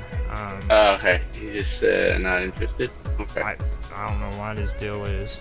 He come in. I don't think I told him that. I told him. Wait, no, that was last night when I invited him. He got into a real weird conversation with that Stutz guy. Mm-hmm. And it was a good conversation. It just made me more suspicious of Stutz. All right. But Karma did bring something up. Now, this could be like Mr. Robot's alter ego. But he was replying to himself? Is that what you were thinking? Yeah. That he's replying to himself? That could be the case. I could see Mr. Robot like having a conversation with himself. Really? Yeah. Yeah, just to kind of like stir the shit a little bit, you know what I mean? I could see him doing that. I don't know, over the last couple of days, the various rooms, Canaries and General's been fairly quiet. Yeah. Mm-hmm. Well, that's because nobody's like really in here too much, like at all. It's really strange. Right. Just you link spamming with all your YouTube. Yeah. Well, if I don't do that, then like there's not gonna be anything on there. Like it's pretty bad. Like even like me and Son of No One, we've been playing around like with music and picking on each other. But that's about it. And robots. Yeah. Funnily enough, the other rooms I moderate, administrator, nothing fairly quiet. All the rooms I've got listed there have been fairly quiet over the last week or so. It's pretty strange. What's happening there, Mark? You've been quiet in the past week or so too. I think we are a bit busy with other 50 million fans. Right. I think that's directly related to why it's been quiet, because a lot of people come on here to see Mark. Yeah. You know. Well, he's quiet because he doesn't need to fight for any user. Yeah, I sneaked that in. Yeah, that was good. And your response, Tron? What is your response to Mighty Tron? Hey, you're okay with being called Tron, aren't you? Whatever. I've been called a lot worse. That's right. Good answer. Yeah. I'll be right back. I have got to go do something. Getting coffee? Quick. No, not this time. Oh, actually, it's getting late. I should get it here. It's Friday night, perhaps. I'll be right back. Yeah. Friday night for you too. Yeah. What do you drink late at night? Tea. Coffee. Just on coffee or Lucasade, which is a caffeine-based energy drink. Well, even late at night, I tend to switch to tea late at night. Funny enough, my coffee percolator died on me about a month ago, and thermostat or something died on me, and I've been drinking absolutely awful instant coffee for the last month or so. But I've just bought it myself and just gained this nice little device, an AeroPress, which is a sort of very modern sort of coffee sort of percolator type thing. Okay. I only received it this morning and made a few cups out of it, and it actually works quite well. My kid bought me like a French press coffee maker, for my birthday last year. I've been using it for I used it for 3 months, and then in the summer when we were going to that event in the City Hall of Toronto, and we brought it along, and on the way of carrying stuff back in and out of the garage, they dropped it and broke it. Okay. That was one of the good useful gifts I've had for a long time. And the giver broke it. So this is made out of extremely strong plastic, some sort of interesting sort of modern plastic thing. But I was thinking about getting myself an electronic another coffee percolator machine, but I thought, well, I'm not always at my desk, and it's all useful to have something that is also portable. Yeah. In this country, it's very common to see people drinking instant coffee, which is like with those coffee pots that you put in. Or is it one of those bags that you tear and you pour into the cup and then you mix it with hot water? Yeah. Oh, my wife's into those kind of things. I never liked it because you're right, they're awful. But the Vietnamese coffee brands, they usually make it like instant like that. So it's like it tastes kind of burnt. Just burnt. Unless I can grind my own beans and do all the hard work, what's the point? Yeah. I have a coffee grinder, so I tend to like buying coffee in whole bean, and then I grind like a few days worth of ground coffee to use, so I can get the fresh scent, fresh smell, and fresh taste. Because I'm like the ground coffee that I have in the container there. It tends to, I think it loses the flavor if you leave too long. Yeah, coffee ages quite quickly. Yeah. Or once grounded anyway. Yeah. In the office there, we have the coffee grinder, like the coffee maker that you pour in like a huge bag at a time, and it just grinds the beans as you make them. But that ideally that's good. I would like to have something like that in home, but in the office, like they rarely clean the machine, so over the year that's starting to get pretty nasty as well. So yeah. Good on one side, but on the other hand, it's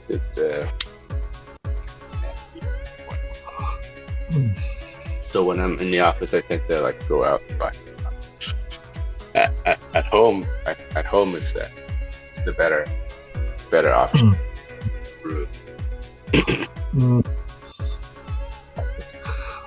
Also, I bought myself, I upgraded my laptop today. Nice. Took out 16 gigs of RAM and stuck in 64. Nice. The 64-bit? Fixed 64 gigs. 64 gigs of RAM. Ah. Right. And what are you running on it? I'm using SUSE. Ubuntu. Oh, SUSE. Okay. Ubuntu is. So you like SUSE better? I used so when I first cut my teeth on Linux, I went with Red Hat Fedora, and then I switched to OpenSUSE, and then in recent years I've been using Ubuntu. Seems to be not a big fan of Ubuntu. Even though I do use my PPS. Seems okay. I mean, they're all kind of the same. Ubuntu's got the nice update, auto update tools. I don't know if SUSE now has the same kind of facility. SUSE got but it's decisions like using Snap in Ubuntu's case, which really puts me off. And there's that sort of Ubuntu is sort of conical, is very sort of top-down management, aren't they?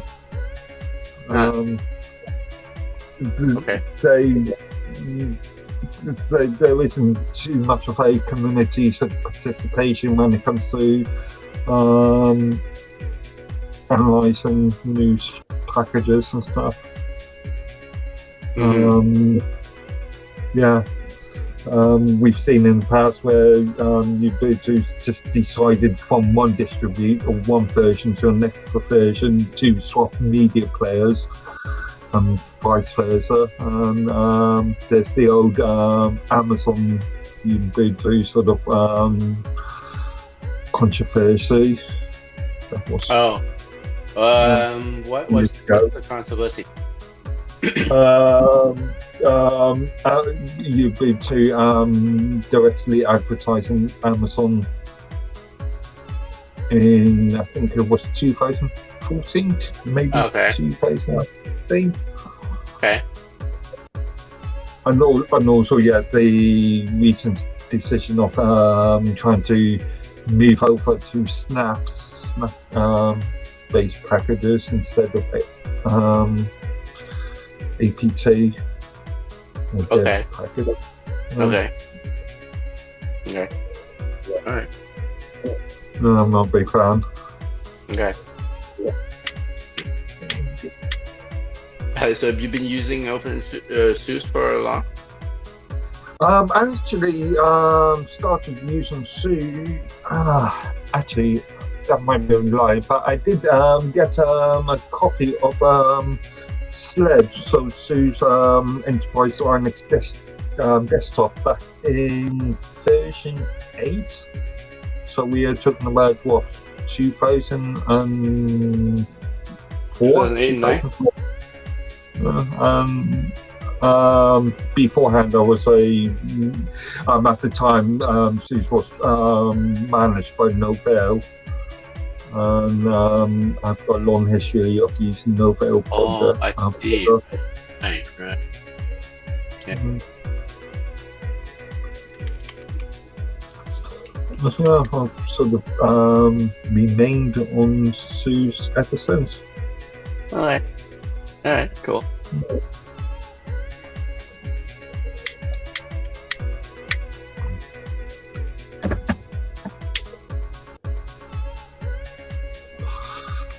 So 64 gigs worth of RAM, so I can create a few virtual machines on this machine now. But it's a laptop though, right? Yeah. But it's a HP ZBook, and the Z range is extremely upgradable. Like I said, 64 gigs maximum. 2 M.2 PCIe slots in it. But do you also have a desktop, or this is? I've got a couple. I've got two Lenovo Think Centers. Okay. Yeah. Okay. Actually, I need to replace the power supply in one. The power supply's died. I've got actually a Dell Optrix. Yeah, Dell Optrix. Even though I've not used it for anything recently. Alright, I'm back. I have my mom. She wanted me to do a bunch of crazy stuff. So your mom and your dad are here? No, not with me on the thing, but. Oh, on the thing. Okay. On in the other Skype room. or something. She wanted me to pull up the back of her pants. Okay. So, What? it's like she comes out of her room, she looks over, you do me a favor? And I'm like, oh my god. Wait, so your mom and your dad are staying with you, right? Yeah. They're both in wheelchairs. That's why I said earlier I'm thinking about building a walkway through the front room. So that okay. Like a railing. No, just a walkway like pedestrians can walk across the street on. Just kind of put it across the front room. So. In your house. Yes. Why do you need that? So that people who have wheelchairs will know to stop in like both directions. Before. Serious? The possible collision of wheelchairs in your house? Yeah. My dad's sitting at the computer and he has to be careful about going backwards because my mom will come by. So. Well, it's good that they're staying with you so you can keep an eye on them. Yeah. But okay. So they need help to like go to the get out of bed and go to the get into bed, get out of bed. Bedroom. And when my mom, when she gets off the toilet, she can do everything on her own, but I have to help lift her pants up. Right. From the backside, so. Makes sense. Now, that conversation that Robot was having. Yeah. What about it? You made a good point on that now with the whole freedom of speech thing. We were talking about that earlier. Now, what's your take on that? Like, you know what I'm talking about? Not exactly. I know the you said about what about pedophilia? Yeah. So I guess I was getting at so he kind of agreed, right? About freedom of speech being at some point. He said he's an absolute free speech absolutist. That's why I kind of challenged him on that, because at some point, okay, free speech is okay until it becomes illegal, right? Illegal speech, right? Yeah. When I was reading that, I was thinking of the old cry fire sort of aspect. You know, go into a busy shopping mall and start screaming fire. Right. Sort of, or a bomb. Yeah. Standing up on an airplane and screaming bomb. Yeah. Now, when you were talking about that, the thing I brought up is like, and Mark is here too, which is good. I brought back up what Mark was saying. I was making a copy of it. I was listening to what he was saying, but yeah, I have myself muted. But it's like the agreement, you know what I mean? When you go and you agree to this services, you know what I mean? When you first get the account, you know, I personally believe that if they're going to do these agreements, they need to set it up specifically like we don't want this kind of stuff on there, because it really it goes back to kind of like even outside of the internet, you know what I mean? Like, I remember once they had an argument with the Christmas tree being up on an airport because it represented Christmas, you know what I mean? For me personally, I think it's the property owner's right to say if he wants a Christmas tree up or if he doesn't want a Christmas tree up, even though there's an airport on it, you know what I mean? Mm-hmm. So that's the way I see it. Like, even with the internet, you know what I mean? If that platform doesn't want that kind of discussion going on, then it should be in the service agreement. You know? Generally, yes. Even if it is a bit convoluted, but even though in the UK there is a law to state that all contracts should be written in the sort of plain speak way. But yeah, again, like I keep on saying, always read the terms of services. No matter what, if you're going to agree to a news to register with a new platform or with a new registration, always make sure that you are fully aware of the terms of services. I'm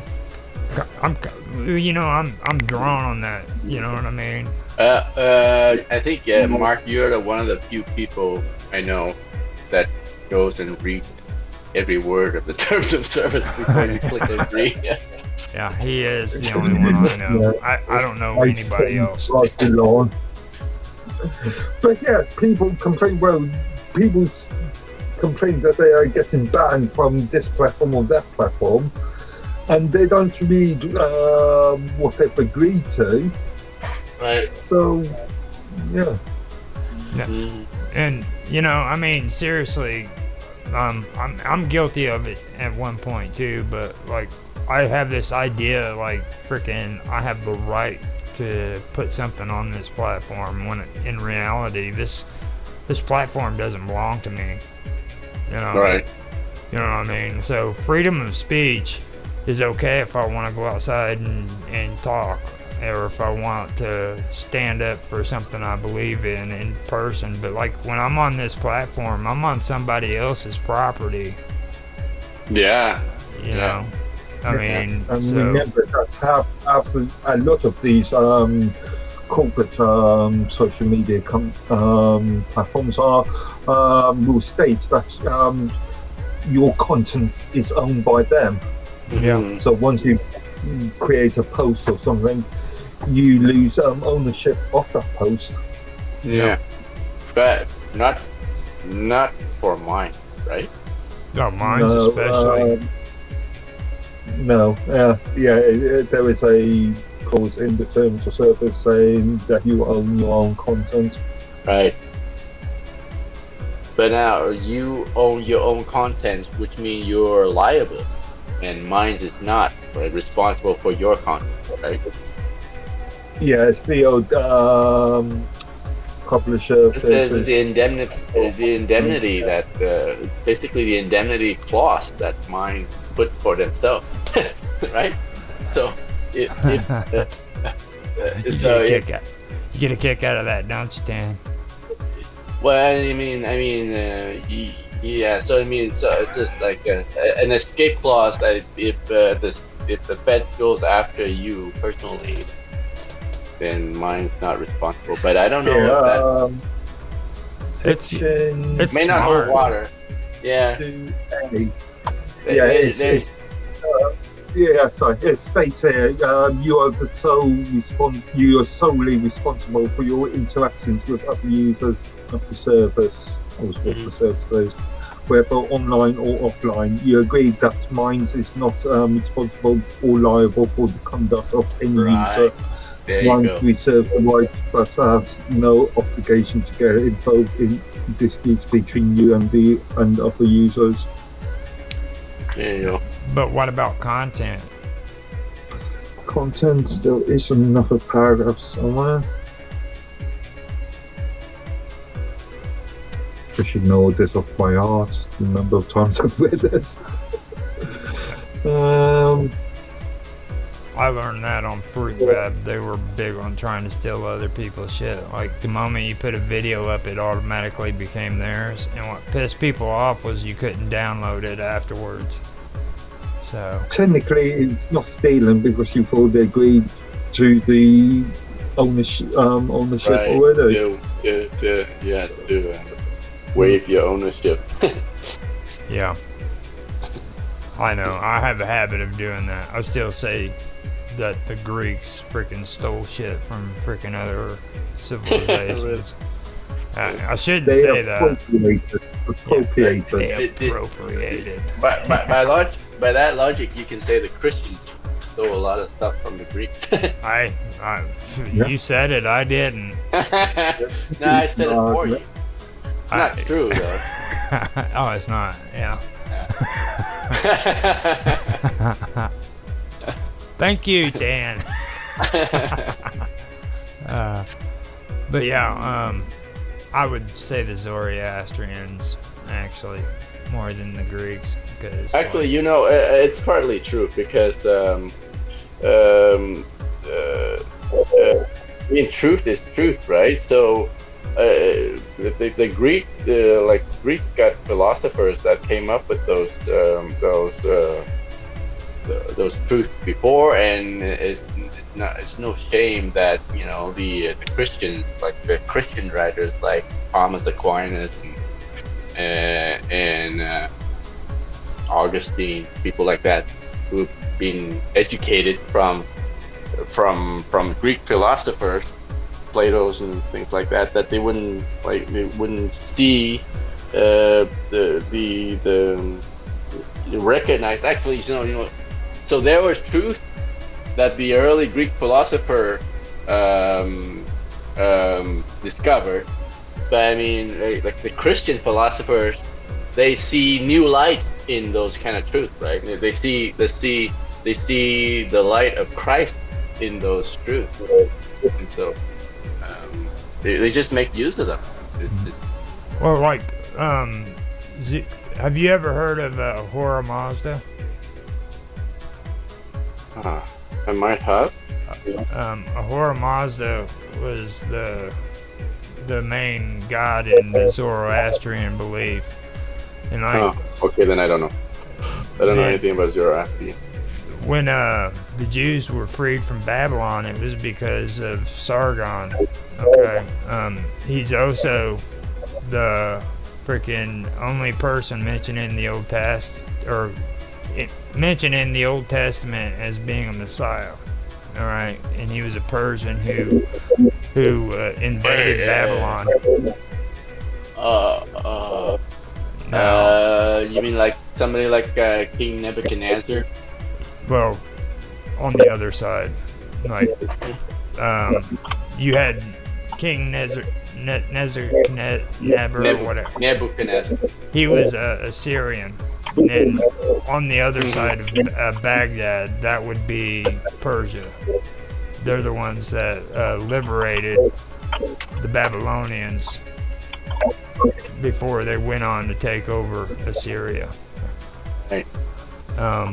But he started.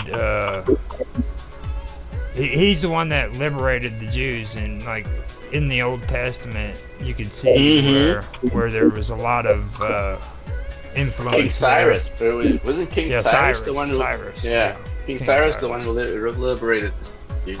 Sargon was the Assyrian, and he was also there was also another Sargon who was a Sumerian, so an Akkadian, but it was Sargon. Yeah, King Sargon was I think he influenced the Jews a lot too, because he allowed them to return. I don't think Sargon Cyrus was in the Bible. I don't know.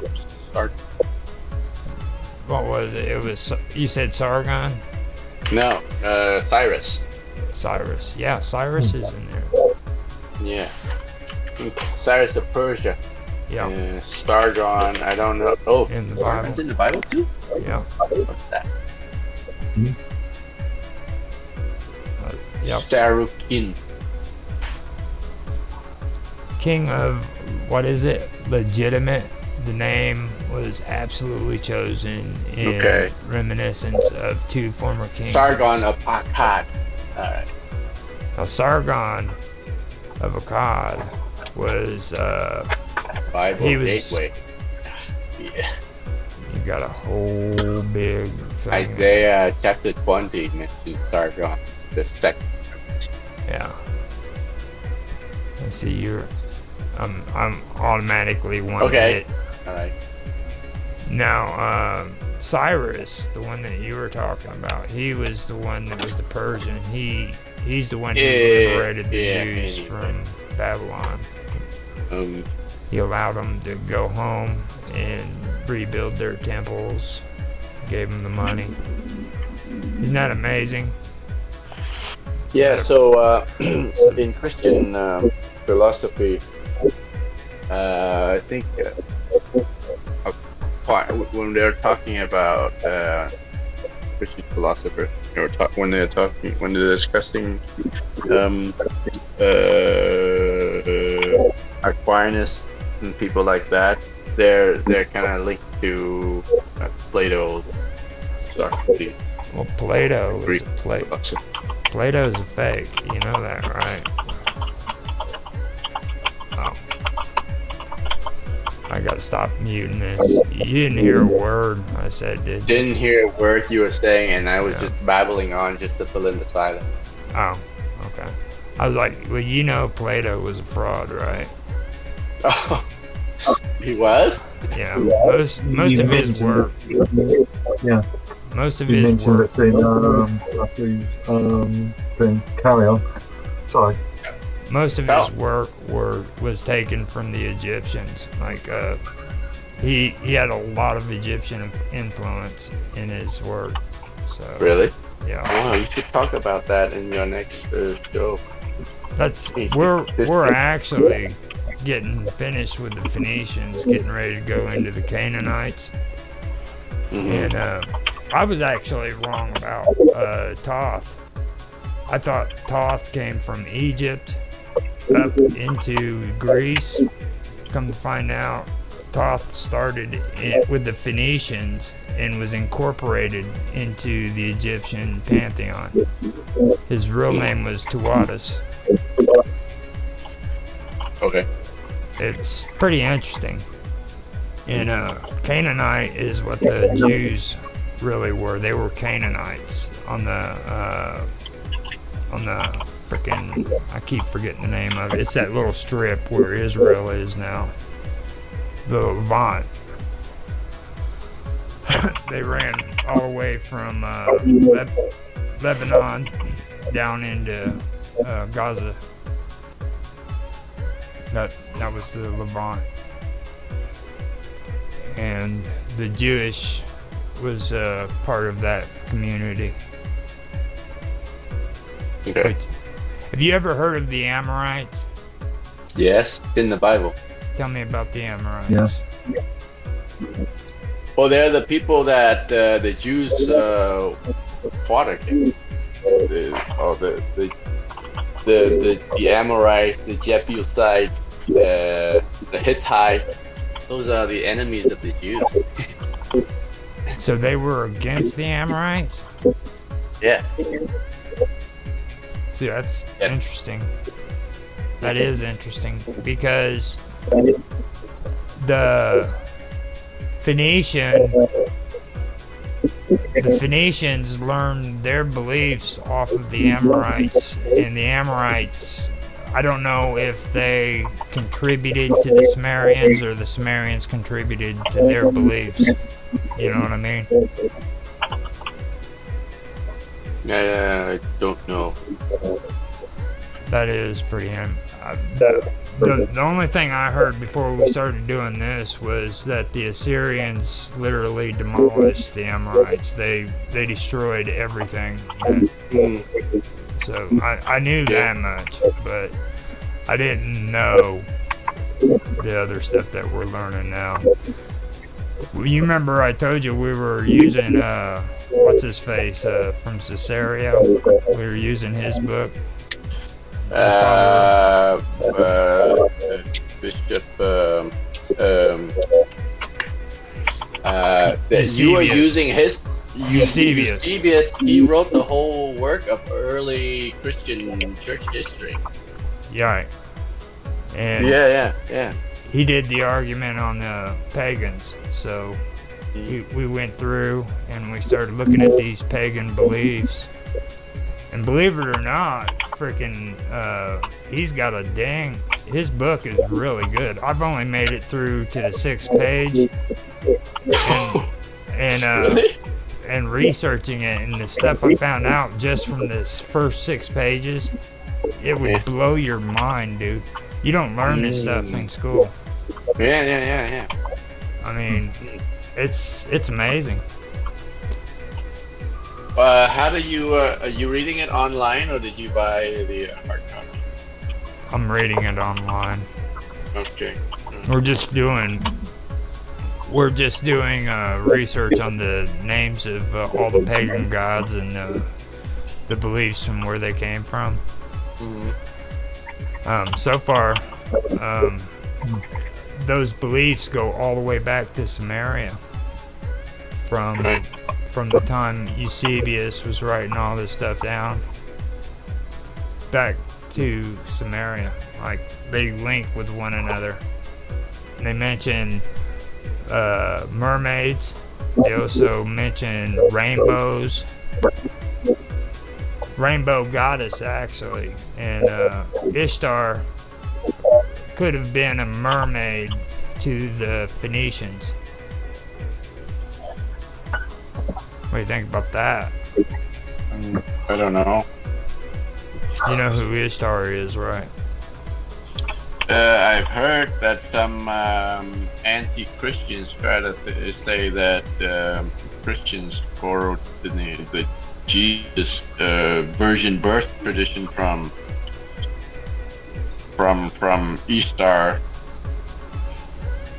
Oh, the resurrection. Oh, the virgin birth. Really? I didn't know that. I thought it was the resurrection. See, I've heard both the resurrection, and then I heard I heard the resurrection from Ishtar, and you know the one who was it? He was sleeping in the desert, and he seen angels climbing up into the sky with a ladder. The stairs, yeah, Jacob. Jacob's ladder. Now, Jacob's ladder, I heard, comes directly from the Egyptians. That's when Osiris died, and he had to climb up into his mother, which was the sky goddess, and freaking they had a ladder where he climbed up into it and hid away in the sky. So I thought that I don't put too much credence in these conspiracy that says a lot of the Christian stories are borrowed from other traditions. I know. Yeah. Now, whenever we did it, the thing that really stood out to me was like the rainbow thing with the rainbow goddess. I never even heard of her before. I've been following Sumerian stuff for years, you know what I'm saying? And I never knew they had like a goddess that represented the rainbow, you know? So that kind of stuck out to me. And then then the Phoenicians with the mermaid. It's like freaking Ishtar being a mermaid. And if you remember, mermaids were a big deal with the English. You know, like But there are no mermaids in the Bible. So. Oh, see, you're the one talking about the Bible. I'm talking about mermaids, man. I mean, you know, come on, dude. Okay. I knew that the Babylonians believed in unicorns, but I didn't. Did they believe in mermaids? Not that I know of. I know that the unicorns were actually on the wall of Babylon. Like, if you go and look at old pictures. Okay. They'd have. What do you say about the Syrophoenicians, though? Do they believe in mermaids? Yeah, they actually believed in Ishtar, and from what I'm taking of it, she was supposed to have been some kind of reptilian mermaid. Okay. Well, I mean, creature. in the Bible, there was a Syrophoenician woman that met up with Jesus. Now, was that by the well? Yeah. She met up at the well and said Jacob's well, right? She said that, or he said she was a heathen, but he still loved her. Yeah, something like that. Yeah, said, "You heathen whore, I love you." Yeah, weird way of interpreting the Bible. I didn't mean that. Sorry. Yeah. But yeah, he did say that he didn't know her history from just meeting her at the well. He's had several husbands. Now, when you talk about that, one thing that did stand out to me when it comes to that stuff is Peter and Paul. Okay. Now, like, Peter was completely against any Jewish people eating and drinking with the Gentile. It was against the Jewish religion. Right. And Paul was all right with it. Now, they actually split ways because freaking Peter, they were sent on different missions. Like Peter was sent to the Jews, and Paul was sent to the Gentiles. So Peter tried, so he got corrected by Paul in one occasion when he's trying to disassociate himself with the Gentiles. But Paul stood up to him. So he was our first pope, but he was corrected and he recognized the correction. Now, did Peter really steal from Paul? What do you mean steal? Like, when Paul would set up churches, did Peter go behind them and try to convert their churches to the way he wanted them to believe? No, I don't think so. I think they met up, like Paul, after his conversion, he went to Jerusalem to meet up with the 12, right? So at some point they were sharing, evangelizing together. But I don't see Peter and Paul being in a competition at any point, trying to steal from each other. It's kind of like in Rome you have two statues of two of the greatest Christians in the Christian history, and that's Peter and then there's Paul. They're always together. So well, now you're drawing us into a story. You're gonna have to tell us about how they both died. Oh wait, no, I'm not gonna tell you that. You're gonna discover that when reading the rest of Eusebius' work, right? Now, were they or were they not both held captive at the same time? I don't know if they were captured at the same time. I don't think they died at the same time. Like Paul died through beheading. He was beheaded, and Peter was nailed to the cross, just like Jesus was. But upside down, right? Right. That's the tradition. Yep. So I don't think they died at the same time. This different time. So see, that takes care of a myth that a lot of people believe. They believe that they were both held in captivity together. I don't think any of the I don't think any of the writing testify to that. Right. That's just hearsay, is what I'm saying. It's like that's one of the big myths that you hear a lot of people say. So we got it straight from Tan, the story. I am not. We don't do disclaimers on here. I am not infallible, right? Nobody's gonna read any disclaimers, and we're cool like that. You know what a disclaimer is? Yes. A disclaimer is a freaking contract of shit. All right, that means I'm offering you shit. So it's kind of like on Tommy Boy, you know. Well, but I mean, like there's gotta be when we're talking about tech stuff, right? There's gotta be some unspoken disclaimers that we might be talking out of our ass, right? You know, most people can tell that if they're understanding what's being said. You know what I mean? That's right. Like, listen to us. I mean, shit. That's right. Oh my God. Yeah, unspoken disclaimer right there. There's people laughing at us for when they watch our tech talk.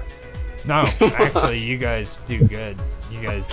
You're probably one of the only people that actually don't talk a bunch of dumb shit. Actually, I want to apologise for yesterday. I was planning to join you in the evening, but something else popped up. It's fine. It's no way. There's no way there's no way I could have joined. Yeah, I know. Well, I did the reading on that stuff, and it wasn't really all that long anyhow. It was just I was wanting to do the beginning part, and then I scrolled it down so that if people wanted to slow the video down and look at the coding, they could. Well, so. And when I watched that thing that you did, I kind of regretted not joining you, because there's some point in time when you're reading and I felt so much like jumping in. Yeah, it was a good topic. I know you guys would have loved it. I knew. How did you come up with that? I mean, is anybody pick interest? I'm the shit, dude. That's what it's about. I'm hardcore. All of a sudden, you like tech talk. He just comes up with like pseudo random generators and crap like that. But the stuff that you are talking about is more like mathematics than technical, technical computer stuff. Right? Well, I don't know about all that. Now, like we were talking before you got in here, what about freaking erasing hard drives? Yeah. I was saying I know somebody, or knew somebody. I know ex-colleague of mine that used to use pseudo random number generators to actually avoid formatted sectors on the hard drives, on refurbished hard drives, to fully get them clear. Mm-hmm. No, how does that work? Randomizers. Well, you know, in in most partition formats, even if you format the data, that just removes the file allocation tables. Right. And data still, in effect, remains, even though it looks like it's been deleted. Right. That's what the quick format does.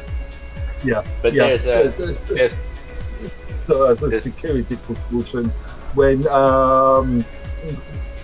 we used to have refurbished computers come to us, we would just format the hard drive, and he would just run a random number generator just to fill up the hard drive, and then format it again afterwards. Oh, I see. So you use a random generator to randomly generated bits that will fill up override the hard drive with like junk. Yeah. I see. Yeah. Okay. All right. Oh, okay. Okay. That's a good use of random generator. But there's no such thing as randomness when it comes to a computer program, right? That's why it's called pseudo. It's not really random. Yeah, that's why I said pseudo. That's why they call it pseudo numeric. Right. But you see, some of the pseudo random generator creates beautiful art, like the fractal, like the Mandelbrot. Oh, don't get me started on Right. fractal. I love fractal. So it's like it simulates the randomness in nature, right? There's a formula that generates what is the equivalent of the snowflake, right? So you have these snowflakes that falls down from the skies and it falls on the ground and it forms various different shapes that looks like it's randomness to us. But there's a mathematical formulator that can generate that kind of snowflake. So it's cool, right? Yeah. See. Yeah. Now we can go back and discuss that later on if you want, and bring that up on the next. You mean next Thursday? Yeah. Okay. I mean, that's pretty cool stuff, man. Yep. Yeah. Let's talk about fractals. Fractals. Oh, dude. Fractal math. Okay. Yeah. Fractal math. Not just fractals. Let's talk about the math behind it. That's the good stuff, really. I mean, have you done any dealing with fractal math, Mark? Not for a long time. Actually, I created my own Mandelbrot program on a BBC back in the late 80s. Oh wow! You got caught up in the trend, didn't you? It first came out in scientific papers, and you read it and decided you was gonna play around with it, huh? Because that's back when it first came out. Right around the early 80s, wasn't it? Or the late 70s? Possibly, yeah. Maybe late 80s, like when I got into university, early. Yeah. I'd love to get into that, start talking about it, because not too many people are aware of that. And like these hospitals, they refuse to use fractal math with their equipment. Like, don't you think it would be better to use fractal math when you're doing freaking what do they call that, where you put your body on that thing and it slides in there to take x-rays and stuff of you? What do they call that? You know what I mean? You get on radiology kind of stuff. What do they call that? But when they're doing stuff like that, they don't want to use fractal math.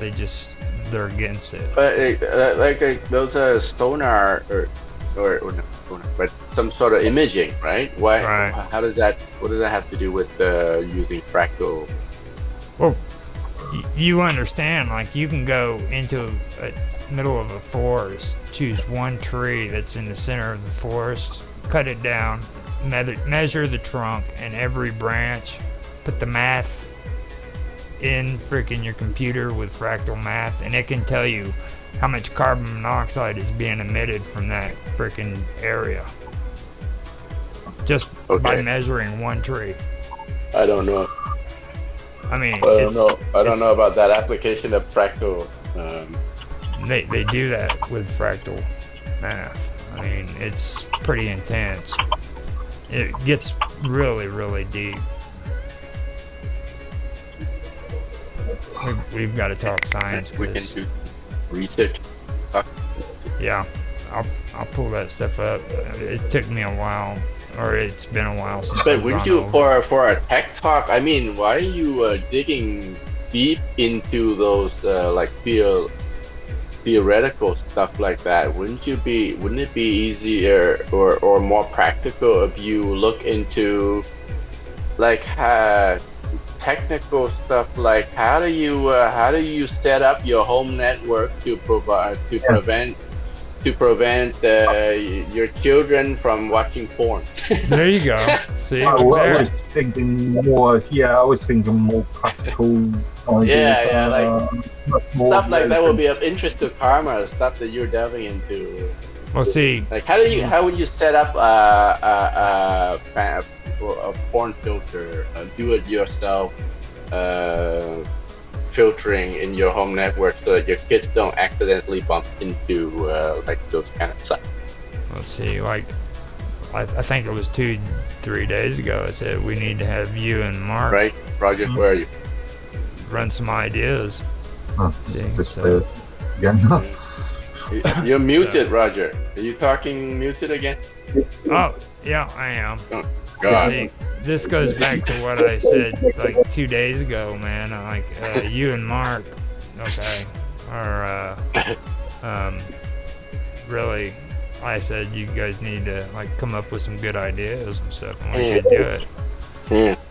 Cause I'm into cool stuff, right? You Right. see, so like I need to have like all that boring stuff that you guys do.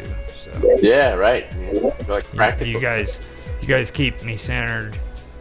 If it was up to me, I would go off into left field and start talking about fractal math.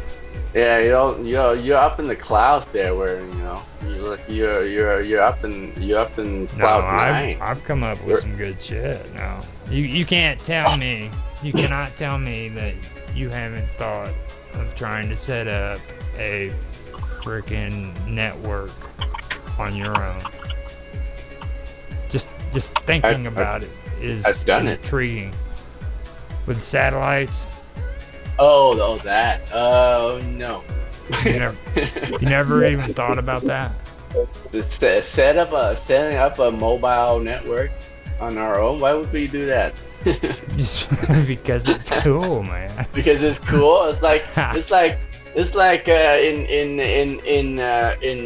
in programming, where people are trying to build useful features for an application. Meanwhile, the techie guys are trying to build a cool flaming logo.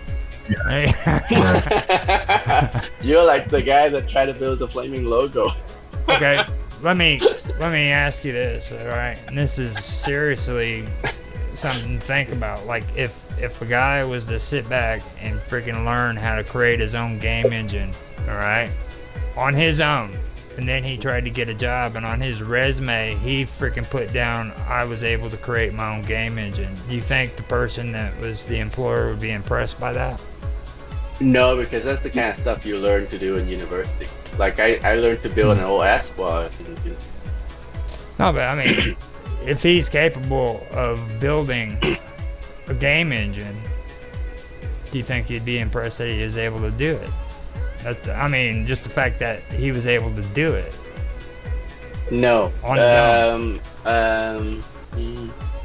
Well, okay, so he's able to do without do assistance. it. He's able to do it is cool, but he needs to be able to articulate the challenges that he's facing and how he came up with the solution. That's more important. Okay. But the fact that he did it wouldn't be impressive.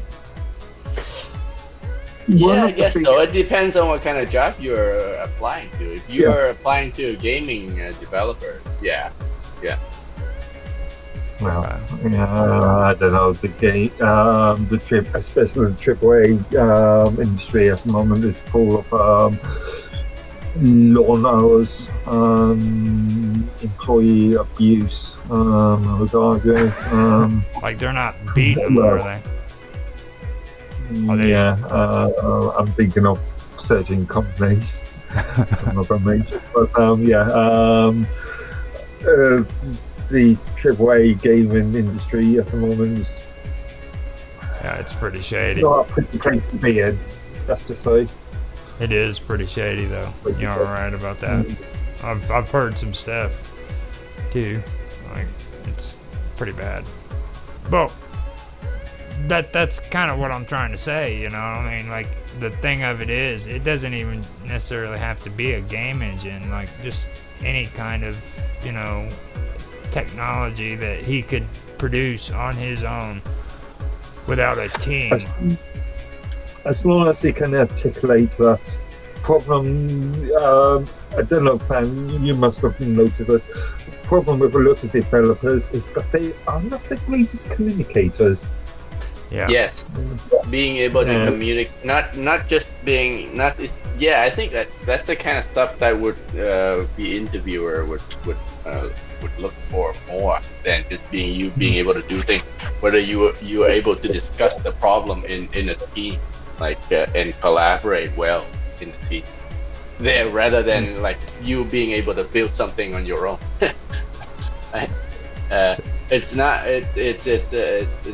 not just about being able to do things on your own. You need to be able to articulate your thought process, and also being able to transfer the knowledge to another, to teach, being able to teach what you do to somebody else.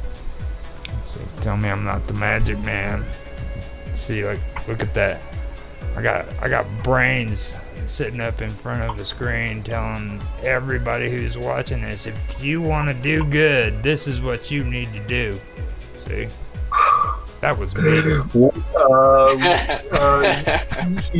You mean let's write one of those send to motorbike marketing books that were all popular back in the 90s? You know, how to improve your life in 100 steps. Now, sort of. How would you do that for a geek who doesn't know how to articulate, though? Like, how do you make it to where they're better at communicating with other people? I mean, so, okay, now they've gotten to the place where they could build their own game engine or, you know, something to that effect, but they don't know how to articulate to other people. How would you go about saying, look, this is what you need to do? You know? No, it's all down to social skills and confidence, isn't it? Self-confidence. What about you, Tan? You look stressed. Like you're giving away secrets. It's a hard, it's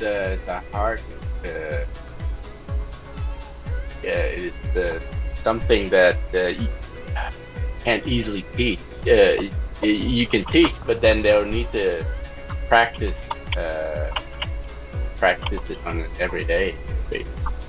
If you want to hire somebody for an entry-level position, you might be willing to put up with the effort of training somebody to get them to that level of communication. Like he's like a rock star coder, right? But he can't explain himself. This is some trade-off. No. When you say explain himself, you're talking about he can't explain his work, right? Right. Okay. Right. I mean, okay. So he's like a super genius. He comes into the company. He writes the whole game engine from scratch all by himself, but nobody else can understand his code. Yeah, the old documentation. So he's gonna have to explain that. He writes like super optimized code, right? Like it's like people can write the same kind of thing in 100 lines. He can write it in 3 lines. It's all condensed, like shortcutted, shorthanded syntax, and it's all jumbled and that kind of thing. He's gonna have to explain that. It's then because, you know, if if something should happen to him, then the company's in trouble, right? Because nobody can understand his code. Yeah. Right. So it's not as valuable as somebody who's like fairly good, but is able to explain himself, and his code is understandable, So he's readable. He's not a hot dogger. Also, developers, I found that developers aren't the greatest when it comes to documentation as well. Yeah, that's right. And why you've got support people actually writing most of the documentation. Well, yeah, no, in a decent company, you have a documentation department. But Technical writers who are writing the documentation is not leave it to the developers. Maybe I think the open source project, a lot of the developers are doing the documentation. That's why. well, a lot of open source projects are a team of 1 to 5 people. Yeah. I wonder if mine has documentation people. They probably do.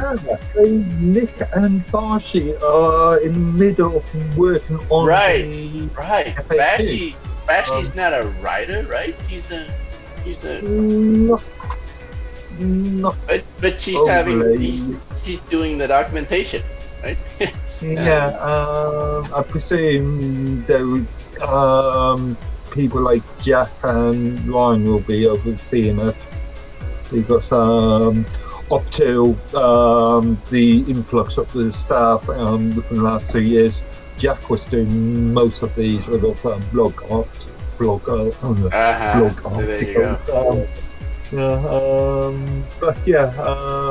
Sounds like they don't have a professional technical writer.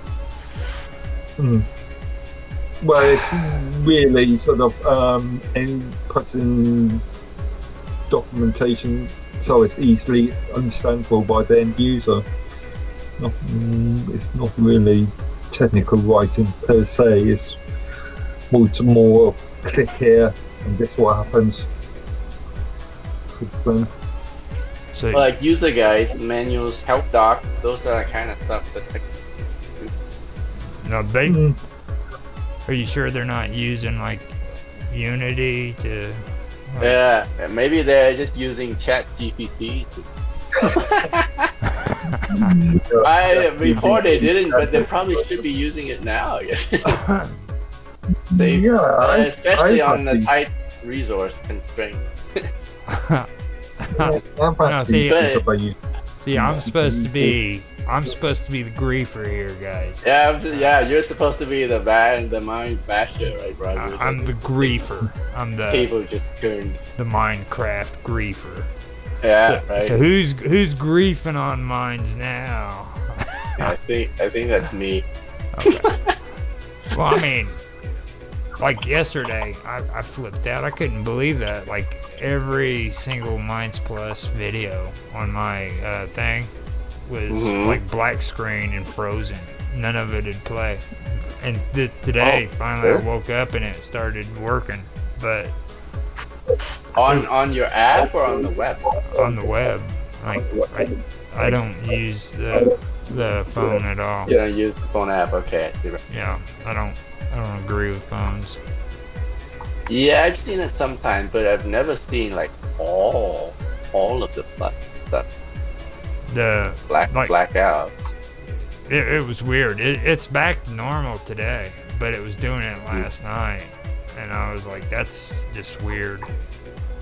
So and I'm not talking the live stream or anything. I'm talking about like the plus videos, right? Mine's plus video. Actually, it started doing it again. I can actually screen share. Like. Okay. Here, let me. Is it the video? Yes. The photos too.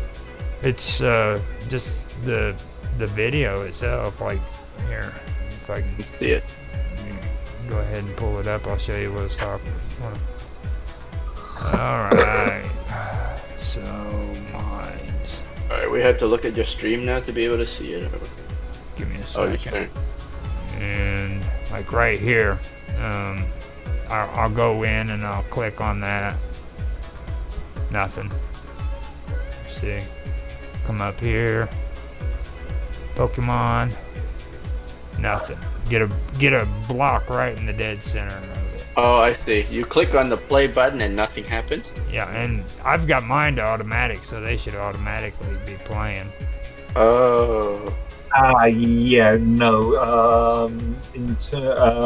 I've created some like free GitLab tickets in relating. Oh, that one comes up. Yeah, that one comes up. And this is when live you click stream. on it, it's supposed to pop up with the play. Now this is play, YouTube. Right? This is YouTube. Now Okay. this right here Okay. is straight live stream. Ah, right. So mine's videos are not playing for you.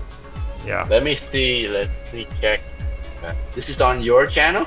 Yeah. All right. Let me see. Yeah, I know in the last month I've created some like free, maybe 4 tickets in relation to autoplay. For you, Yeah. it's not playing, but for me, the videos comes up playing right away. Oh, I see. This one. This It's is gotta what? be Minds Plus. Just Minds Plus. Yeah. Okay. Okay. It's coming up. It's playing. Is it? So that means Oh. freaking- I mean, it's you. that means means Bill your Allman. network. That means Bill Okay. Allman's fucking me. Oh, right. No, He knows. Okay, here's not another present. one. Control Party Extension. 24. Here, Five, share six, your seven, screen. something. There you go. Yep, there you go. See, it's working with him. Yeah, it's working for me. I have absolutely no problem with my stuff at all, like other than my Minds Plus, and I think Right, so when you click on the play button, it doesn't play right away, but it pops up on it pull up with the no, full screen, right? that's Then you click it only again. that's only on my regular Minds with like YouTube. No, stuff. this is the Minds Plus post that I'm one of your Minds Plus posts. Well, I mean, that I'm for doing. me, when I go to click on it, I just get that square in the middle. And this one is what yours is. You see, like you can click on that. But now. yours is all black. Okay, I see. Yeah. It looks like it's not loading properly. Like if Yeah. you bring up the Chrome DevTool window, Yeah, you need red arrow. I've done that. I can do it again so you can see. Task Manager. Wait, no, not Task Manager. No, not Task. DevTools. DevTool. Yeah. Alright, here. DevTools. Bam! So look at all that. All the reds? I'm not seeing them. You can't see No, I'm the not seeing it. It's off Yeah, the pop screen. it to the same window. Dock it to the side of your actually. There, no. there. I see it now. You do? What are all those Oh. reds? I'm not able to read them, but No, I still can't see it. Because Hold on a minute. oh, I see. I'm looking at his stream. Well, Is it on my stream? it's on your stream, but it's not on the. Yeah. Here, let me. That is strange. Yeah. There. Okay. Yeah. Okay. Yeah. See, on the stream you see. You see that? Yeah. Uh, Can't read it though. It's too small. Now, if I go over here and I hit empty cache and hard reload, it just comes back and does the same shit. Error What is- in, it says error in event handler. Really? And Let's see. you're accessing Windows Web 3 current provider, request provider JS2. This property is deprecated.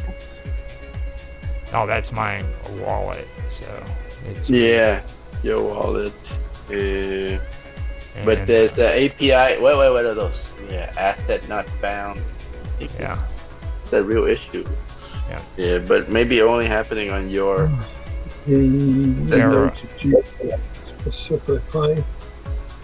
Error uncaught in premise L. Headers. What? That's pretty fucked up. Why don't you report it on Canary? I don't want to talk to those guys anymore. Fuck them. Besides, it's only me and you guys. Fuck them. I'm sick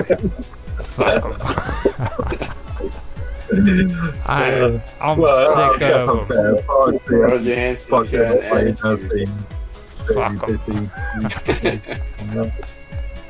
I just, I mean, I'm not using their service anymore, really. I mean, I'm just streaming like Mine's Roundtable right now, so. So I mean, I'm not gonna freaking deal with their asses anymore. Last time I went crazy over the cryptocurrency. Right. I don't wanna. You're top there, man. I don't wanna freaking. You don't have to do that again. Yeah. I mean, come on, like.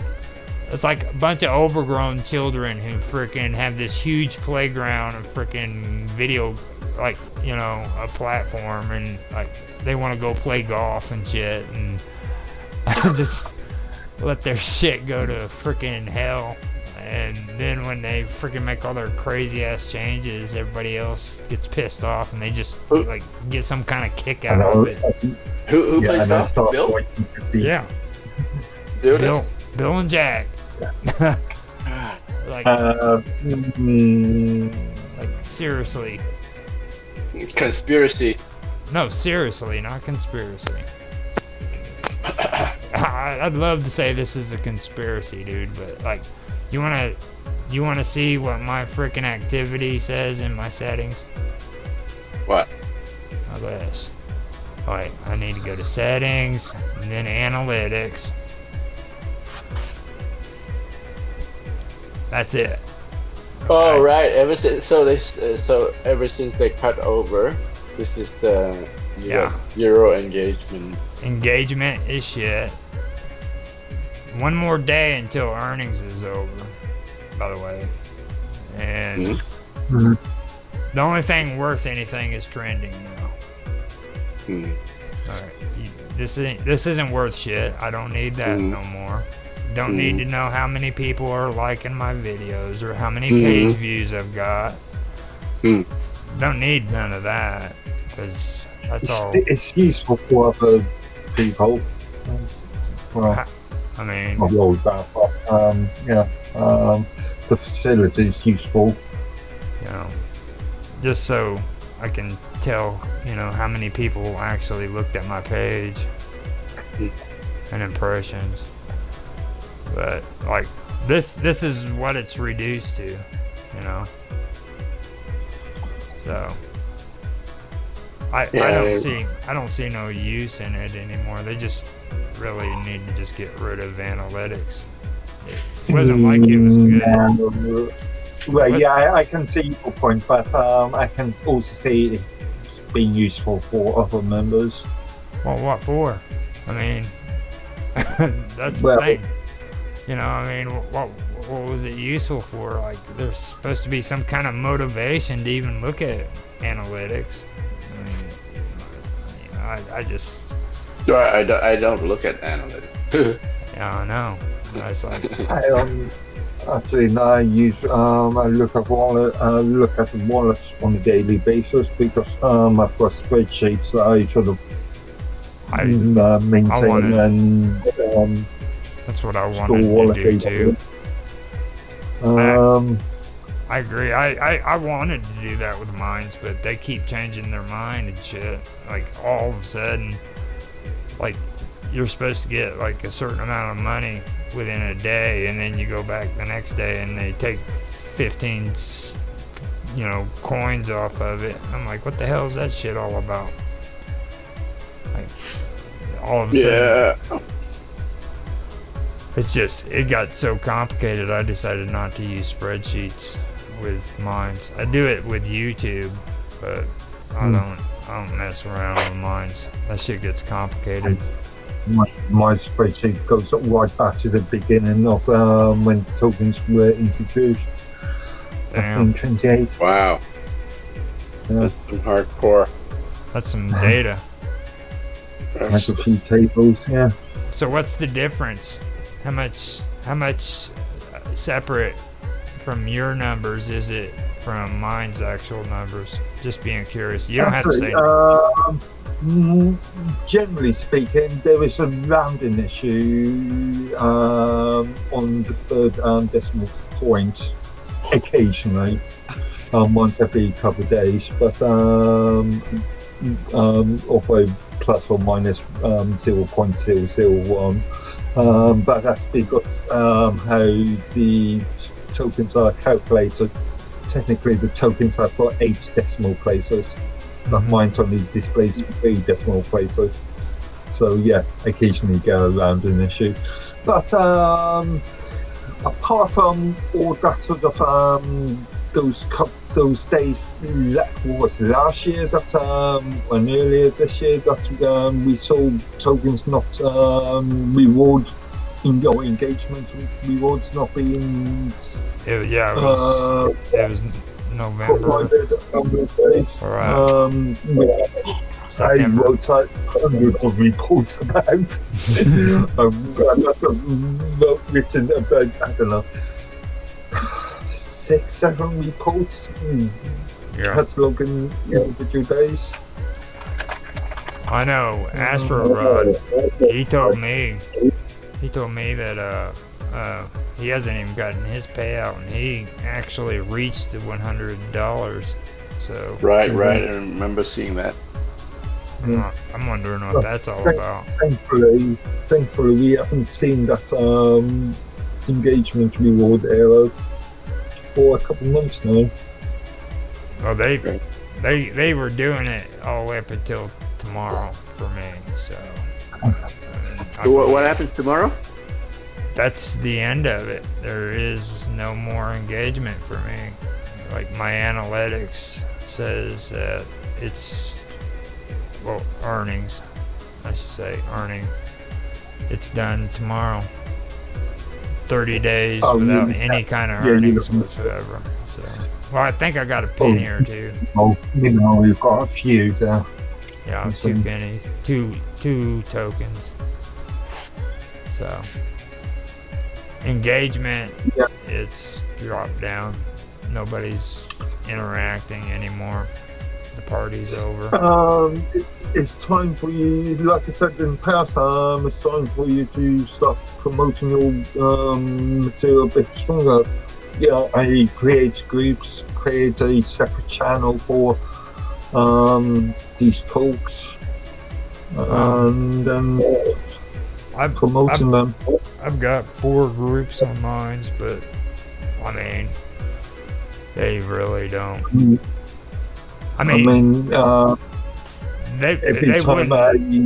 They wouldn't even let you monetize on groups. That's the only reason why I wasn't using them. Yeah. So, I mean, I don't see a problem now with doing that. It would actually be a good idea. Yeah, I'm not sure why they've continued. I understand why initially they stopped monetizing groups, but that was due to from private groups a lot of engagement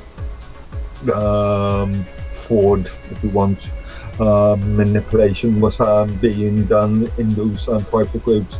But there is a GitLab ticket in which private groups were opened up to staff. So the staff administrators can actually view inside private groups, and that was a couple of months ago now. And I'm surprised that they haven't re-engaged engagement rewards on groups. It makes me think about our conversation the other day about chat. Whenever we were talking about DMs versus freaking the whispers, Yeah. So. Whisper. I like the anybody. I mean, I'm so into. You gotta understand too, though. Minecraft is way more advanced than what Mines is, and don't underestimate Minecraft. That's a very complex program. I mean, it really is. It really very old. Yeah, it gets underrated. Like, there's a lot of shit you can do on Minecraft. I mean, a lot. Mm-hmm. People had to shut down some of the stuff because of what you could do on that freaking program. You remember that memory block I showed that video of? Yeah. You can go into Minecraft and literally hack the program with that. I mean, literally, you can hack the program with that memory block. Just a block that you put in the game. How do you hack the program within the program? With command line. Oh, okay. Yeah, wait a minute. So then you mean like Minecraft has some vulnerability? Yeah. Well, it's on scripting mechanism. You could create scripts from inside the or assign a script to a block. Yeah. Sort of thing. Yeah. Like, I can go in and I can go into my freaking app data for Minecraft, and I can go into the mod folder and set up my own code according to I see.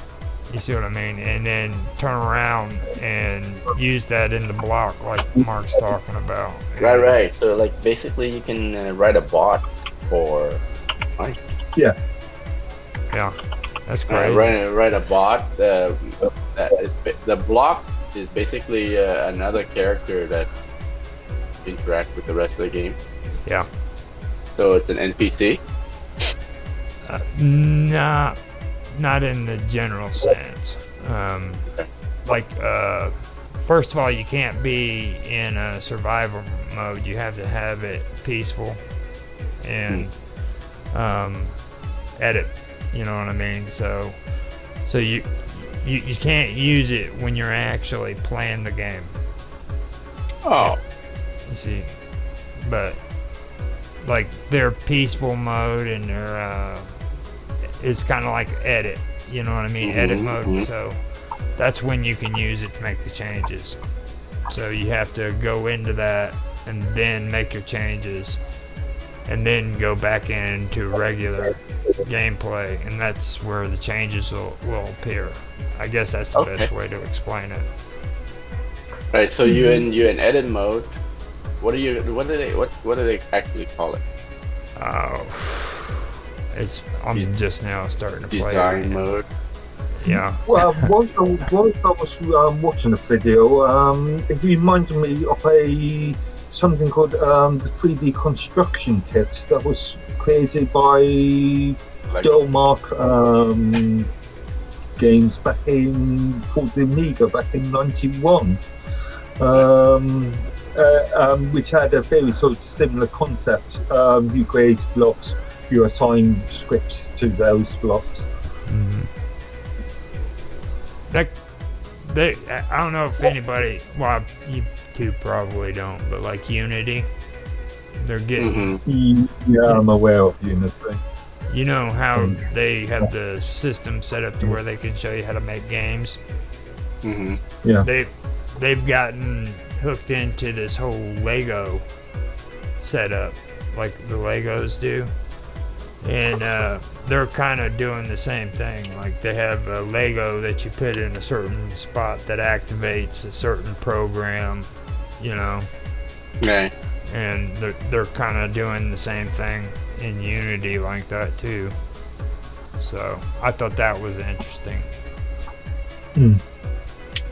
It's strange. It wasn't like the first time when I went in, because the first time I went in it was all C++ mostly, and you went in and did the code, you know. But the second time when I tried it, it was just completely different. I couldn't even tell where the frickin' C++ was. So.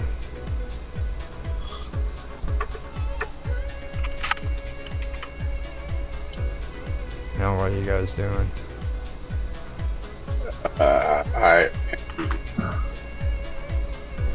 Actually, I just sent Jeff a message. Yeah. Just informing him about the post I've created, and we were talking about some website development as well. Oh, wow. Website development. Okay. You got new gig? The PRPN needs some SEO and a few other things.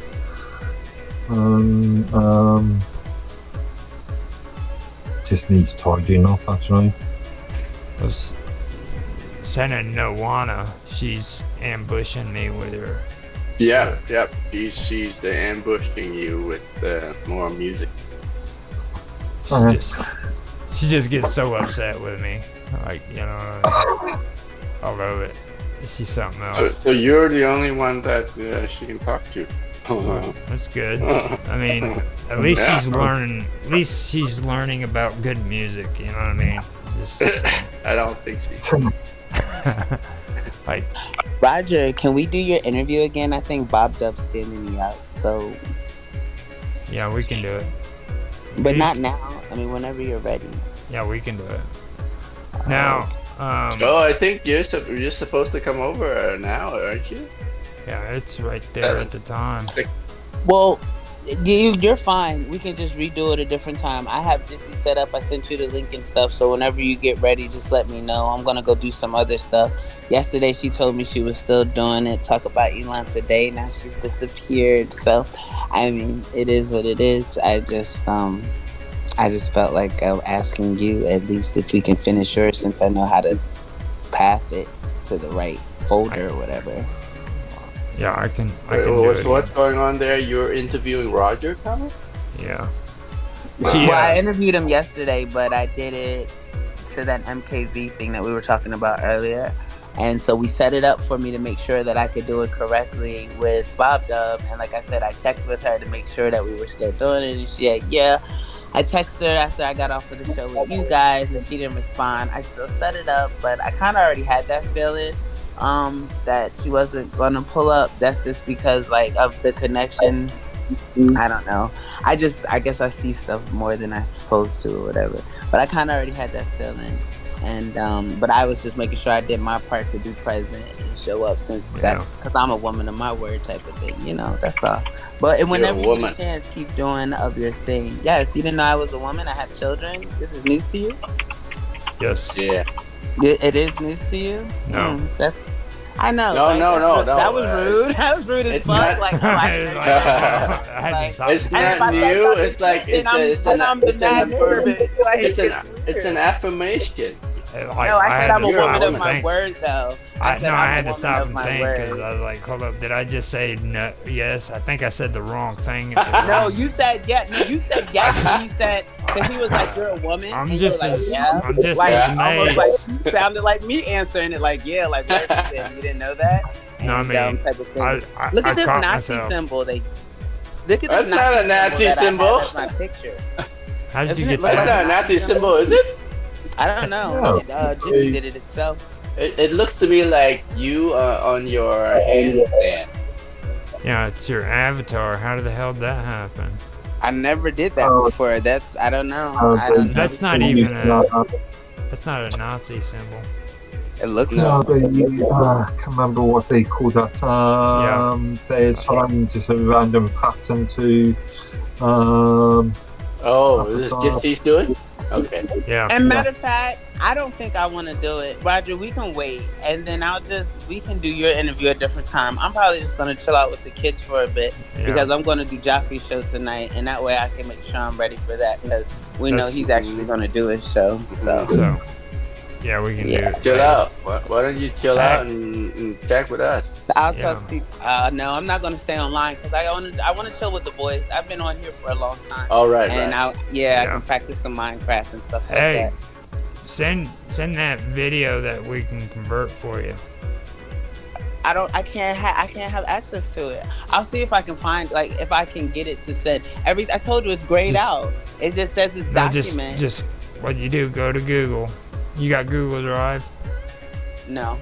Okay. I do have Google Drive, just not on my iPad. I mean, excuse me, not on my laptop. Oh. But yeah. He's got iCloud. If you go in Yeah, there, it's on the cloud. if you go in there and you upload it on there, then you can send a link, and one of us can just go in, click the link, and download it. Okay, I'm gonna work on that, and I'll send it to you, and then I'll work on that. I'm gonna stay on here until 7:30, and then I'm going to just stay on here, and just in case, because like I said, I sent her the link and stuff, so if she pops in or whatever. Excuse me, but after that, I'm going to I'm just gonna go ahead and chill out with the boys. It's only about 8 minutes, so. Sounds good. Alrighty, then I'll see you in a bit. You have fun. Mark had to go get some coffee. Now, Wait. I should go get a beer. You weren't here before, though. Did you notice the prices for Minds Pro? Oh, did they go down? They went up. Ah, really? Yeah, they went up to $500. Let's see. $500. Yeah. Well, I'm not getting that upgrade nag anymore. Yeah, I brought that up Upgrade. before it came in. I mean, I was going to. Oh, it's still 480 for me. Upgrade now. 480. Pro. Wait, hold up. Oh, that's yours. Is it really saying? Okay, 50 a month. 50 a month, yeah. And then you go upgrade. 50 a month, but for a year it's 480. So if you pay per month, it's gonna be more than 5. Yeah, 5, 10, 15, 20, 25. Now that's $250 right there just for 5 months. So 500 for freaking 10 months. And then $600. Wait a minute, Wait, they don't do a they're- year anymore? Oh, they want me to freaking... Yeah, they're not even... Your annual subscription is a 40 per month. Annual subscription then is 40. If you pay monthly, it's 50. Or if you've got enough tokens, a lifetime. If you do 20, if you do annually, you save 20%. So that's... How much is it? It was showing me before. Hold on, let me... I think it's in the settings. You should have taken a screen snack. Yeah, Pro. View Pro channel. No. Now, even though I don't have a Pro thing, why are they trying to show me like? Yeah, that's weird, right? Yeah. Everybody gets that. It was just like a demonstration. Preview, preview. What you get, yeah. Yeah, here we go. It's $480 billed annually. Okay, so this here is I don't get Pro. Oh, here we go on the pop-up. Annually 480. Yeah, 480. So it's US. Man, Oh shit.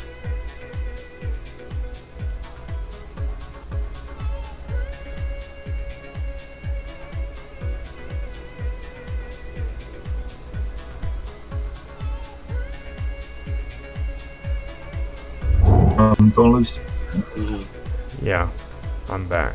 So. But look, if you have the token, if you have enough token, you can get a lifetime membership with 20,000 mines. Yeah, 20,000 mines is 20,000 mines. Isn't that like Isn't it like $500? Yeah. So if you buy like 20,000 mines of on chain and you transfer it to off chain, you can use it to buy a lifetime membership, right? Do want to pay that You much can for. remember you can transfer off to on-chain to off-chain, but you can actually buy using. You can buy using on-chain tokens, right? Yeah. So You've got a wallet. So how much would it cost to buy 20,000 on-chain? Can you check that out? Including gas fees? Not including the gas fee. You buy the tokens on-chain, don't you? You don't have to pay anything. Yeah, no. So when they say get paid for your traffic, what exactly are they referring to? Maybe this is old. Maybe this is there old. is a blog article in relation to this.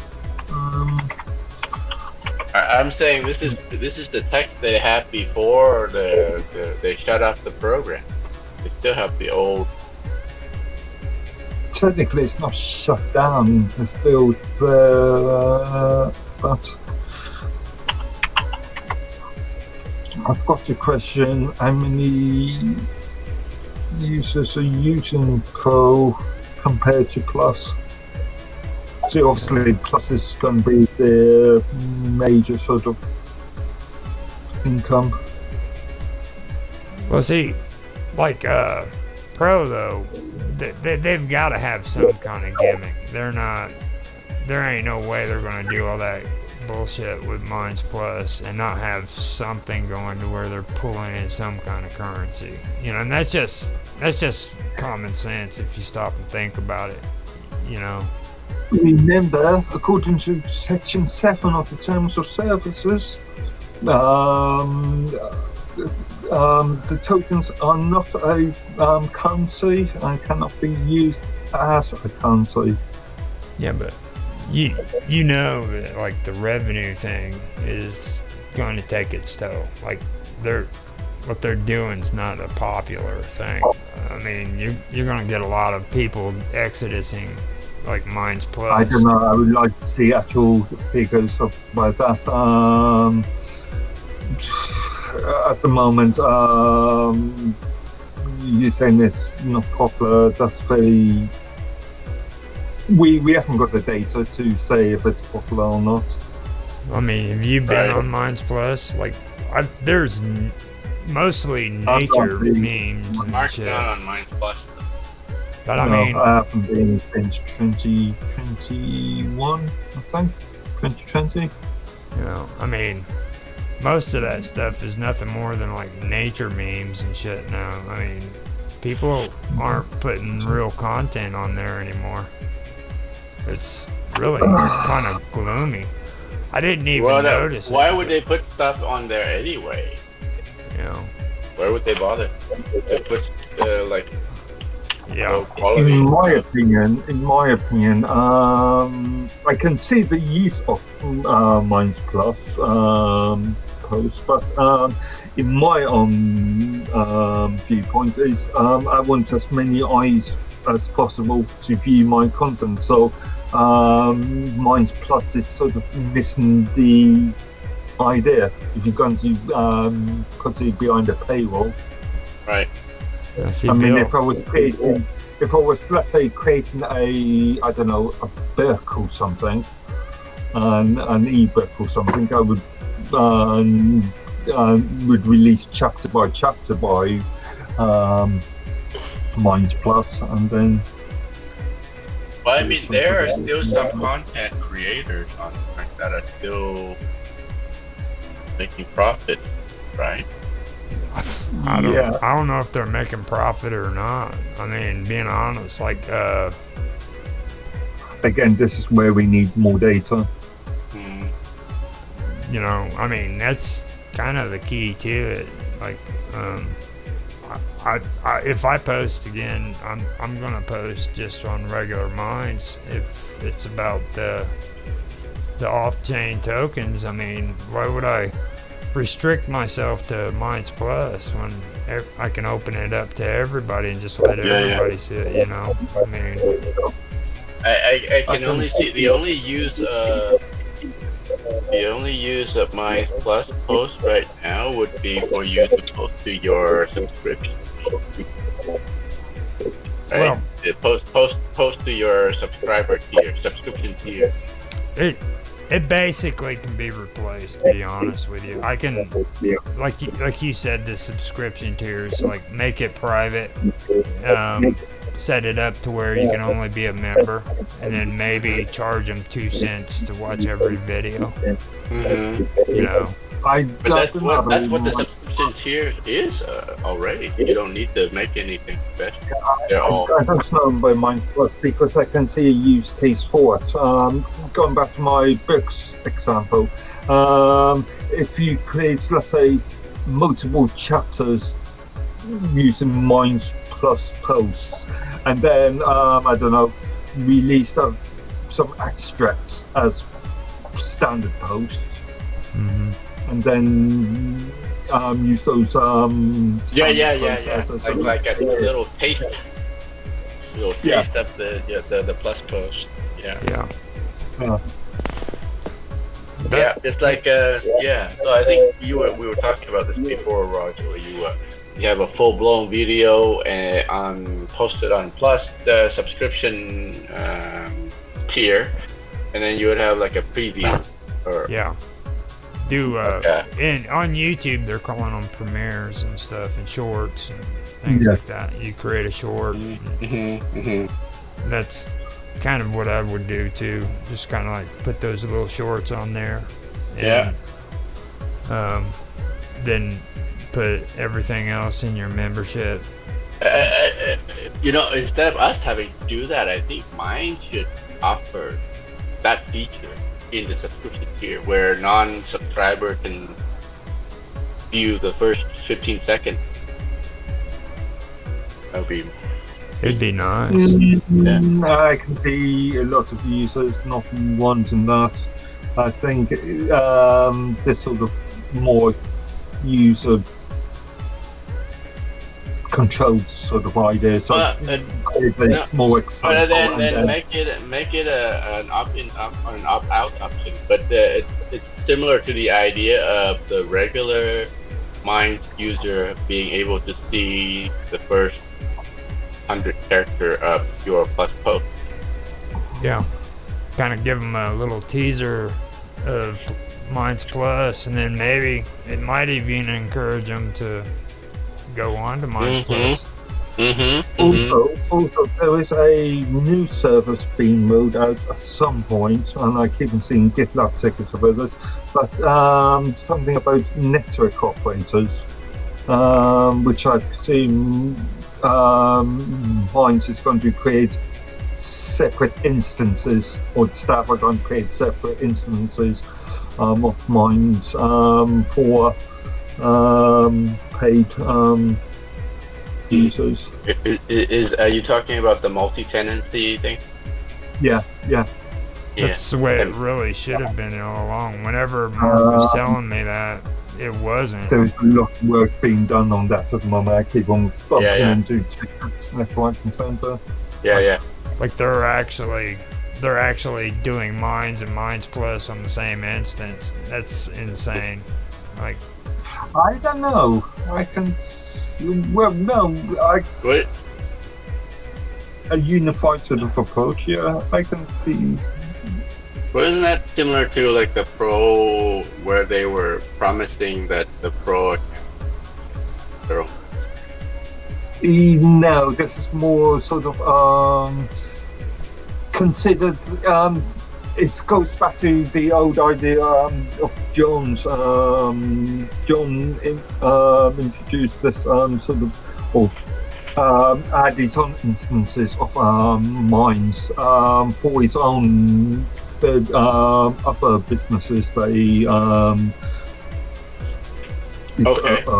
is the chair of. So let's say you wanted to set up a Mind specific Minds node, right?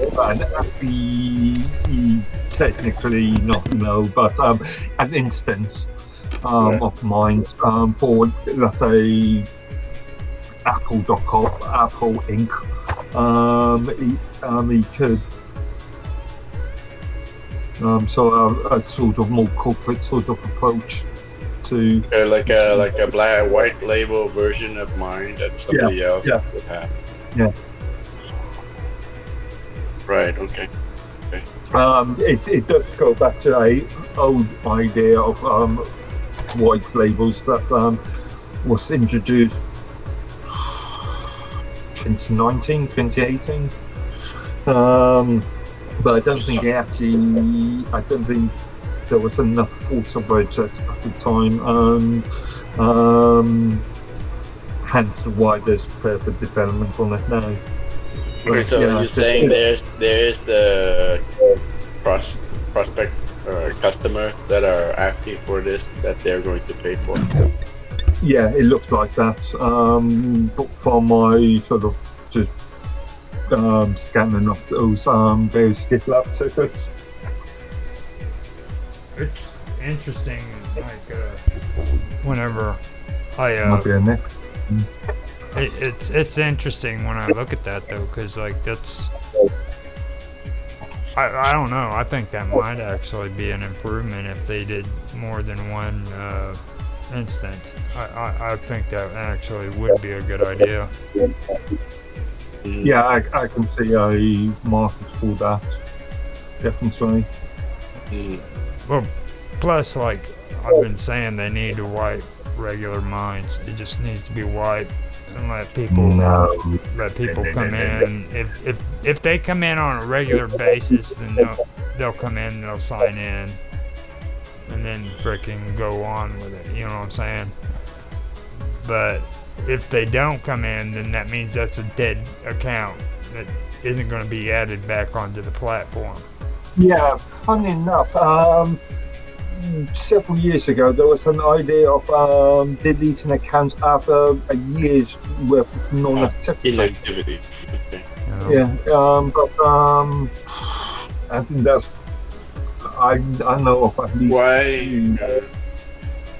why do you need to do that? Like to reclaim space? Reclaim usernames. Reclaim username? Oh. Yeah, possibly. There's the Donald Trump account that's been there since forever.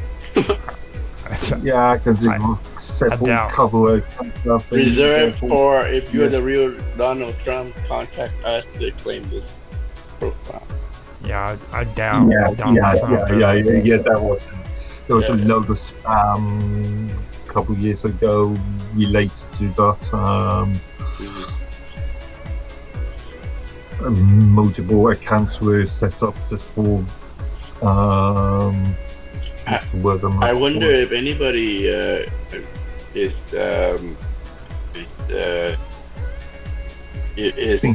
wanting certain channel name so badly that they would pay some. Yeah, I think actually, if I remember right now, I can't remember whereabouts, but in the terms of service, there's a clause in there about setting. Okay. That's interesting. It's not called account setting, it's called something else. But yeah, there is a section in the terms of service saying accounts names can't be sold. Or I put that in twice. I didn't realize I already done it on that thing. I had to delete it because I thought I didn't remember putting in Mark's plug on that. The reason why I wanted to put that on there too, I know I posted it yesterday, but that's on your group. We really need to start promoting the stuff you're putting out, because like you've got that fund that you're trying to do, that community thing. You know what I mean, Mark? Yeah, the MCISI sort of died. They really died in 2021. I know that we've got things like better communication. It was created because of poor communication between the user base and staff at the time. Did it die because Lucilent left? No, it died because I was creating all the blog articles. I was organising the majority of the meetings, and it just got, too much work. But now that we've got things like the town hall meetings and better communication with the staff, I think it's served its purpose, really. It's still good information, though. Like, you're still using it today. I'm still using it to promote things like the town hall meetings and stuff. And you got information on there too that you've been referring people to. Mine's community open source initiative. Yeah. MCR, the rooms of the usernames MCRSI, and there is a group as well, but there's a.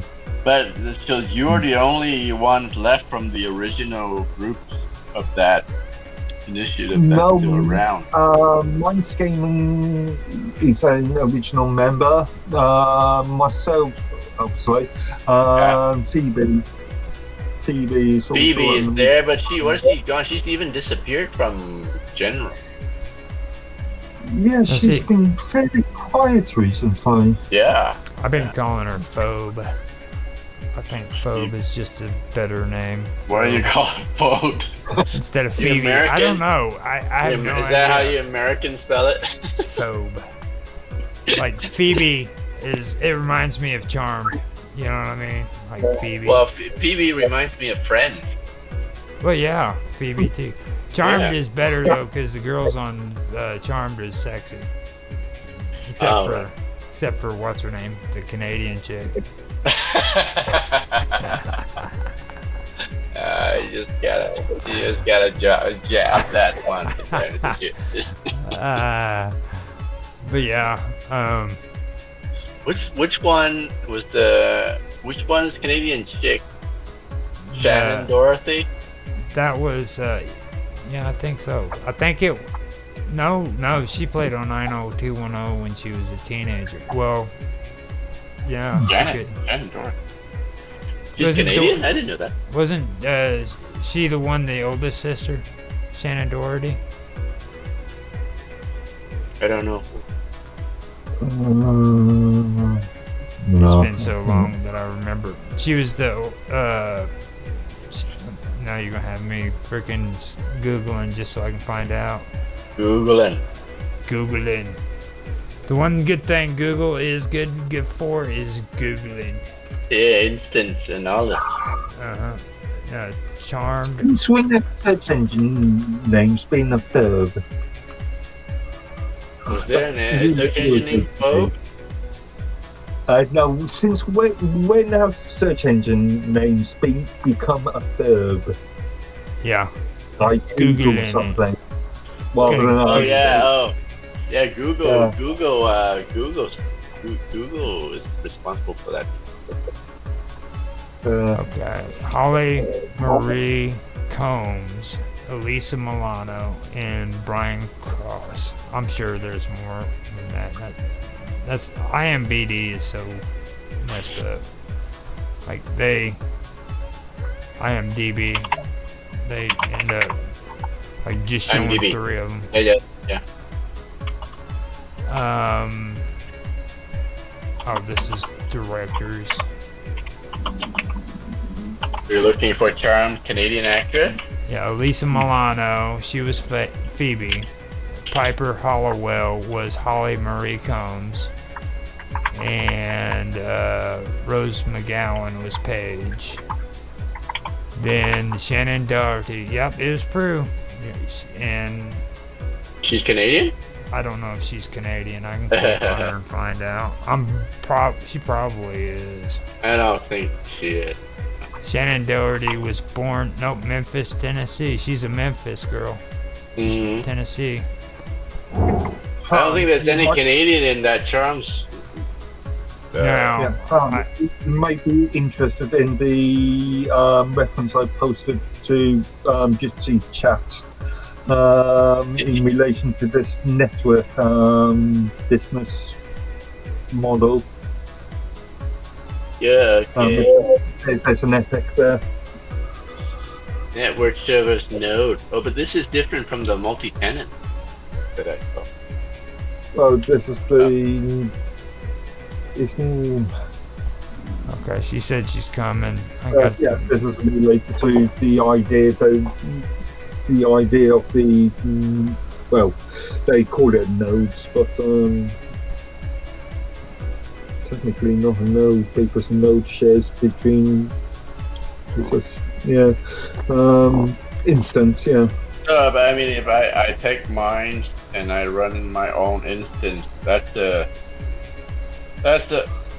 my own instance. But would I be able to make it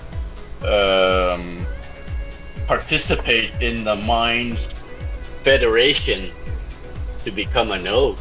Right? It's sort of like Activity Pub. Yeah, this is why I don't like calling it a node because there's no direct connection to other nodes. Yeah, but this is before Activity Pub. They already called Minds node. They already had that terminology before. Yeah.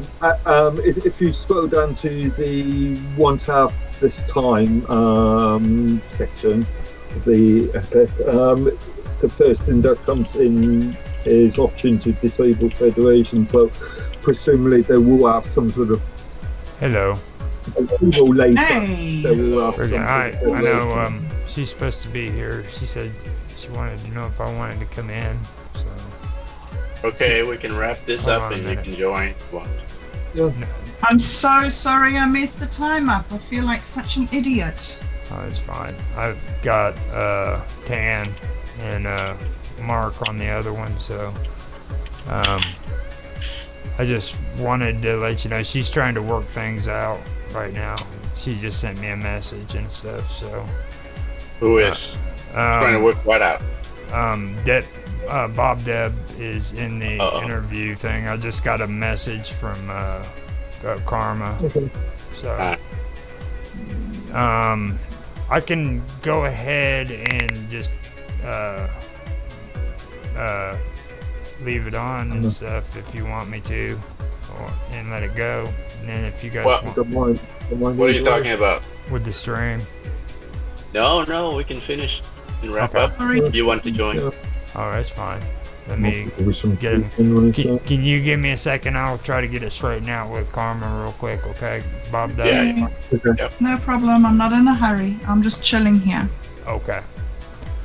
And let me go ahead and mute this because Tan has to do his cool ending. Cool ending. Yes. Now, where's your background at, man? Oh, right. The background is fine. I'm there. I've got Cat. Can you see me? Yes, you I got can me. see you. Where am I? Is that okay for you? Or is it too Yes, much? it looks great. I was talking to Tan though. I've got him on mine's round table. I'm finishing it up, and he's gonna do ending and everything because he's got this really cool ending that we do it on. Alright, you're breaking up. You're muting. Awesome. Yeah, I'm muting. Alright. I will be right back. Okay.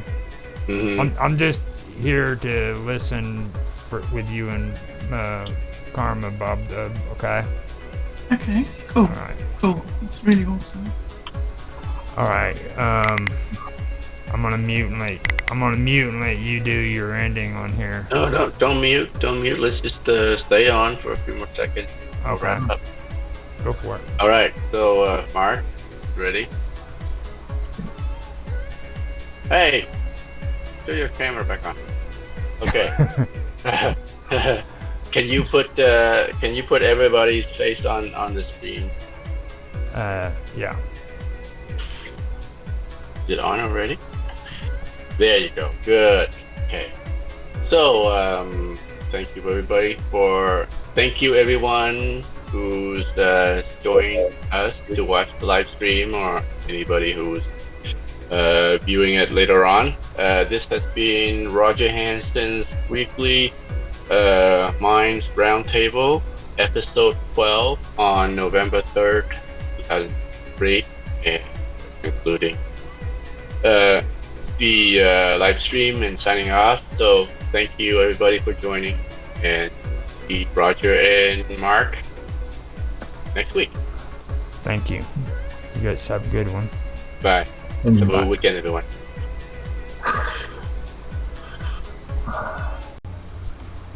Hello everybody and welcome back to Live with Roger Hanson. Today we are on another episode of Strangeness where we'll be discussing shadow people. I have a few stories to read and I'd love to hear anybody's views on the stories. If anyone has their own stories concerning shadow people, make a comment in the comment section or join Jitsi and tell us your stories in person. We'd love to hear them.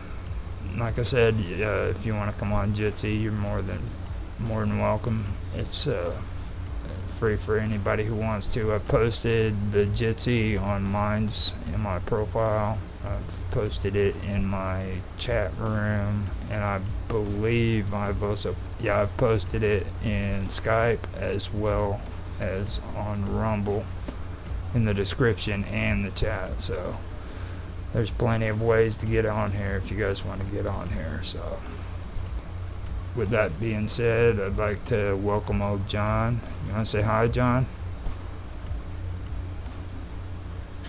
Hey mate, sorry, I'm off and on the mic here because my son's in the background doing stuff. Okay, just figured I'd say hi to you. Welcome you back to the stream. Alright, so now that we have that taken care of, I will start the first story about shadow people. And this was called A Shadow Man Encounter. Michael tells of his close encounter in the fall of 1998. It has many typical characteristics, including that his perceptions happened when he woke during the night. He had just purchased a home and spent a day painting it before moving in. His friends left for the night, but he decided to sleep in a beanbag chair.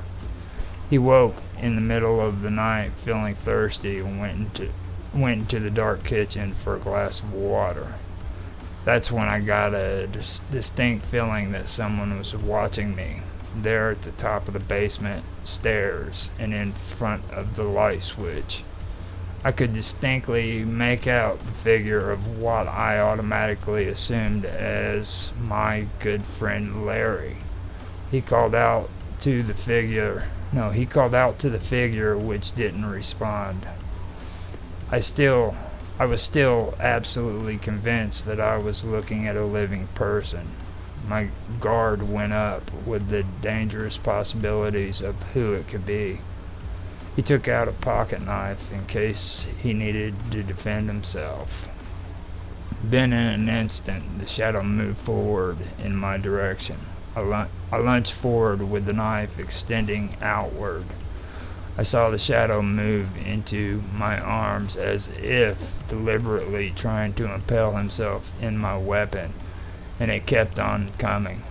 He screamed, and the entity continued straight through his body. I spun around in a circular motion, 180 degrees. I saw the shadow moving at an almost leisurely pace away from me.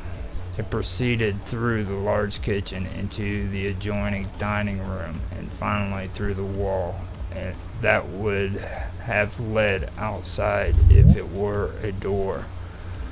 He finally turned on the light switch.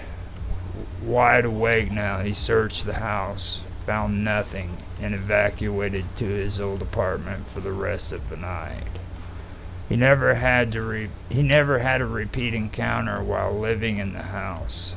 Of note, he said he wondered whether he was thirsty due to the paint fumes. A rational explanation would be that those could have been an influence as well as an episode of a hallucination associated with sleep paralysis. He wondered if it might be associated with the address ending in 666 and that the house was aligned with magnetic north. Alright, now that's my first story. Hello, Karma. How you doing? Can you hear me?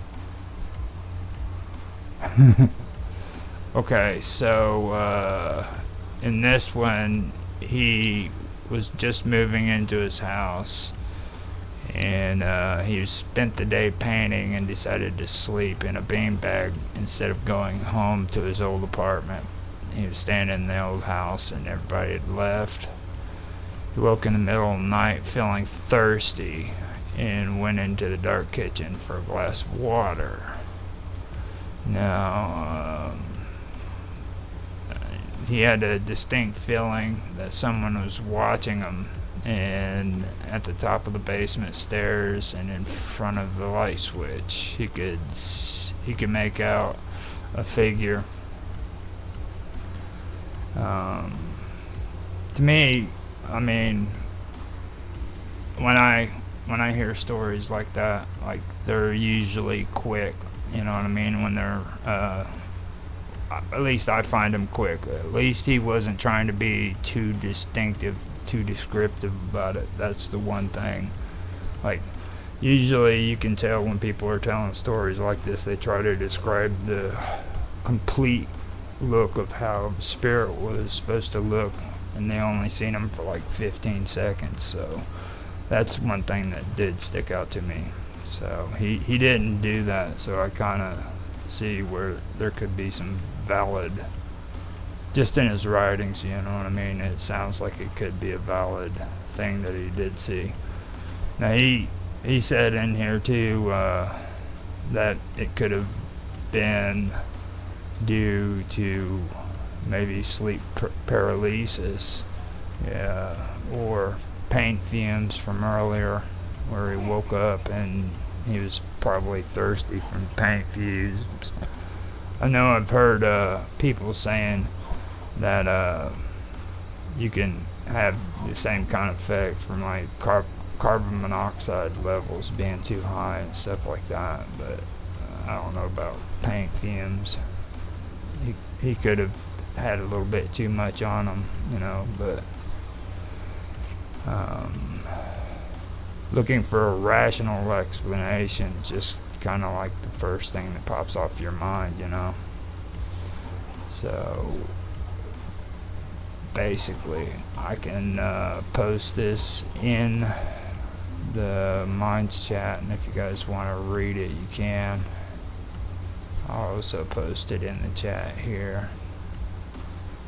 And what do you think, John? Do you think that's real? You think there's a... Could be. I've had one experience with a shadow person, and I also believe that they can be interdimensional beings as well. They're dark over here because they're not in our dimension, but in their reality they might be full of light. You know, I don't know, that's just a theory. But with me, I have had one experience with one. If you want me to share it, I will. It's only very brief. It's up to you. That's usually about all I ever find about shadow people anyhow, are brief stories. So if you got one, share it. Right, I might be interrupted, so apologies if I do get interrupted. But what it was, I was at my kitchen many years ago, and I suddenly had this really like awful like thoughts, images came in my head, and I knew it wasn't me. And the next second, I saw, in like a mind's eye, I saw a shadow person right behind me, like almost like whispering to me these things. And I can't remember what I said or did, but I got rid of it. And then he was gone, and the things I had in my head were gone. Everything was just gone. So it makes you think, well, if it happened to me, how many times have that maybe happened to other people who maybe wouldn't have the mind's eye to see what it actually was causing this, you know? It just makes you think, doesn't it? Yeah. Most of the people that I've heard telling stories about shadow people too, it's like in a blink of an eye. You know what I mean? Like you see an image out of the side of your eye, or something whispers in your ear, but it's never like a straight shot, you know. Which he says he did get a straight shot, but he still also says that he didn't really get a full image of it. I noticed that. Like down here, I don't know about the whole address ending in 666, because like shadow people, from what I've heard, they don't really, from most of the stories I've heard, they don't really relate to like evil. Now there's a lot of people who say they feel dark spirits in the shadow people, you know, like it's not just evil people and stuff like that. What do you think about the magnetic north thing? Does either one of you guys have any thoughts on that? Magnetic north? I don't know I've never heard of it. much about that, to be honest. I don't know how that would relate either, being honest. That's first. That's one of the things that stuck out to me, is like magnetic north, because I've never heard anybody really ever bring magnetic north up when it comes to spirits and shadow people. Yeah. I think the shadow people, they're sort of drawn to maybe people's auras, light, people's, you know, energy. I think it's something on that lines again, but I'm not really sure. I haven't had a lot to do with them. I don't know if Karma maybe has, but I haven't had much dealings with them myself. Have you dealt with any shadow people, Karma?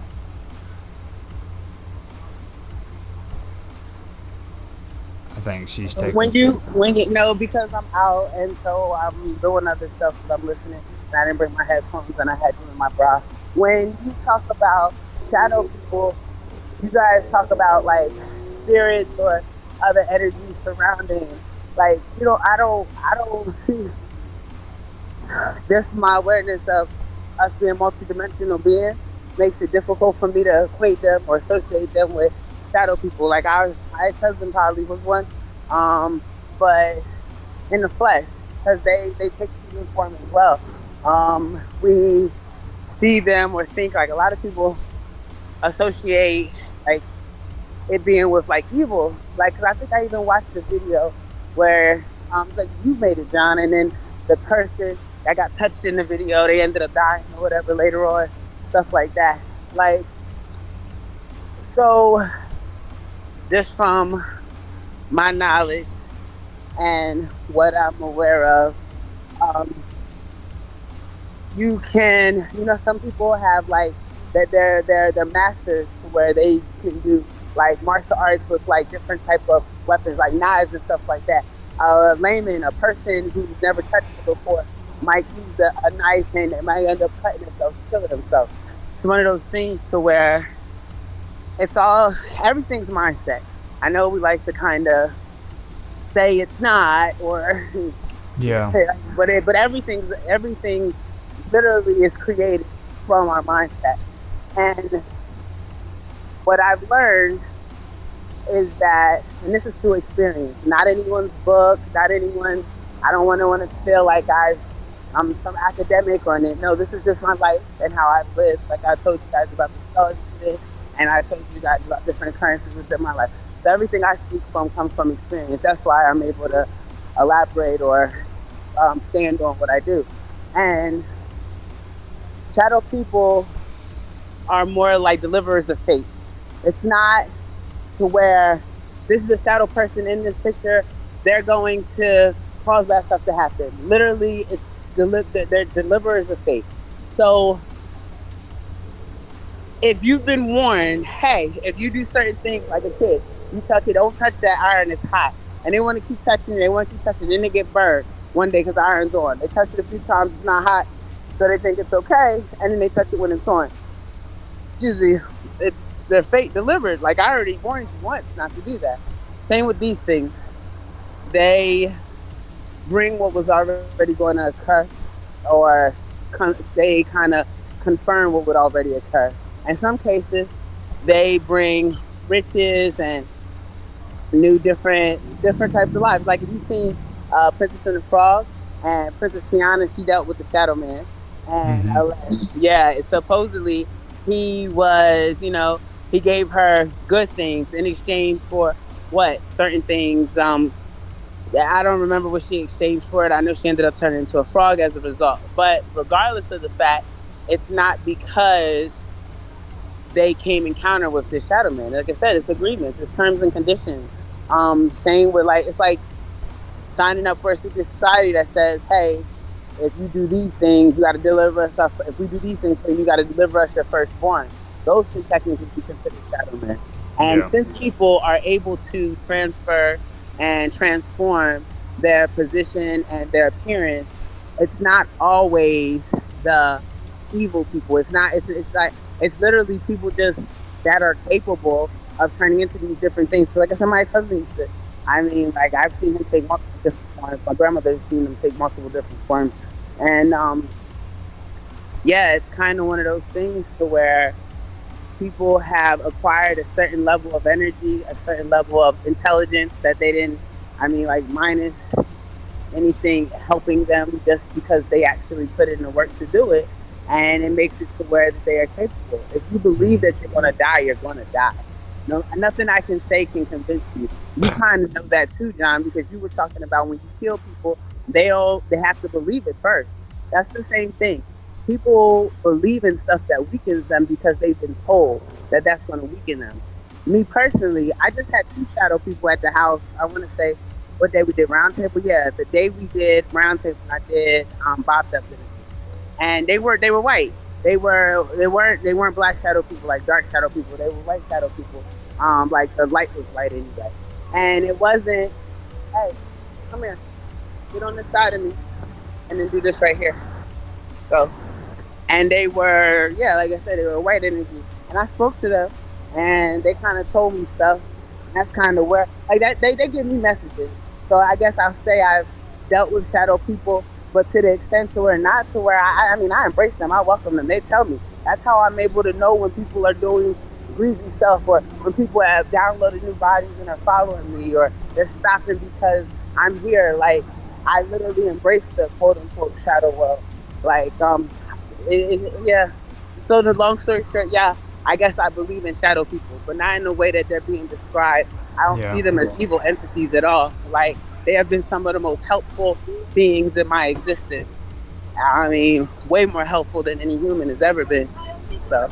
Now, when it comes to you seeing shadow peoples, have you like seen them from the side of your eyes and then they disappeared and stuff like that? Sometimes they disappear. Other times they stay. Or usually it's quick, and then after I see them, I call them out. I never, like when I was a kid, supposedly I was afraid, hey, walk further ahead of me because it's really loud and I'm at work. Thank you. Apparently, like when I was a kid, I was really, really intimidated by them. Okay. And I wasn't, and so I was standoffish from them. They did something to me and kind of limited my visions. I remember it was like my grandma was about to have a big birthday party. And people came, similar to an exorcism, but it wasn't an exorcism. It wasn't so extensive. It was more like they laid me on the couch. Whatever they did, put me to sleep for a really, really long time. And when I woke up, I didn't have the visions anymore. Mm-hmm. I didn't start having the visions again until I turned 13, and my grandmother, when she passed away, she was my first vision. And like after that, I would see more stuff. Okay. Well, I've got another story, which we can post up like I did the last one. This time, we'll be able to have you be able to listen to me do my excellent reading. Okay. No, here it is. I'm pretty sure the shadow people are demons. One night I was having a party and I had just gotten a Ouija board for my birthday. Everyone talked me into using it, so we started playing. Then weird stuff started happening. Shadow figures started to appear in my room. A lot of shadow people. It wasn't any of our shadows. These were different. Some had red eyes, then red orbs started coming through my room. We had made a protective circle, and we all tried to stay in it. It got really cold in my room, and we could all see our breath. If some of my friends couldn't see the shadow people, they could feel them. There was an all-out evil feeling in the room. We all got too freaked out to move. We just like, whoa. Then one of the shadow people changed. They got all scared looking. I could explain, but I didn't want to go into detail. Let's just say Pumpkinhead, the demon guy from scary movies. No, his head is not a pumpkin. So we screamed and finally ran out of the room. My parents thought we were crazy. That night when we went to bed, my closets were glowing red and orbs were going through the room. We didn't go to sleep until like 5 a.m. and even then we only slept not even 4 hours. It was freaky, and stuff didn't die down for a while after that. That was the last time I used the Ouija board. I threw it somewhere deep down in one of my closets. Now I've only used Psychic Circle, and even that has consequences. I'm not allowed to use it anymore because of what happened to me, my friends, and my mom. What happened to me, my friends, and my mom. But that is another story for another time. Amanda. Now, for me, I think she's getting what she saw there mixed up. That sounds more like demonic than it does anything shadow people, you know. And I think a lot of people, that's why they get those stories mixed up, because they don't understand what that is. It's like, John, lie, just saw one. No lie. On everything, just saw one. And the one that they're talking about, the ones that they're talking about, when you do evil comes back to you. No matter how you attempt to channel it or to alter it, the universe knows your intentions, knows everything that's going on. So a lot of the times people are being punished for stuff that they've attempted to conceal. And then they like to make it seem like it's some type of whole type of issue. There was really one just right here in this field. And it kind of looked like that.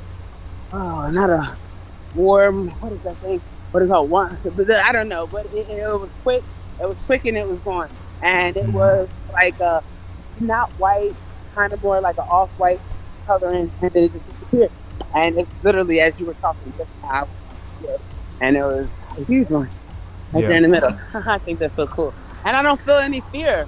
Like when I see them, like I said, I usually talk to them, and I feel like they're out here now because I'm walking home. The street that I'm walking on is very busy, and since it's busy, like I said, there's a protection around me in regards to making sure that we get to where we're going safely.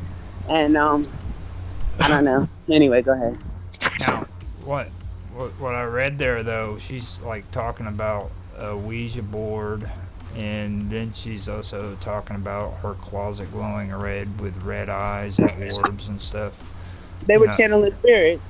Yeah, I'm thinking that she's probably thinking like demonic possession, because I did a story for old John a while back on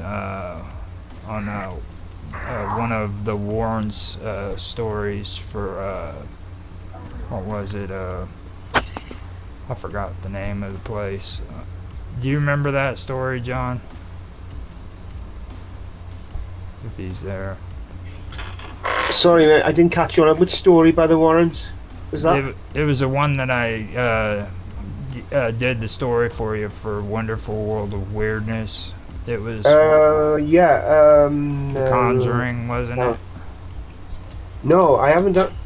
Did I do that one? I can't remember. I did one with the Warrens, definitely. I can't remember. Was it that one? Was it? Yeah, I think it was. I definitely did one with the Warrens. I can't remember which one it was. Wasn't it Amityville? Was it? No, they weren't involved with that, were they?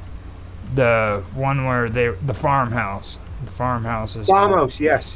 Farmhouse, yes. That you did, yeah. I remember that. I don't remember the story now, but I do remember doing it. Yeah. And I think you helped me on the Amityville one as well. You give me some Yeah. Thing on that as well. Story on that as well. A little bit. Help me a bit on that. I remember.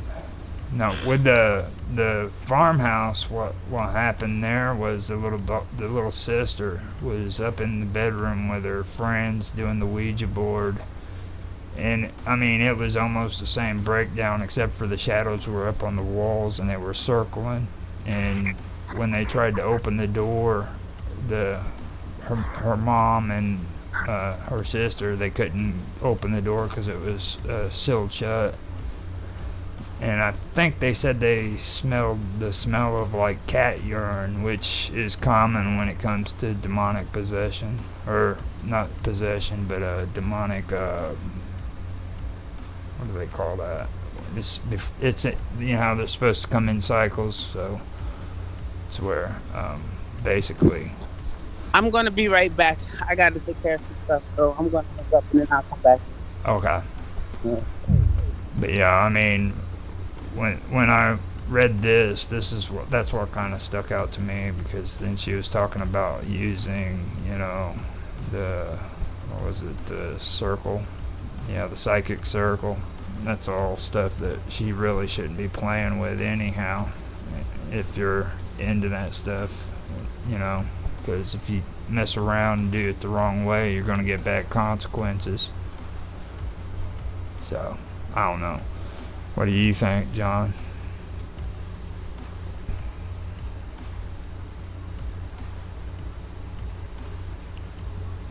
John? He's like, hold on, I'm busy. Yeah, I have another one that we can move on to, and or I actually have a few of them that we can move on to. I just wanted to get through that one, and this next one is called The House of Shadows. This one's actually pretty interesting. I just wanted to get through that other one first, and then move on to it. This one is The House of Shadows, and I'll read one page at a time so that we can hear about it. Alright, so here we go. I became of shadows shortly after moving into my house in New Jersey. My daughter's playroom was in the basement, and they were constantly complaining that they were always seeing something move out of the corners of their eyes. My youngest also said they hovered near the ceiling. In later years, I had my floral workshop in the basement and saw them constantly. It got to the point where I would talk to them with my mind. Not that they ever answered back. They were black. We saw them all over the basement, but mostly along one wall, and occasionally saw them along the same wall on the first floor and in the kitchen near the back door. We did not see them anywhere else in the house or elsewhere on the property. But even when we did get a glimpse of them, we were aware when they were present. Some of them seemed to have an evil presence. A few years after we moved in, I told them they were not welcome in the house, and the evil presence seemed to go away. Still, we had an uneasy feeling about them, not fear. We just accepted that they were there, as several steps taken over the years to make them go away didn't work anyway. Only once, after the evil ones were told they were not welcome, was I aware they came back, and I am not sure if they were evil or just upset. I will explain later.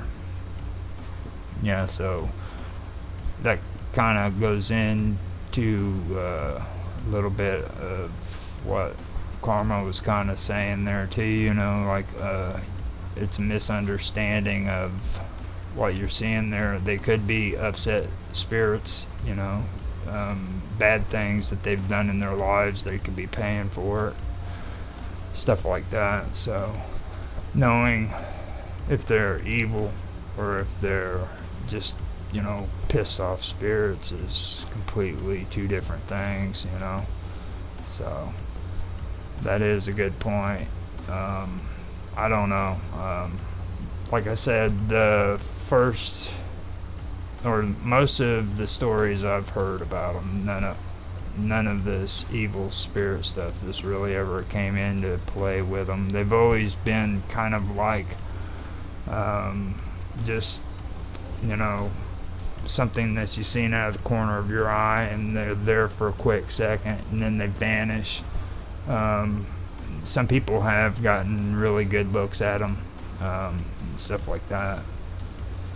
But here we go. Only once did I see one clearly, but it happened in a split second, and I did not see it from top to bottom. I was walking through a breakfast room into the kitchen. I was walking through the breakfast room into the kitchen. The kitchen light was on in the corner. It was by the back door in front of the stove. I was startled. I thought someone had come into the kitchen. It all happened very fast, but the light from behind it did not pass through as it would a shadow. It was short and stocky and appeared as a silhouette of a person. It had a head. There were no describable features, including no eyes, shoulders, arms, and a torso. It disappeared too fast to take note if it had legs or feet. I sensed it was as surprised as I was and did not intend to be seen. Then our house caught fire. It was a major fire that started from a shorted TV along the wall of shadows in the den. We were out of the house 6 months while it was repaired. About a week after the fire, I stopped by right before dark to pick up a few things.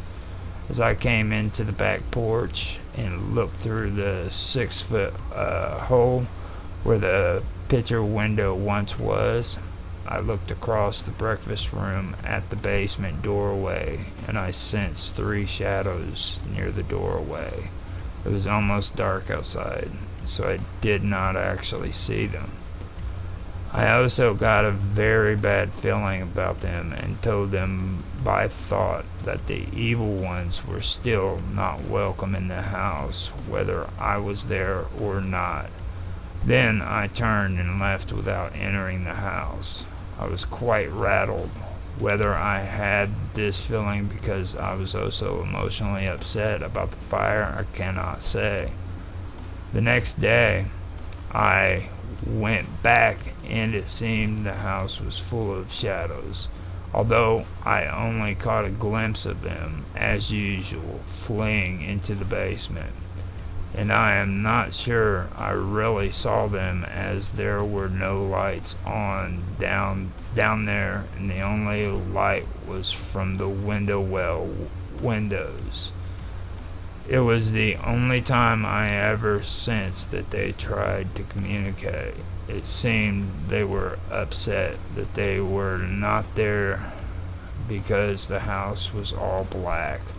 There was no light for them in the kitchen, and there were strangers in the house, the workers, every day.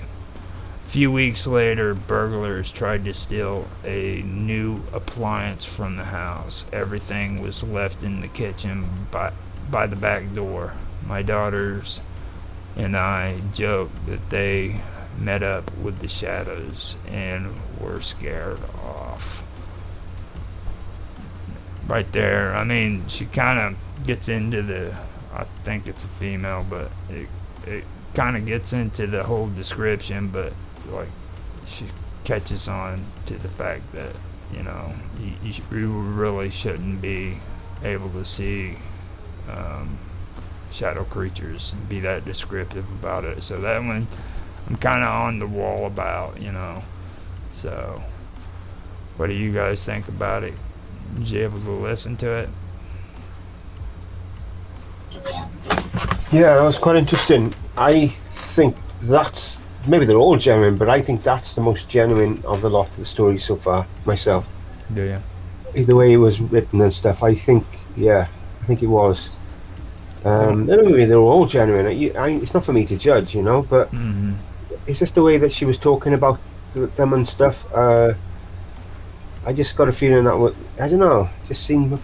And I also remember now, after listening to the stories, and she said she had a fire there. Sometimes shadow people, again, maybe what Karma was saying as well, but they're there as messengers or something. They can be there as like a warning that something's going to happen. And I have remember that reading that before, that sometimes they appear as if something's going to happen and to like to warn people almost, but we can't perceive what they're trying to tell us, so to speak. But I do think, as Karma said about hers were like white ones, I think there's different like levels to them. Yeah. You know, they're different, like some are more evil and others, and some aren't evil at all, and it's different, you know, just like human beings. It's good and bad human beings, isn't it? You know? So I think maybe it's just mainly shadow people. But I just think that's the stories that we hear are mostly about people saying about bad experiences with them. Maybe, as Karma said, she's had good experiences with them, so it's a different side of the coin, isn't it? Yeah. Did you catch on to how she was able to talk to him mentally too? Yeah, I get that. Yeah, because I sometimes communicate stuff with the other side, and more these days. It's almost a daily thing now. So I suppose I could get that. Yeah, totally get that. And I again, as after her saying what she said, I've sort of realised I've been seeing a white one going past my room the last few nights, but I haven't like. It's like what happens to me sometimes. I like get a message or I see something, and it may take like a day or 2 days before I fully register what I've seen, and I think that's the case here. I think I've been seeing a white one as well. It hasn't bothered me at all. It's not been like, hasn't tried to communicate with me, but I do think I've been seeing it, like in the corner of my eye, so to speak, as you've said, other people do. I definitely think as I keep looking over, I think, what was that? You're seeing something, you're not like seeing it properly, and I think that's what I've been seeing. So, because so I think that's, you know, through talking, it's sort of come through to me now. No, the evil ones, you know what I mean? But I would tend to go with what Carmen said on that too. I don't believe that they're really evil, because like if you call them evil, that's pretty much a demon, and there's differences between demons and ghosts as well. Like a lot of people don't realize, like ghosts are earthborn spirits. Demons are just, they've never been earthborn, you know. And then like this with the shadow people, I just from everything I've heard, I've never seen anything that would clarify if they were good or evil, you know what I mean? So it's kind of a conundrum, because they could be spirits, they could be, but they might not be spirits even. They could just be shadow people, you know. I think that's what's so interesting about these stories right here. Yeah, I definitely think they're from another dimension. I do think that, and we are sometimes like seeing them and communicating with them and whatever. I do think that for sure. I think it's, as I said with ghosts and stuff before, it's almost like a radio dial. You tune to a certain frequency and bang, you're going to see ghosts. And I think it's the same as shadow people. You turn to a different frequency, you're going to see them, maybe communicate with them. Yeah. And with like Karma, because of the high level of, I suppose you call it spirituality that she has, she's probably more, likely to communicate to them than makes so me and you would, you know. So it's quite fascinating. That's what I was talking about with her, the one in the story. I mean, maybe she's got some senses that she's not even aware of, or she sees these beings and other people can't see them necessarily, you know what I mean? Like, she's more in tune with it. She's got that frequency going on, like you always talk about, you know? Yeah, I was as I say, I spoke to Karma a few times now on video and on your streams and stuff and different ways. But the going slightly off topic, the video, the interview she did, I don't want to say too much because I don't want to spoil your stream. Okay. Showed me a side to her that I hadn't seen, and it was like, wow. I honestly felt that's all I can say is wow. But I'm not going to say no more about that now. But that probably is why she's at the level where she can communicate with these shadow people, and maybe say like I can't, or maybe you can't yet, because we're not there yet, you know. Yeah. Maybe we'll never get there. Who knows? We don't know where life's going to take us. Maybe we will. I don't know. But yeah. So yeah. But honestly, she's got a amazing ability, and I probably don't know half of what she can do, but I think she has got amazing ability. So this doesn't shock me one bit that she's, you know, communicating, and doesn't surprise me one bit at all. In a nice way, you know. And I really mean that in a nice way. Yeah. Okay, so this one I've got right here. This is one that you'd probably like. It's called Blue People, Blue Shadow People, or Dimensional Travelers. I have recurring visitations from a life form that I call the Blue People. They don't really look like humans, though. They are about 4 foot tall, and they walk erect on legs, but the knees bend backwards.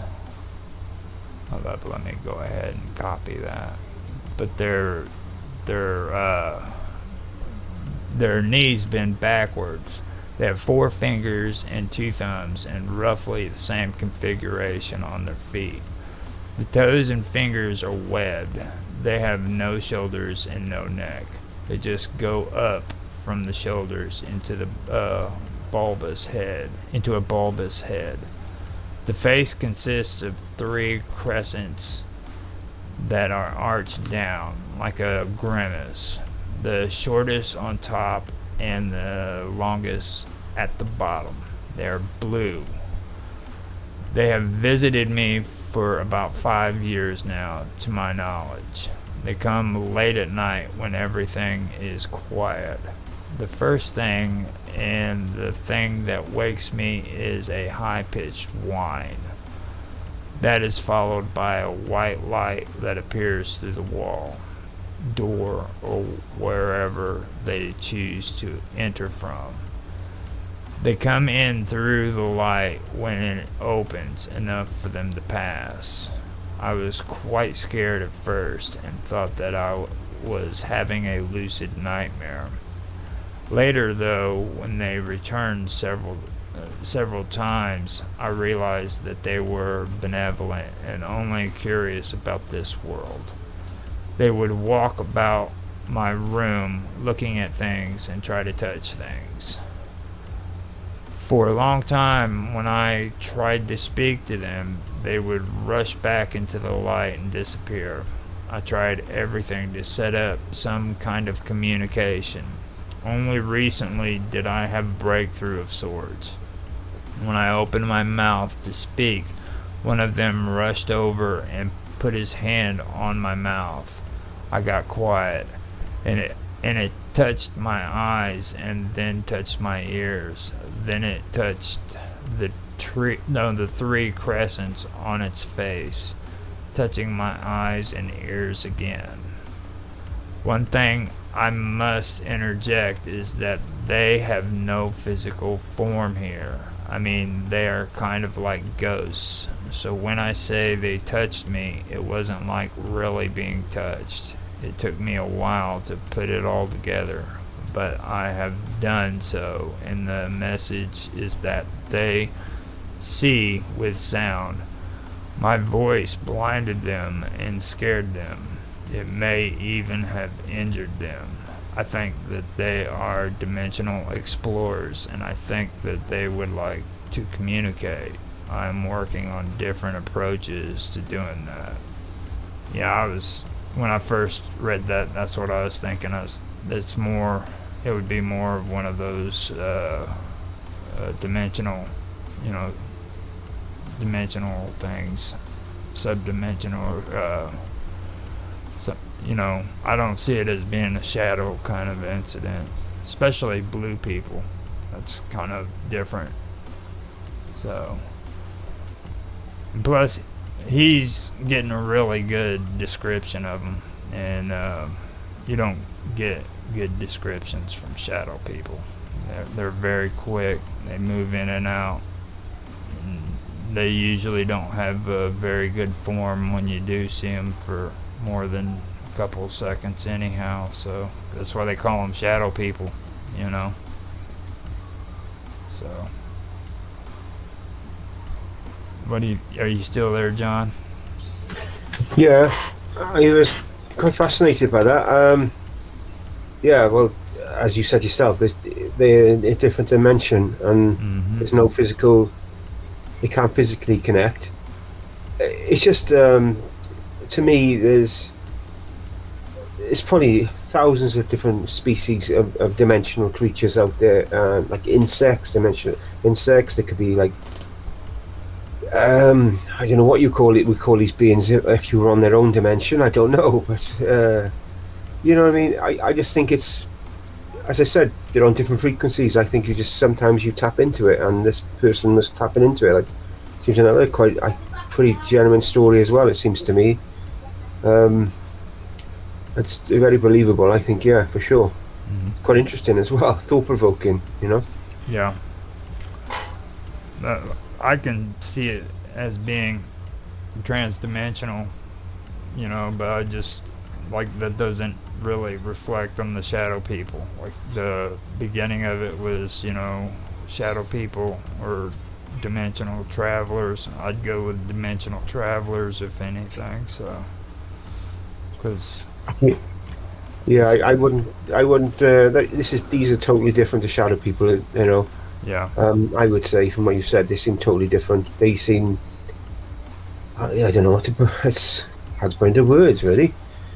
But yeah, they're different again. This is a different species again. It's like your archaeologist finding new bones and fossils and stuff. This is like a new species to me. So it's like definitely, I would say, not species, but beings. Then to say. Yeah. It's interesting. All right. Yeah, it is for sure. So I can see them in my mind, you're talking about actually you can see them. It's just quite fascinating, yeah, it is. The part about the legs bending backwards too, like that is pretty interesting. Like that's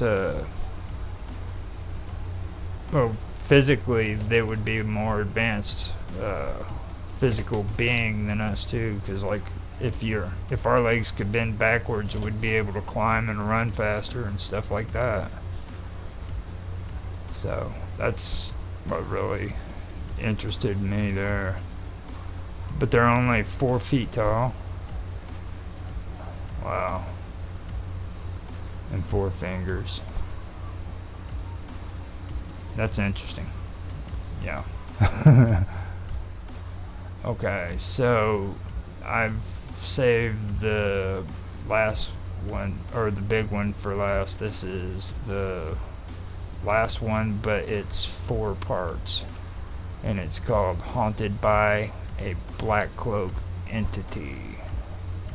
So let me pull that up, and we can get started on that one. Experiences with Dark Oak. Hooded entities seem to be relatively common in the reports of ghost-like beings. Usually, but not always, they appear in the dead of night in the shadow corners of a room. They can be intimidating, foreboding, and downright terrifying. Are they products of the deep recess of our imagination where fear and uncertainty lie? Archetypes of what we dread about the unknown? Or are they real entities from some twilight dimensions with some nefarious agenda we cannot comprehend? To those who enter them, to those who encounter them, like the author of the story that follows, there may be no difference whatever these things are. They haunted this consciousness. No, they haunted his consciousness for years. This is his story.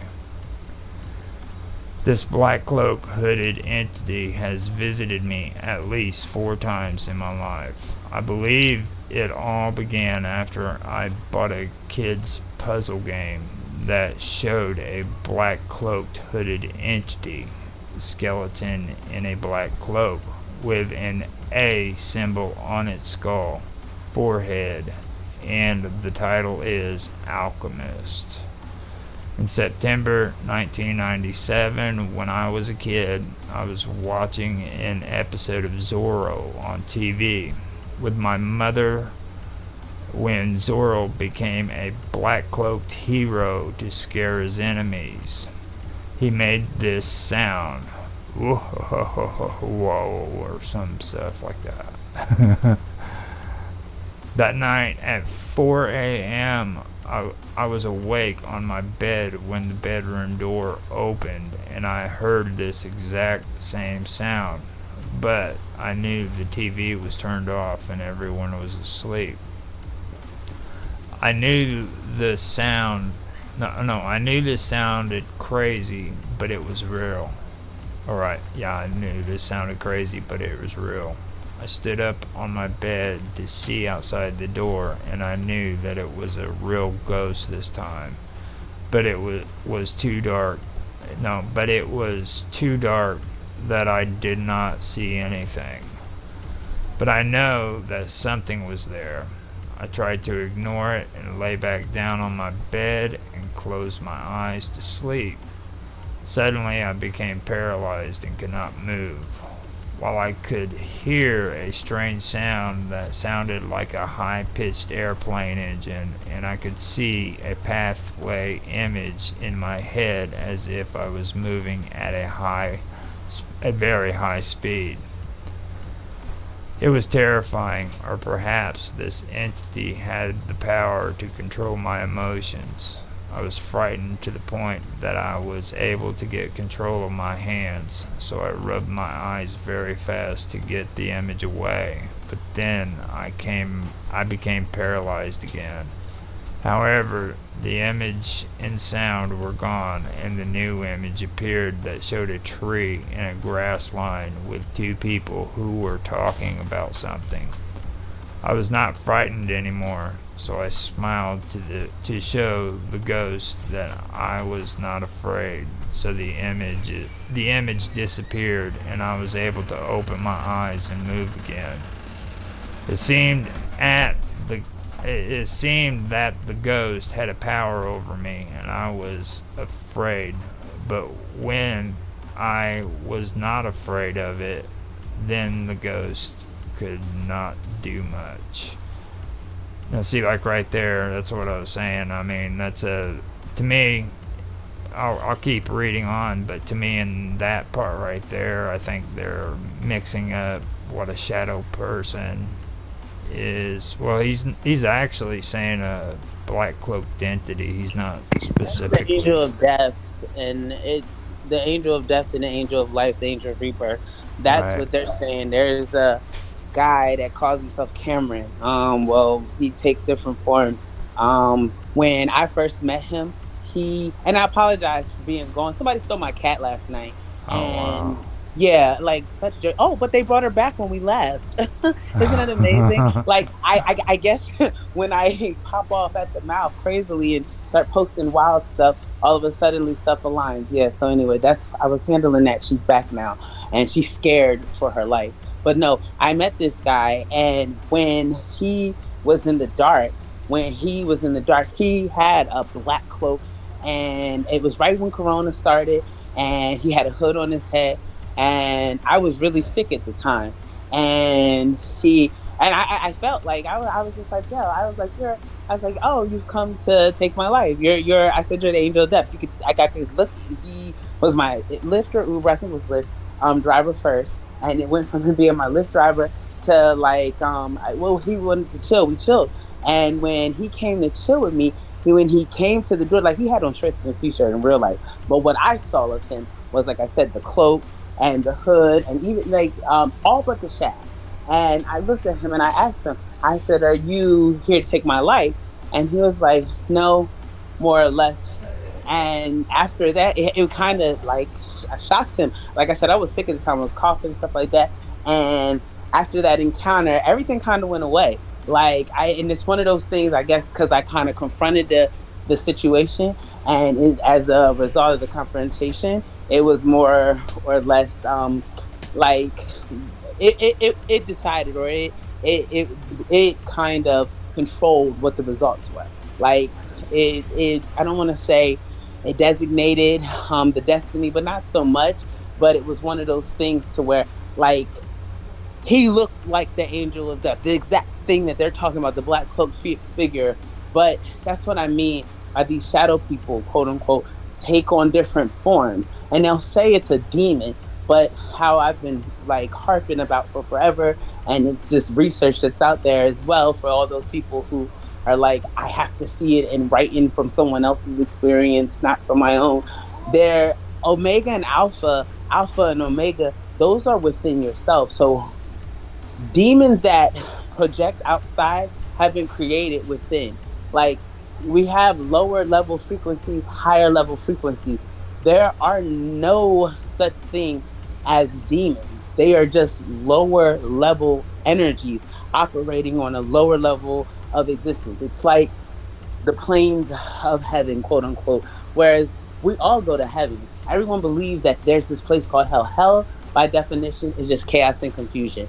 So the world right now, the world as they're asleep, I don't want to say unawake or unenlightened, more so. That's your hell. That's what hell is. And we all end up in heaven, quote unquote, but in the form of reincarnation. But this is only paralleled through dimensions. So you don't really have to finitely definitively die, in the sense that we're used to hearing as to how life is expanded or disband or expanded or like dissolved. We don't Those things do not exist. But it's and I know it sounds crazy to come from me and say, well, you're just one person, how can you? But we've accepted this as a destiny for ourselves. We've accepted this as something real for ourselves. We accepted this as being something real for ourselves. We made it to where now all we have are these things to stand on because we created it. And it had to be, this is what death looks like. But it's really because people knew then that the transferring of energy granted power. So more the shadow beings, quote unquote, that we see are ancestors that just have not taken a new form, or existences who have not reincarnated to physical form.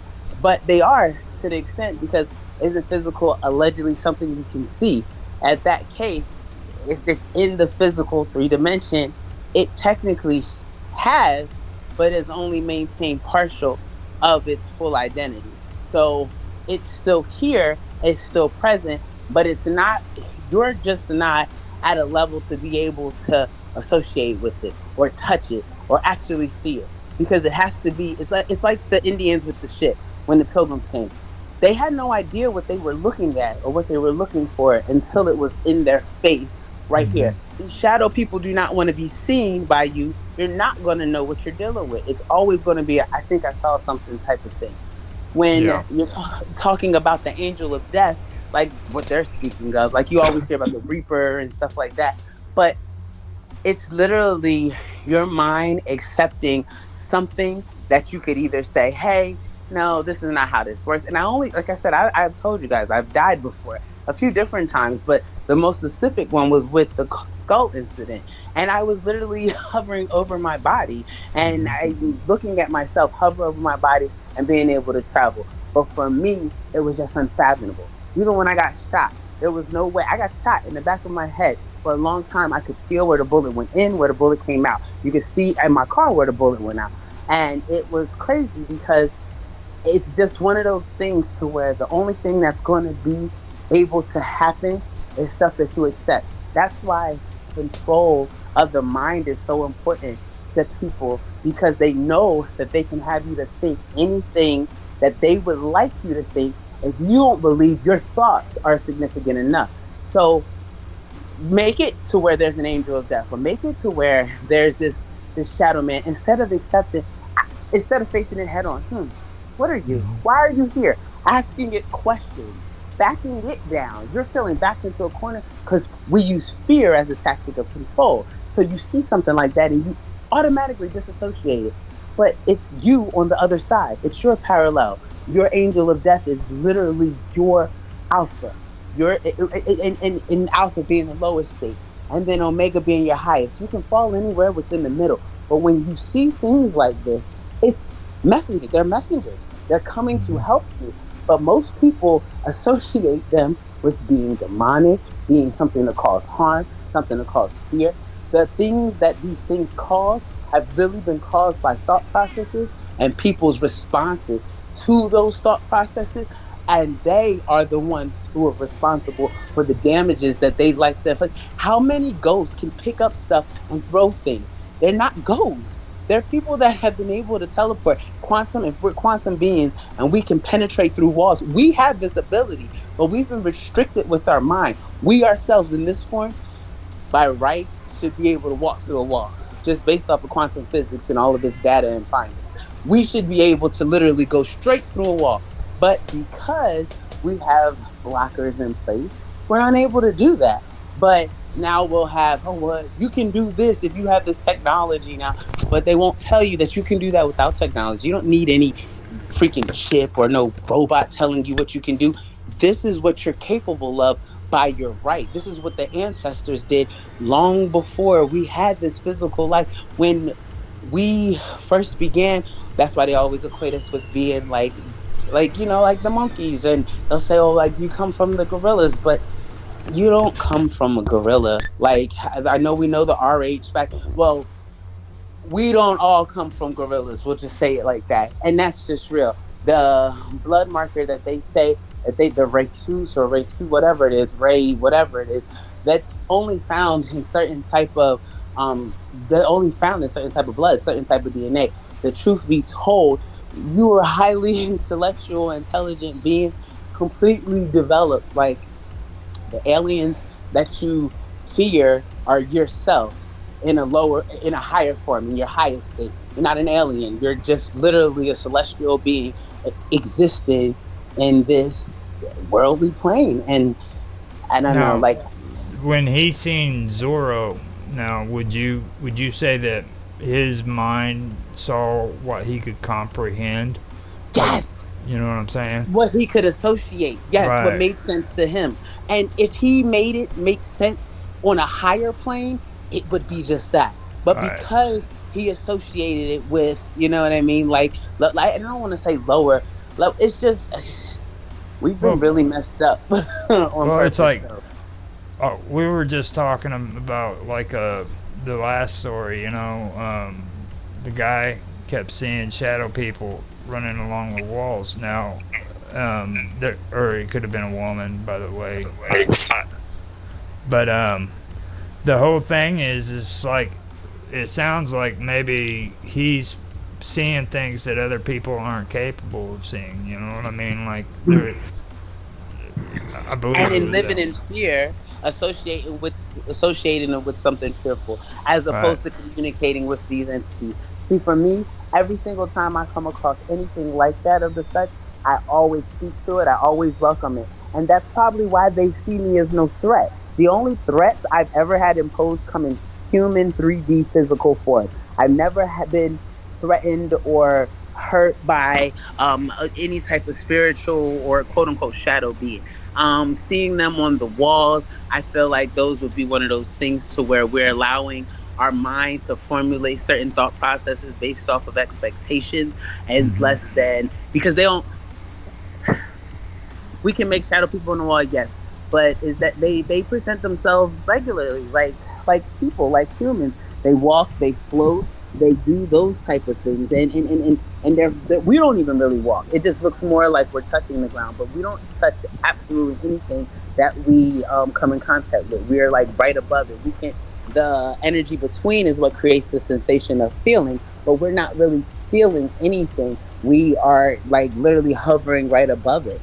And when you're looking at things like quote unquote shadows, shadows are really extra, those are really other yous. So if some people only have one shadow, but there's been times where I've been in spots to where I've had one shadow, but been in the same spot and had multiple surrounding me and different forms of myself literally communicating, asking for assistance, asking for protection, asking for guidance, asking for insight. Because you're here for a reason.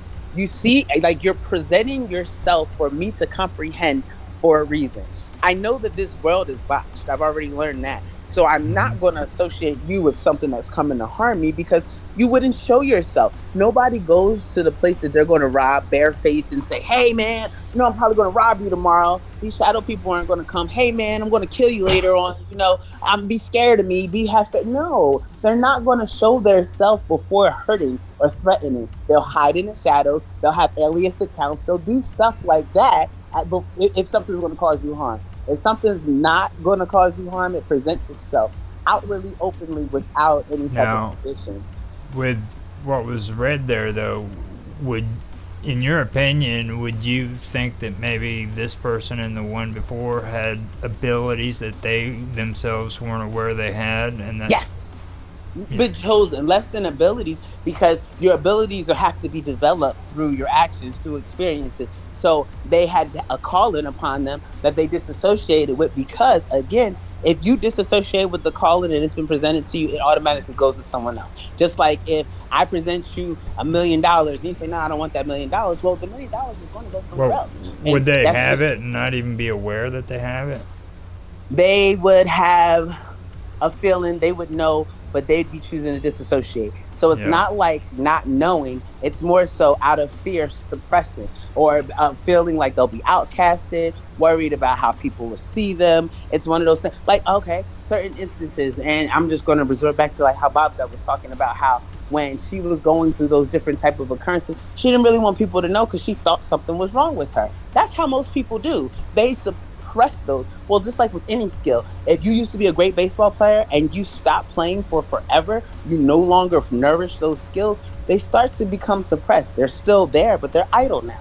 So it's the same type of situation. If every single time you see these things, oh, I'm just seeing things, oh, I'm going crazy, your words are spells. You're speaking into your existence exactly what's happening. Oh, I'm going crazy. Oh, these are crazy. This is insane. That's what it becomes. It does not become, oh, wow, that's cool. I wonder why this is happening to me. That's you know what I mean? Yeah, it doesn't happen that way. You're right. Yeah, it never does usually. Yeah, like, I mean, shit. We get the rare cases of people that are like, like me, like, what? Are you serious? I can do this and I can do that. Wow, I want to do more. Yeah, but you've been around it, more familiar with it for, years now. Forever, right? yeah, since I was 2. See, and then even when I was 2, my family thought, you know what I mean? When I was young, and then they did the whole thing that they did. Like I said, I was 10 or 11 when they did the thing to get rid of them, but I had started seeing them at 2. They, you know why they suppressed it? Because of their fear. So we often have other people's fear that hinders our capabilities because they think that's too much for us. Oh, you're not going to be able to handle that. No, I've got 2 more incidents that this guy, or I guess it's a guy, I believe it's a guy. It's been a while since I've read. He said he was playing a video game, so most likely. Yeah, most likely. I mean, that sounds rude, but you know what I mean. It's the truth. Yeah. We love video games. It's the truth. Right, girl, and I feel like girls become gamers usually. Like, I'll play. They just do it because of their boyfriends. or an attempted boyfriend would like to get one. I mean, like girls like the game because I like to play video games, but I feel like I don't never have time to do the fun stuff I wish I could do. But yeah, go ahead, you just say. I'm a mute. Okay, the next incident happened in 1998 when I was playing a video game at the corner of the reflection frame of the screen. No, wait. The next incident happened in 1988 when I was playing a video game. At the corner of the reflection frame of the screen of TV, I could see something moving behind me. It looked like the black cloak hooded figure with a bit of white skull inside the hood. I looked back but did not see anything.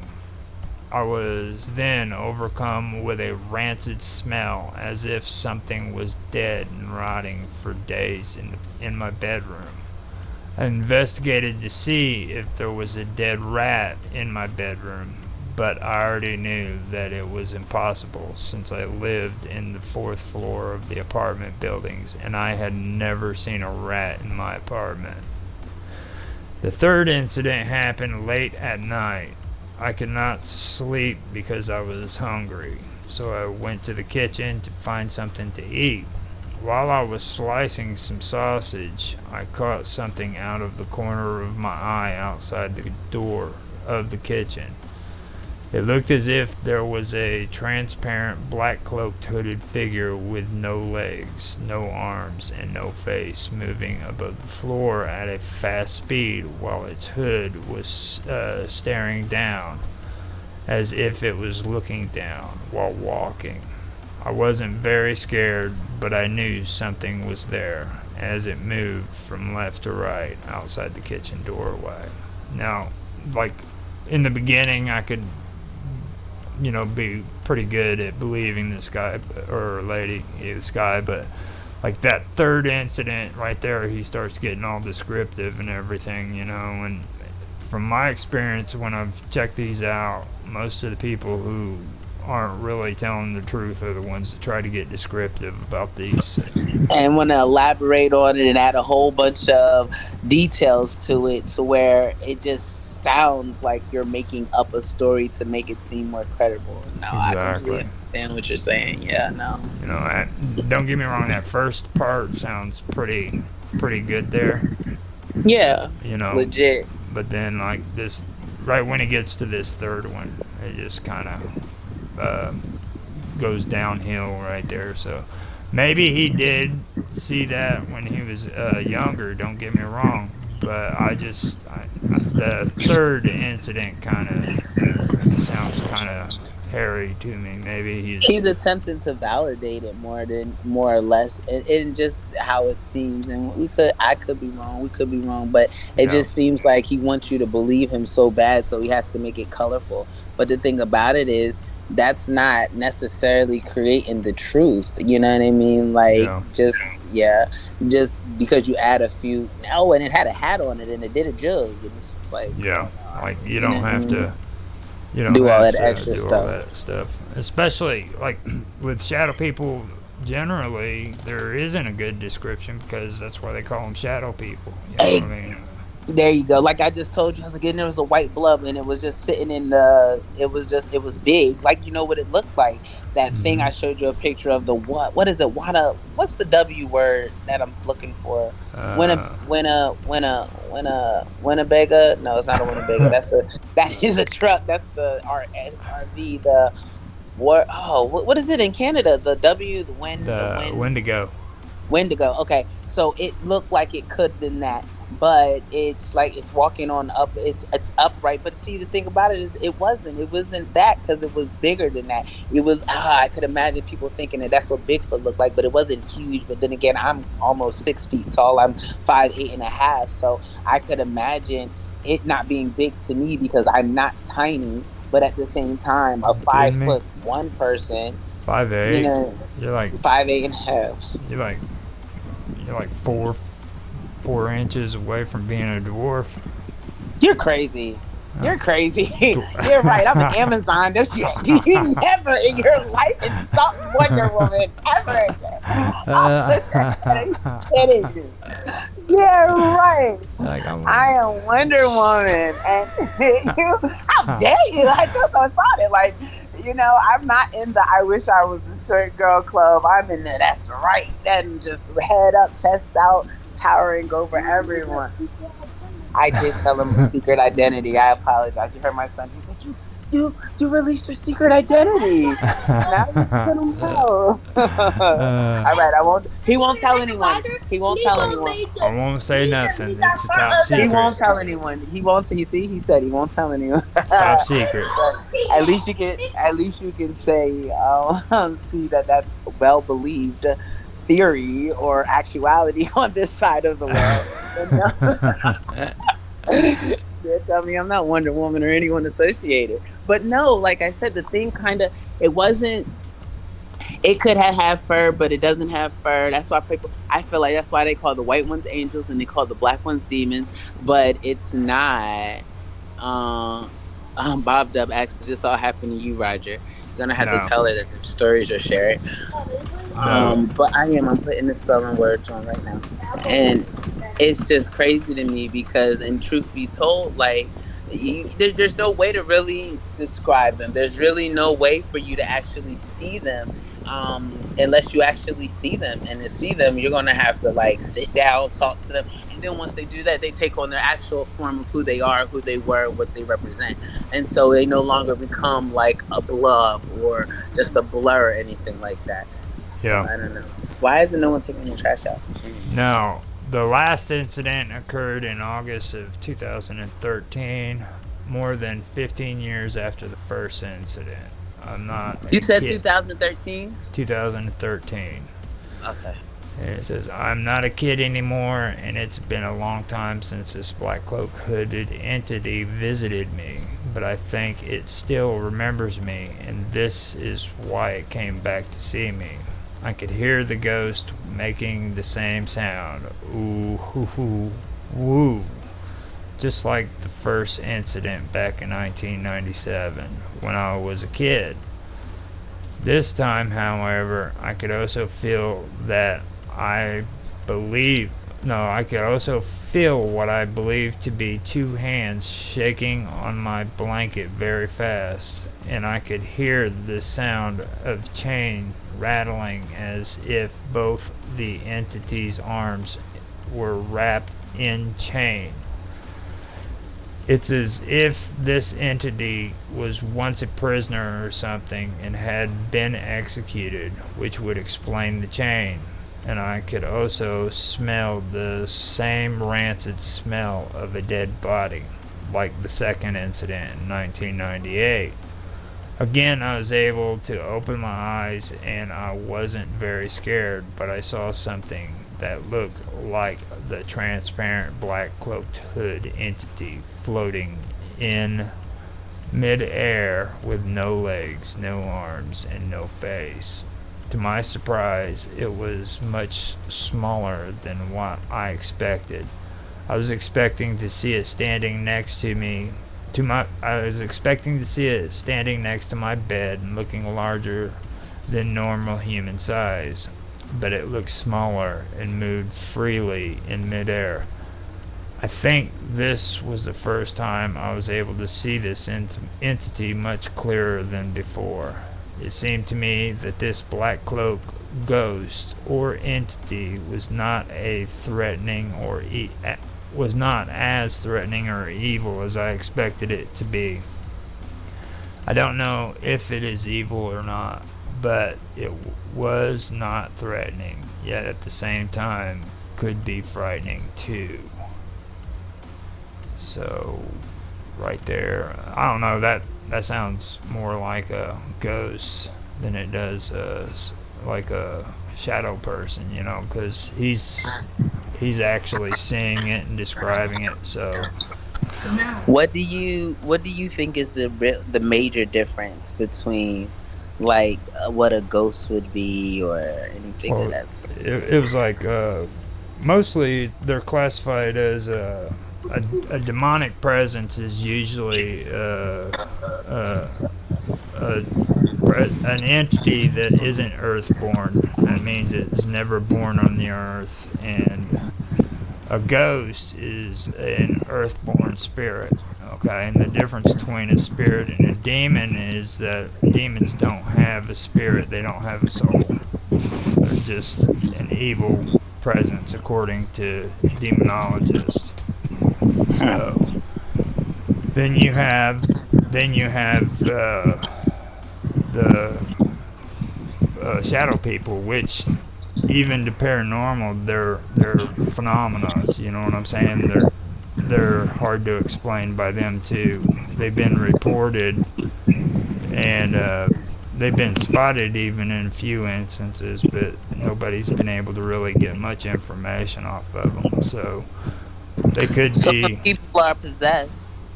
Yeah, possession. See, that's demonic. Supposedly, right? But demons don't have souls. So are they possessing the soul of the person? So does that make the soul not powerful enough to fight? Because it gives life, but it gives it life. And in order to have life, you have to have a soul. So there's a process too, according to them. Like, they just can't possess you. They have to tempt you in stages to where you basically just give up your body to these evil spirits or evil demons. So after you've succumbed to them, then they enter your body and they take over. They take possession of you, and that's a demonic possession. So it's pretty interesting. Well, that makes more sense to me then in regards to that. Yeah. And like I said, this is just stuff I've learned. I've never had any dealings with demonic possessions or anything like that. But this is all the stuff that I've learned from it. So, I mean...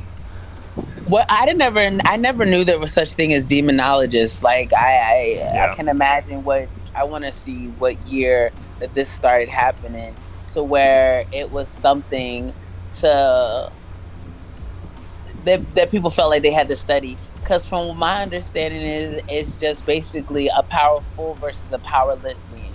And if that's the case, then all these people creating these chips in your brain and stuff where they're going to control you, that's possession. That's possession. Like, so they're the demons then. I mean, like, if we're being fair about it, because it means you're being controlled by something outside of you, an outside force coming within you and controlling your body, controlling your action. I'm just confused as to how that wouldn't be demonic, in which case, if that's what a demon is. Because from what I know, lower light, higher light, lower light, it just wouldn't make sense for something. It's like, you know how we do history, right? Now, I learned something about demons too, like the whole demon thing being evil. That's not really the whole story either, because like vilifying demons didn't happen really until like after the Jewish beliefs and the Christian beliefs and Buddha and all that, because like the Assyrians believed in demons, the Sumerians, the Babylonians, all of them. The Egyptians. The Egyptians, and there were good demons and there were bad demons. You know, so alphas and omegas, yes, like the ones that'll get down there and do the gritty, and the ones that would not. Just like how we talk about God and Lucifer, but they think that those are two separate entities when God is literally Lucifer and Lucifer is a rendition of God. It's the same thing. It's literally Lucifer being the alpha and God being the omega. And that's why God says, quote unquote, in the Bible that everyone loves to reference, I am the alpha and the omega, the beginning and the end. Like, okay, so if nothing ever ends and it's just a continuation, I'm the beginning again. And then if you're talking about vibrating on a lower frequency, like God, and I know this sounds crazy, but I had this conversation with direct energy sources in order for me to understand, because we live in fear, and my goal is to eliminate that fear and allow people to present themselves in the light in which we are destined, designed to create as well with staying in. So if you're I was weak. I was weak. So if I was weak, then I created a separate self outside of myself. This is from God now. This is straight source. That's how I say, oh, well, Jesus is a middleman. And that kind of caused a little stir today. But it's the truth because I spoke to Jesus. Jesus admits to only being a prophet.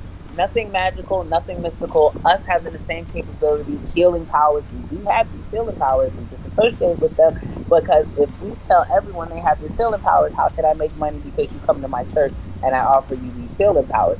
But these are the things that people it's like whisper down the lane. The story's been passed down the lane, and so that it's trickled down, watered down. Now all of a sudden, this demon is possessing this person. I have to give money to this priest in order for them to be exorcised. And I know I'm like cut and dry type thing, and it's way more extensive than that. But like, got to shoot both. Yeah, he's got to head out. That's Wells talk. That's how they talk over there across the pond. Got to shoot. Glad you're here, John. Thanks for being here. I thought he was talking about the demons and the angels versus the angels. It's like, shoot, both of them. I don't know, where does that leave you as an entity? But he's got to go. He said it wasn't shoot. Glad you were here, John. Thanks for being here. Yes. And I just saw what you wrote in the Joe, so thank you so much. I appreciate you tuning into our interviews and stuff.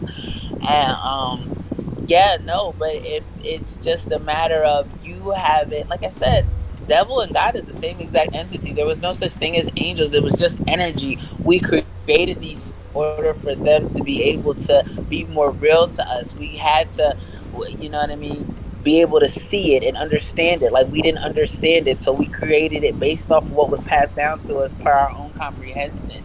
But like, that's why allegedly the devil, which there's no, I cannot stand saying that word, like, the devil does not exist. Like, there's no such thing as the devil. It's literally lower level energy, and it's you are not you, but we are our devil. We are the devil that we fear is us at our lowest level of energy. And then the God that we are told to be disassociated from is us at our highest extent of creator, and our ability to be able to be a creator and to master our abilities without having to give into the world. No one that is only able to withstand with worldly possession is going to be able to exercise or access their omega state. They'll vibrate somewhere in the middle, but they're not going to vibrate at their highest because they're unable to disassociate with that which keeps them bound. You have to be willing to accept life and death as being one in order for you to have a continuation of life. You don't use the chip that you are downloading a new body. Really literally have to just focus your mindset, and people are dying constantly, so in order for it to appear more real, but at the same time sacrifices are necessary. But whom do you think that people are sacrificing to? What quote unquote beast do you think they're feeding? You always say that we're in the belly of the beast, we're in the belly of the beast. What is this belly of the beast? What is this beast? Are we talking about Baphomet? And then who is Baphomet? Who created Baphomet? Where does this come from? These type of things and see, are stuff that actually, like Baphomet. All right, Baphomet is kind of a good example of what I'm talking about. They vilified Baphomet because Baphomet was originally a pagan entity or deity that the Christians ended up vilifying and creating the Baphomet demon. So that's kind of the thing about it, you know what I mean? And like, why do you think they had to create it like that? Like, why do you think that it was necessary for him to be, you know what I mean? Yeah. For him to be vilified. Like, what kind of, like, it was doing? It was basically a power struggle. It had nothing to do with spirituality or anything. It was just a matter of trying to get more people converted over to Christianity from paganism. You know, that's what. Wouldn't that make them the villains?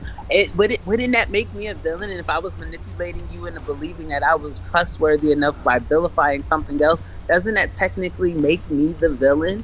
If I'm attempting to distort your perception and deceive you as far as what something is or what something may not be, in regards to be able to get you to associate me with being good. I've always said that if you wanna make anything out to be the evilest thing on this planet, you might want to look at humans themselves. I mean, we've got a lot of evil stuff that's happened in history, you know. I mean, and it's usually humans. I've never been robbed by a ghost before. I've been robbed by humans before. You know what I mean? I've never been shot by a ghost before. I've been shot by a human before.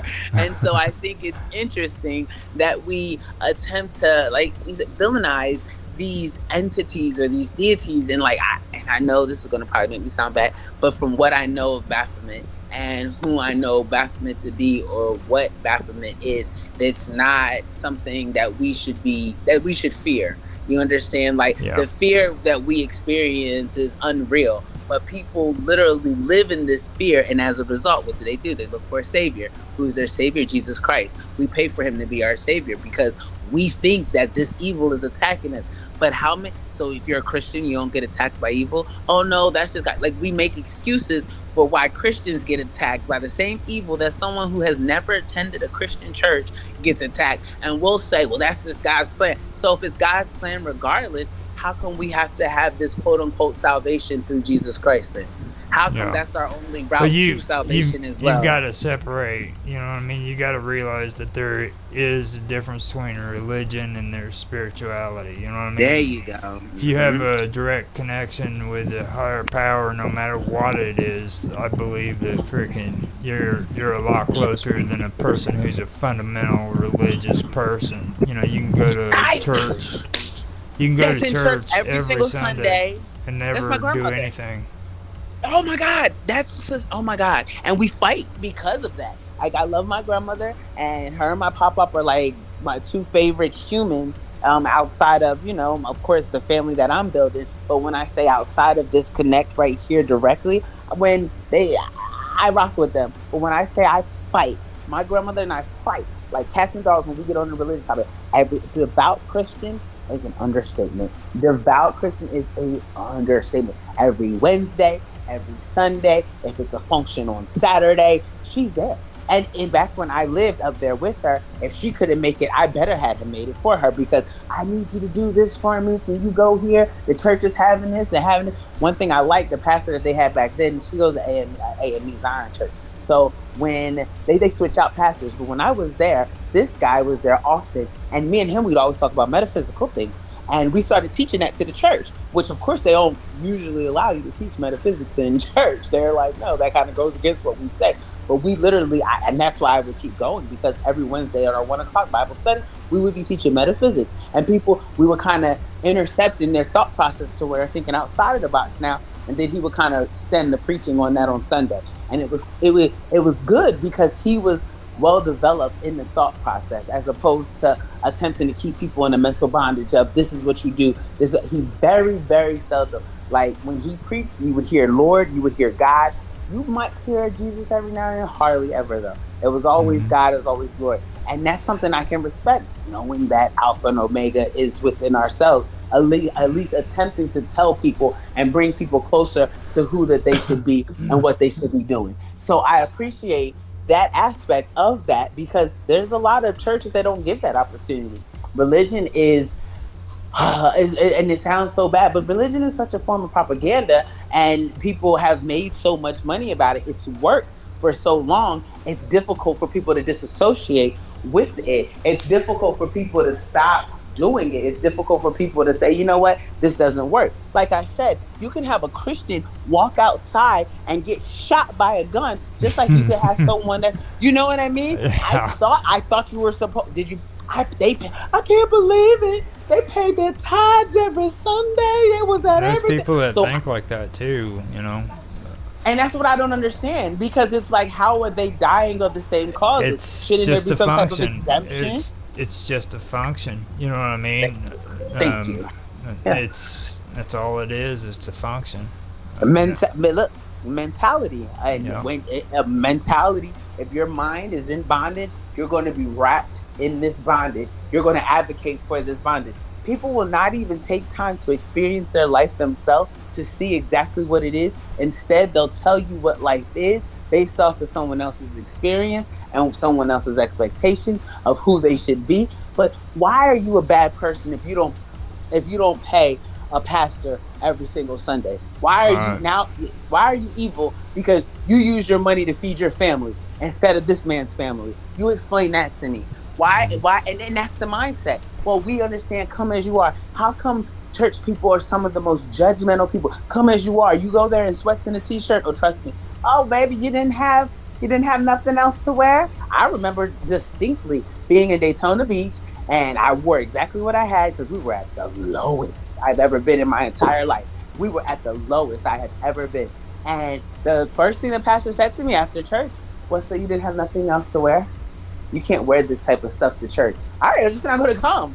Like, you're mad that I'm here and what I have on is the issue? And so I'm just not going to be here then, because I'm going to pray. I study the Bible more than I want to sit here and read the Bible and associate with scriptures. I do have a favorite scripture. Psalms 27 is one of my favorite scriptures, but and Psalms verse 80, Psalms chapter 82 verse 6, but that just because that tells us about that we all are gods. And it elaborates on that. But people like to say, well, Jesus preached this sermon on the mountain, and he's saying that you're not a god. And Jesus never said this. Like, literally, that channeling, and then that's what you're talking about, the Ouija boards and how they channel their energy. The channeling that people do with Ouija board is already going into it with they're going to a certain type of energy that they're going to receive. They're already going into it with a mentality of receiving a certain type of energy. You do not need a Ouija board to channel a spirit. Literally, you just ask it to come and it'll present itself to you. Now, you have to be humble and welcoming to it, because a lot of spirits feel like they have to be protected. Excuse me, just like you would feel you have to be protected. Excuse me, if you want to expose your whole self to something and show all of what you are to something. And so that's the same exact difference. No, I've got the last part of this. I'll read it out for the video and everything. But it's not the story anymore. That's all done. But he wrote his last part for it. And he says, what I've learned, the lesson I learned is that if you control yourself, improve, or show the entity that you are not afraid of it, then this entity cannot do anything to you. At the same time, however, never ever challenge it or offend it, because perhaps it could also be dangerous if it gets angry. We cannot underestimate this entity. I would never recommend anyone to offend this entity, because we might never know its full capabilities of what it can do to us. From what I have learned, Satanists and many devil worshippers would normally wear this black cloak with a hood during the satanic ritual, while some Christian priests would wear a brown cloak with a hood. I suspect that it could be a ghost of a Satanist who was persecuted and executed by the church for following Satanism during the medieval times. Also, a friend once told me that near where I live there is a small hill where Satanists used to perform the satanic ritual. And that's it. So. And so then too, and they were talking about the synagogue of Satan and stuff like that. Like, where do we create Satan from? Hell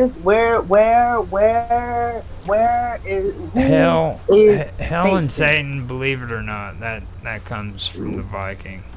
Hell is actually originally from the Norse. They're and it's actually Indo-European. Like, it didn't even come about until frickin' the Romans created Christianity. You know what I mean? And Christianity is a Roman religion. It's not from Israel. Yes, Israel, I know, and that's the. But why is this so lost? If it's not strategic in order for there to be mind manipulation as well as mass control, why is that knowledge lesser known? I told you what I told the Uber driver when he was like, people just don't want to hear it. You know, I mean, how many Christians travel to Israel to visit, you know, the Holy Land? You know what I mean? In their minds, that's where it all began. That's where the Christians started. And that's just not the truth. They started in Rome, you know? Right. And it's just like people bad-mouthing the Catholic Church. I mean, the Catholic Church was the first Christian church in history. I mean, there was no Christian church before the Catholics. So you're basically insulting your own religion. And then they like to separate it as if Christianity or Catholicism isn't Christianity, but being a Catholic, you're still a Christian. You understand? It's just the heads that, just like being a Presbyterian, it still represent, you're a Presbyterian, you're a Methodist. It's all Christian, because to be a Christian is a follower of Christ, is a follower of Jesus Christ, allegedly. So it's all the same difference. My whole thing is, why is it so hard for people to associate the truth as to what it actually means to be these things? Why is it that people don't want to do the work, and then it takes the money out? And I just think it's so crazy, because it's just amazing how much people really would make it seem as if that it's something other than what it is. Like, we'll sit here and it's God says, thou shalt have no other gods before me, and then gave us Jesus. That doesn't make sense to me. If the 10 commandments say thou shalt have no other gods before me, why is Jesus put first? That doesn't make sense. This is a complete contradiction. Well, but if you read the Old Testament and the New Testament, they contradict each other. I just, when it comes to religion, I don't really, I don't debate with them over that stuff, because it's not really all that great. It's not a positive thing to like get into that stuff, because it's like the best I can say when it comes to religion is, I do see that there is a purpose, because like without religion there would be a lot of bad things going on, you know what I mean? Not necessarily saying that I'm into religion, but it makes society work. And that's not just Christianity, that's Buddhism, I think spirituality is what would make society work functionally and accurately, more or less, than religion do, because religion obligates you to a certain type of practices and tell you that certain type of standards have to be upheld for you to be deemed righteous and saved. Like 90% of the people on this planet don't think for themselves. They need that structure that tells them this is what you need to do. You know what I mean? There's people going to those churches, sitting in those pews, just so the preacher can freaking guide them, can tell them what they need to do. You know what I mean? Because they don't want to do it on their own. They probably can't even do it on their own. They need to have the preacher tell them. So that's kind of scary, but it's true. You're right, but it's scary to think that we're that desperate for guidance that we don't have any faith in ourselves, and that we believe that something outside of us has more control and more power over who we are than we actually do. And that's just kind of saddening. Like, wow, this is really how we feel. Yeah. But it's the truth. I mean, you're right, spot on. Yeah. I mean, I'd hate to live in a world where math was the freaking religion. You know what I mean? But it is technically, right? Math is the only thing that's continuous. Not a religion, though. People haven't killed each other for freaking 1 + 1 = 2. You know what I mean? Until 1 + 1 means your one is her one, and now they upset because y'all done made it 2. Wait a minute. See, now you're getting all into calculus and stuff. That's a different story, man. Oh, man. So we've come to 1 hour and 58 minutes. Hey, I apologize about yesterday. I really have no idea how I went to, you don't even understand. I woke up early, we did basketball, and I came back home. I played Minecraft with them for a little while. Juice built me a house on his server, and he's like, Mommy, I built you a house. I played on the server for 2 seconds. I passed out, and when I woke up, my phone was dead. I mean, passed out. Not just fell asleep. It was kind of like I had a Neuralink or something in my head, and somebody put the "we're going to sleep now" button. And I mean, it was ridiculous, because I wasn't tired. I was not as tired as I seemingly presented myself. And I mean, I woke up, there was drool down my face. The first time I woke up, you were tired. You were But tired. I woke up and I couldn't even get up. Like Yeah, I but was like, you had drool running down your face. Okay, I know all you the enough to time. know you ain't gonna have no drool running down your face unless you're just tired and fell asleep. It was disgusting. I was in a pool and my pillows are satin, so it was literally sitting Oh on God, my yeah. face. Yes. And so I like I said, because I knew it, and I was like, oh, I was supposed to do the gaming thing, and I saw the stream because I watched the stream after, and I was like, dang, I felt bad. I felt bad, but I was Oh, nothing I don't could worry do. It's about like, it. what do I do?